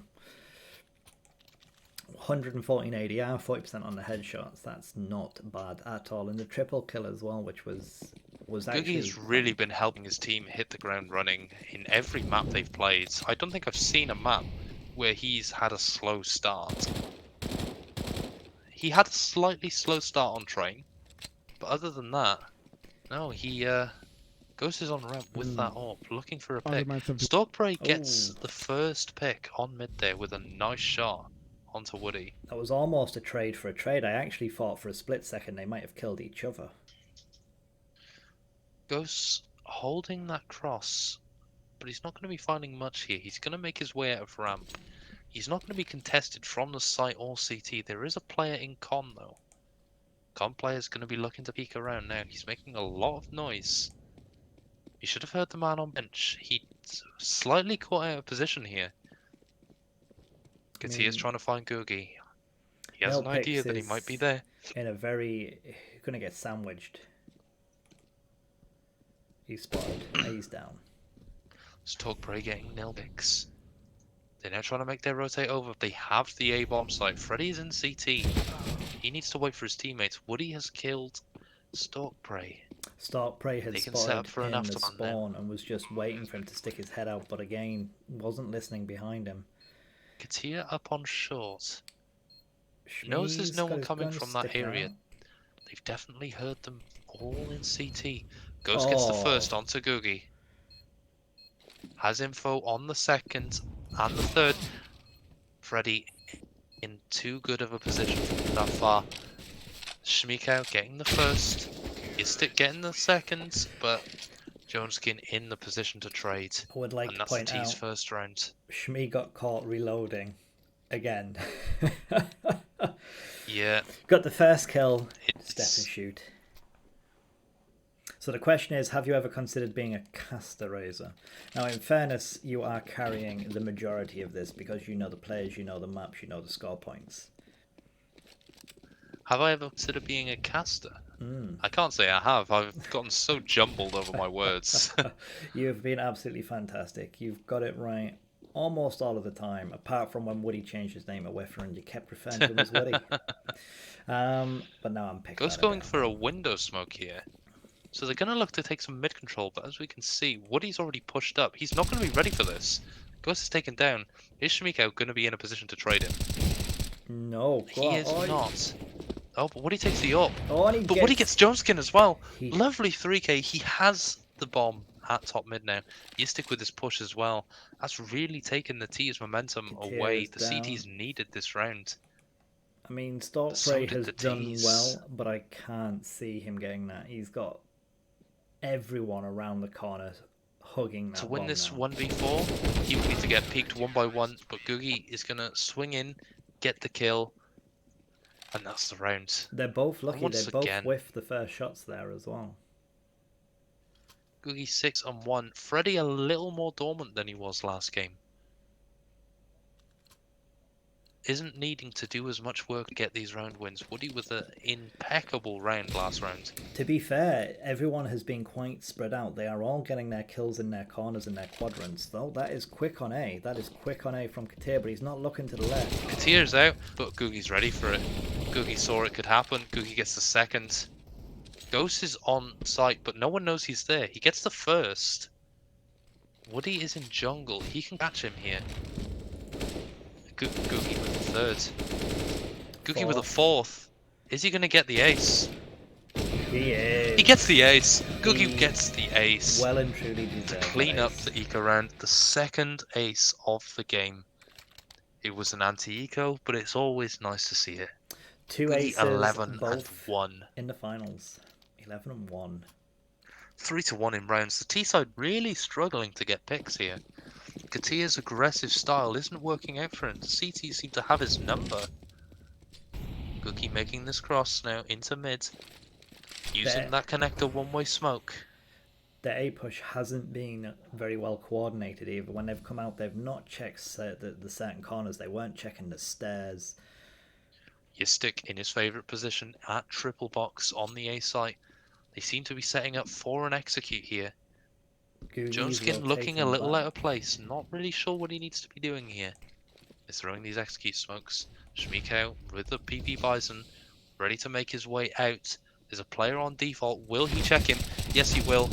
Unfortunate not to Oh. get that frag there. 10 HP left on him. Goes Close beyond one. with the first pick. Katia trying to refrag, but Nilpik's taking him down. Katia's going to try and get the bomb down for sure. He actually gets the bomb. Joneskin with that frag with the up. So they've got This is now a three winnable on situation. A now. Yeah, T's could do this. They've found themselves stacked up on A long. Let's take a look from Googie's POV at the retake. So he knows the AWPer is there. Hasn't have info on Tia. Oh, Definitely sees him now. Woody with a lovely shot. He needs to defend Freddy here. Jones can't do anything. In CT, they were not set up for the bomb. That is a crushing round to lose if you are the T's there. They cannot get They the had picks two on they the need. bomb as well. Joneskin was there, but I'm not sure if the gun shooting whilst he started to defuse maybe just not clear on the sound, but also maybe Joneskin not used to that sound of the defuse, so not aware of that first little click noise. So they've stacked 4 towards the A site here, expecting an eco push of some sort to come in due to the T's clear favouring towards that A site. They've taken mid control here. Interesting spot. They haven't cleared the window though. Woody is still up Woody there. fallen off that And position. Googie is right down low on the stairwell as well.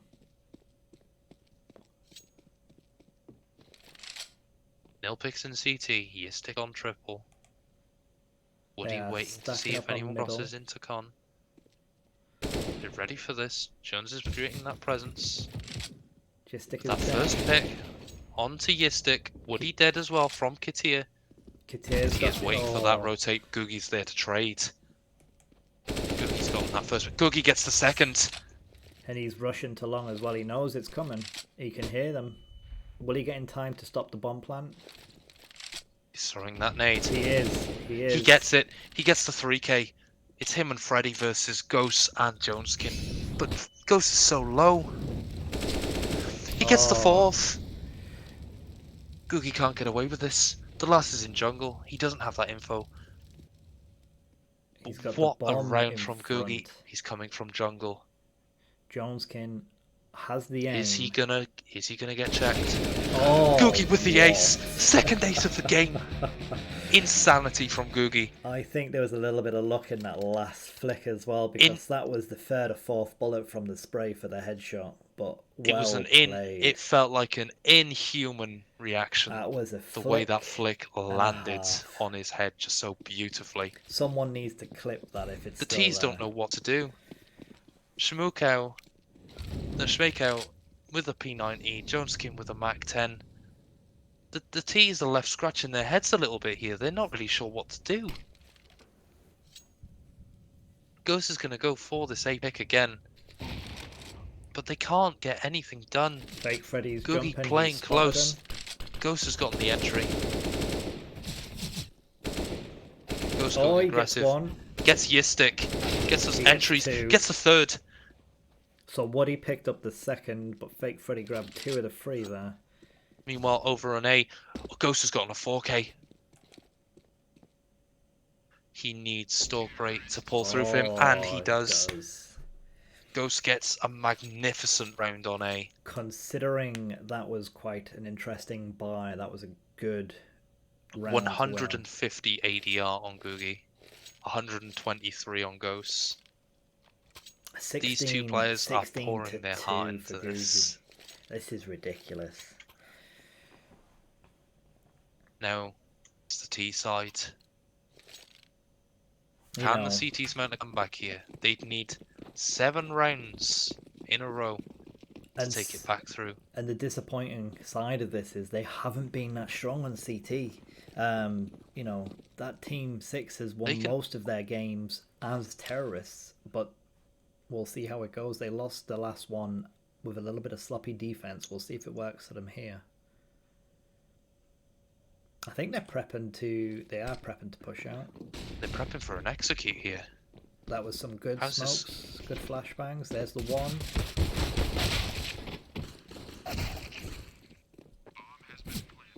Woody's grabbed two.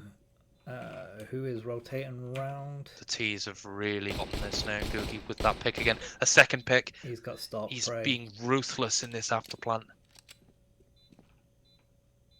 Gistic and Jones Kin. Last player is short. Googie spotted him out. Oh, he gets the dink from a distance. First pistol shot. Googie, 3k, 2 aces, 2 3ks. Googie wants this tournament. Just look at how miles ahead he is. Compared and to this isn't even else. just one game. He's been doing this repeatedly. Massively surprising to everyone. So Googie, I do believe, is actually one of the drill instructors, I believe. He is, in fact. He is indeed, yeah.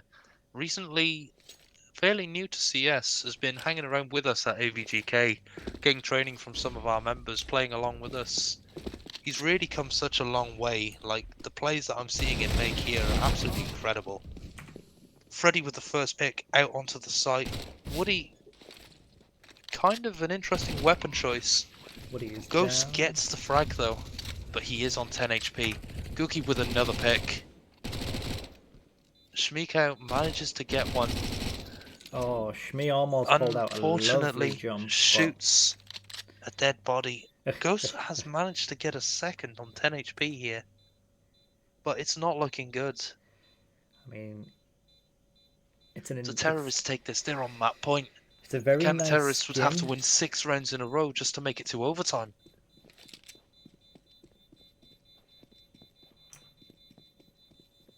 I mean, Ghost Beyond has been doing well. 11 kills and 8 deaths. Unfortunately, the rest of CT are not having the best games. And when you've got Gucci, he's got the kill at the end, and Gucci's now on 20 and 3. I mean, we were coming into this MVP thinking, you know, there's one good run, but now you've got another player definitely up there. This is being ridiculous. Most certainly. You know, Robert really showed his prowess, but obviously when it was really needed, obviously the rest of his team couldn't pull through quite as well. You know, you've had Ghosts up there, you had rounds from, you know, Bodat in that first match. Oh, Johnskin with that push. Googie trades him. Googie again with these frags. But look at the buy from the CTs. It's 2 scouts, an PV Bison and an M4. Look at no utility coming up the stairs. Googie gets the second. Not watching the top of the stairs as he's coming up. Aiming to the left a little bit too early. Googie's going to try and take this site entry alone. I don't blame him. He has confidence. He's been given these kills. He's 1v1 against Ghosts on the site. He won't know it, but he's tagged him up. He has no info on Ghost. He won't clear him here. Ghost should have it. Oh. And he gets the shot. What an insane shot. And that's it. That's all she wrote. Team 2 are your TAW WAR champions. That MVP of this map has to be Googie. And I'm sorry, but out of the tournament, out of all the matches we've seen, Robert was definitely a close second. Ghost was definitely up there around the 3rd position. I'm going to have to give it to Googie. I've got to be honest, I've got to agree. It's been quite an interesting mix, but watching, he's pulled out the most aces. He's got 2 aces out of it. One of it was an insane flick to get that second one. To get that second insane ace flicks at the end, here. that flick. And again, on that, admittedly, there is a hint of luck because you've got to be turning around, you're going to be looking in the right direction, but whether it's a combination of sound, a bit of luck, you've still then got to actually land that shot. Absolutely. Team 6 did exceedingly well in their games to get to the final. From the games we saw, the final was not their best game at all. But still. Absolutely. But Googie absolutely played out of his mind. Agreed. Unreal. 100% Full agreed. bragging rights from winning that tour at Raw. Just to remind you of those winners, you have Googie, the CS drill instructor, Fake Freddy, CS2 long-standing member. You had Woody the Mighty, another long-standing CS2 member, Yistic, CS2 member, and Nilpix bringing it home for War Thunder. Well done to you guys. You are the best of tour. Yeah. And as promised by Jackson, if you want to play against AVGK, go for the real bragging rights, you can hit me up on Discord, Steam, anywhere, and we can arrange that match. I will quite happily come and stream that match if it goes ahead. But no, genuinely, this has been an interesting one. It's been interesting seeing how the game has evolved from what it was back in the original mod days, all the way through to this game. The maps are, there's quite a lot of maps that are still just the same, but a little bit different. But equally, we've had players come into this that don't play CS all of the way through to the final and do really well. Exactly. Absolutely insane. Do we want to maybe invite, let's say, Dr. Jackson and maybe even Gucci himself up into here for a final That's bit what before we shut down? I did just ask Googie, yeah. So from the analyst and casting desk, it's been a pleasant experience for, casting for all of you. I'd love to be back on this channel doing this again. And I think I'm pretty fair to say that from us on the desk, Googie is our Tour at War MVP. Agreed. Throughout the tournament, and we're going to bring him in now just to get a bit of an interview. So we wanted you on our team. Hello, Googie. Hi there, dude. Hello. Congratulations. In terms of myself and Juneau, you are our MVP for this tournament. the tournament. Oh, yes.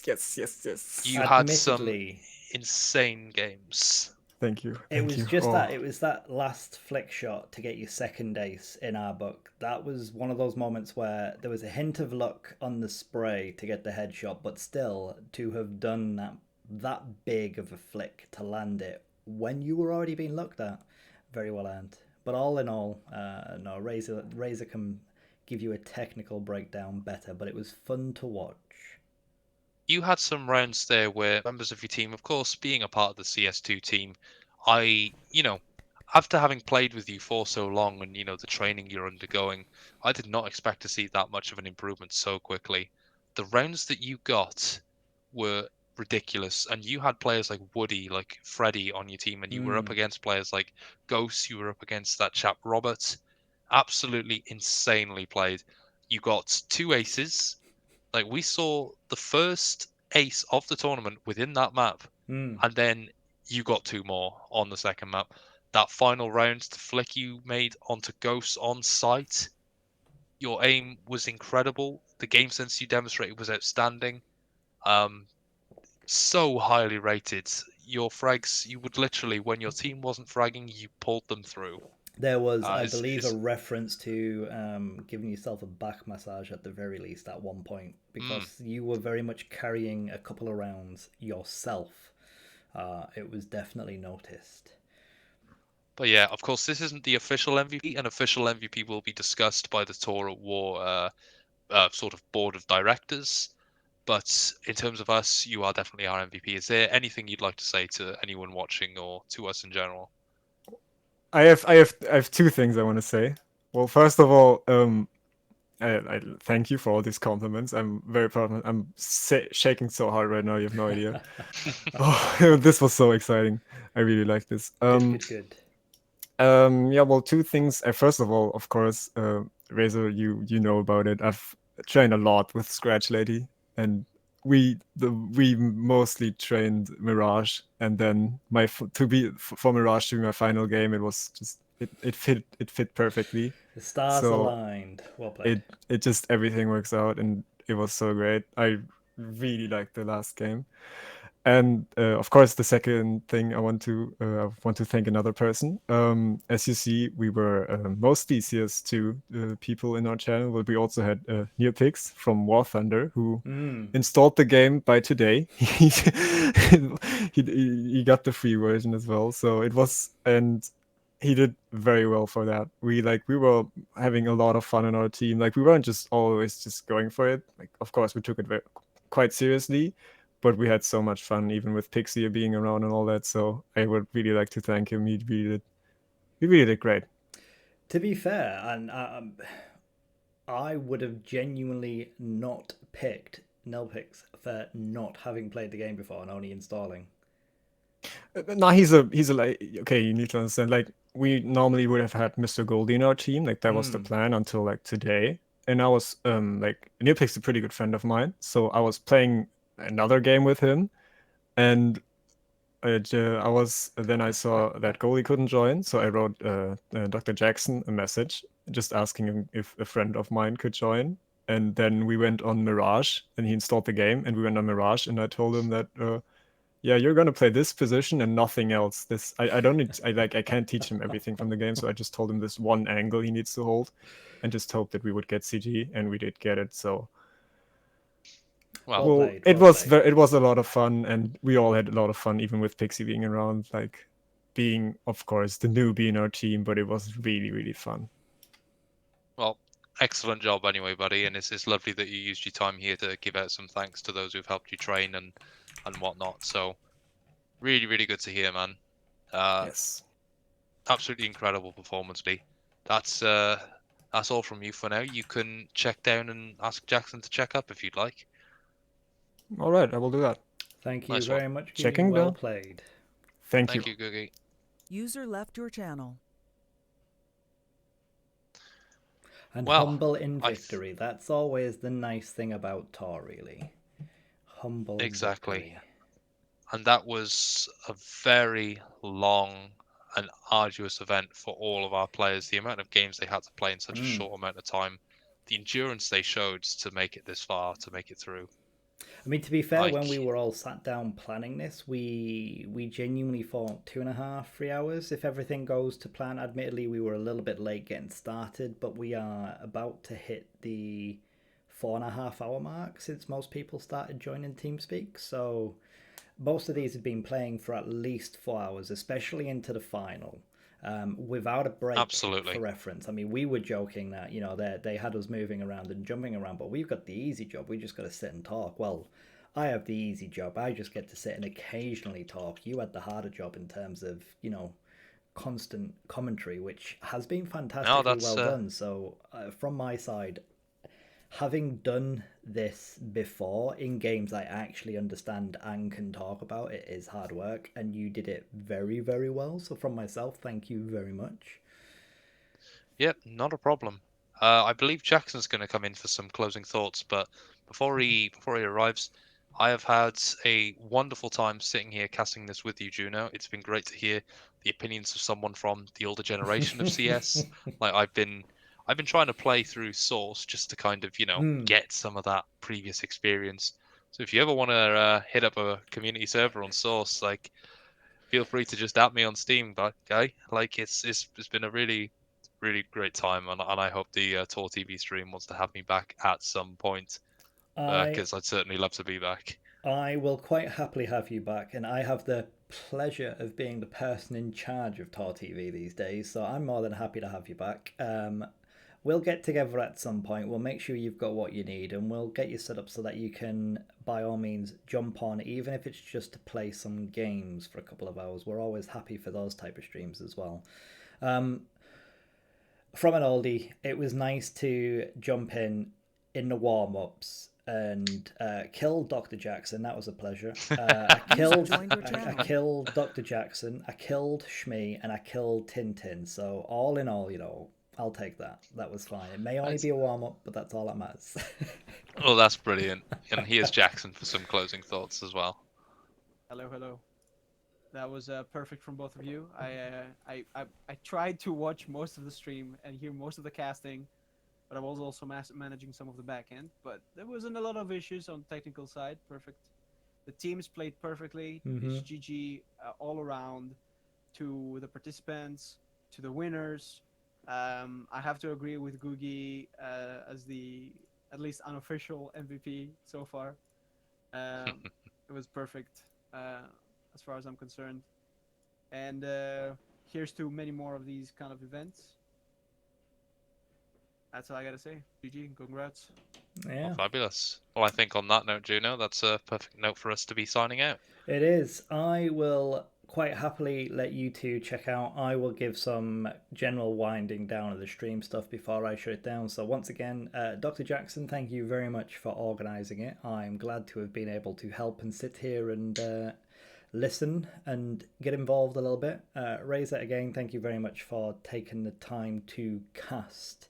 That's absolutely not a problem. I enjoyed every minute of it. Good. So good. Let's not forget good. Kane also from Event Resources. He did a Of great course. job. He was on it all the time. He was like, if we might miss people, we might need to get subs. He was on it all the time. Make sure we had every corner covered in case anything happened. And I'm glad because I'm pretty sure he saved us in a lot of situations that we might have had a lot of issues there. Big shout outs to Kane for organising the boring side of all of this. I guarantee we all got to have a lot more fun.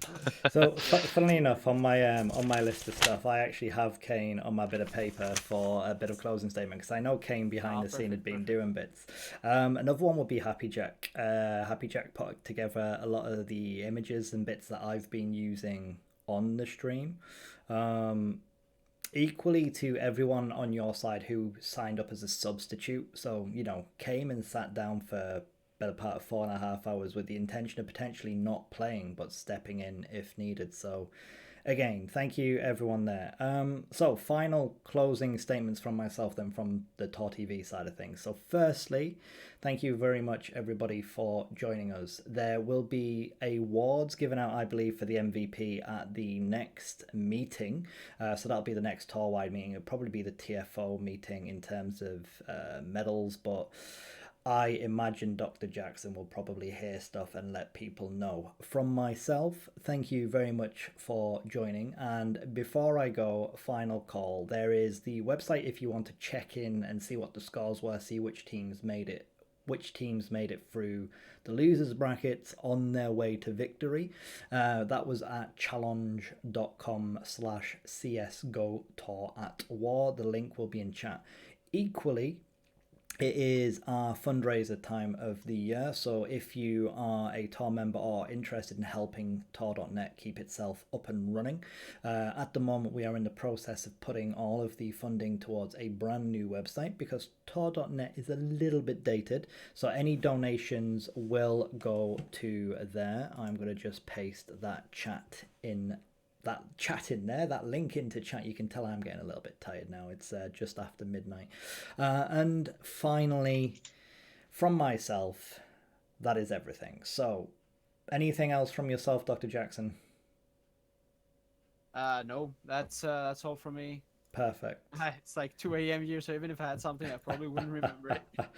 Get yourself to sleep. Razor, I know for yourself you're the same time zone as me. Anything from yourself before I shut us down?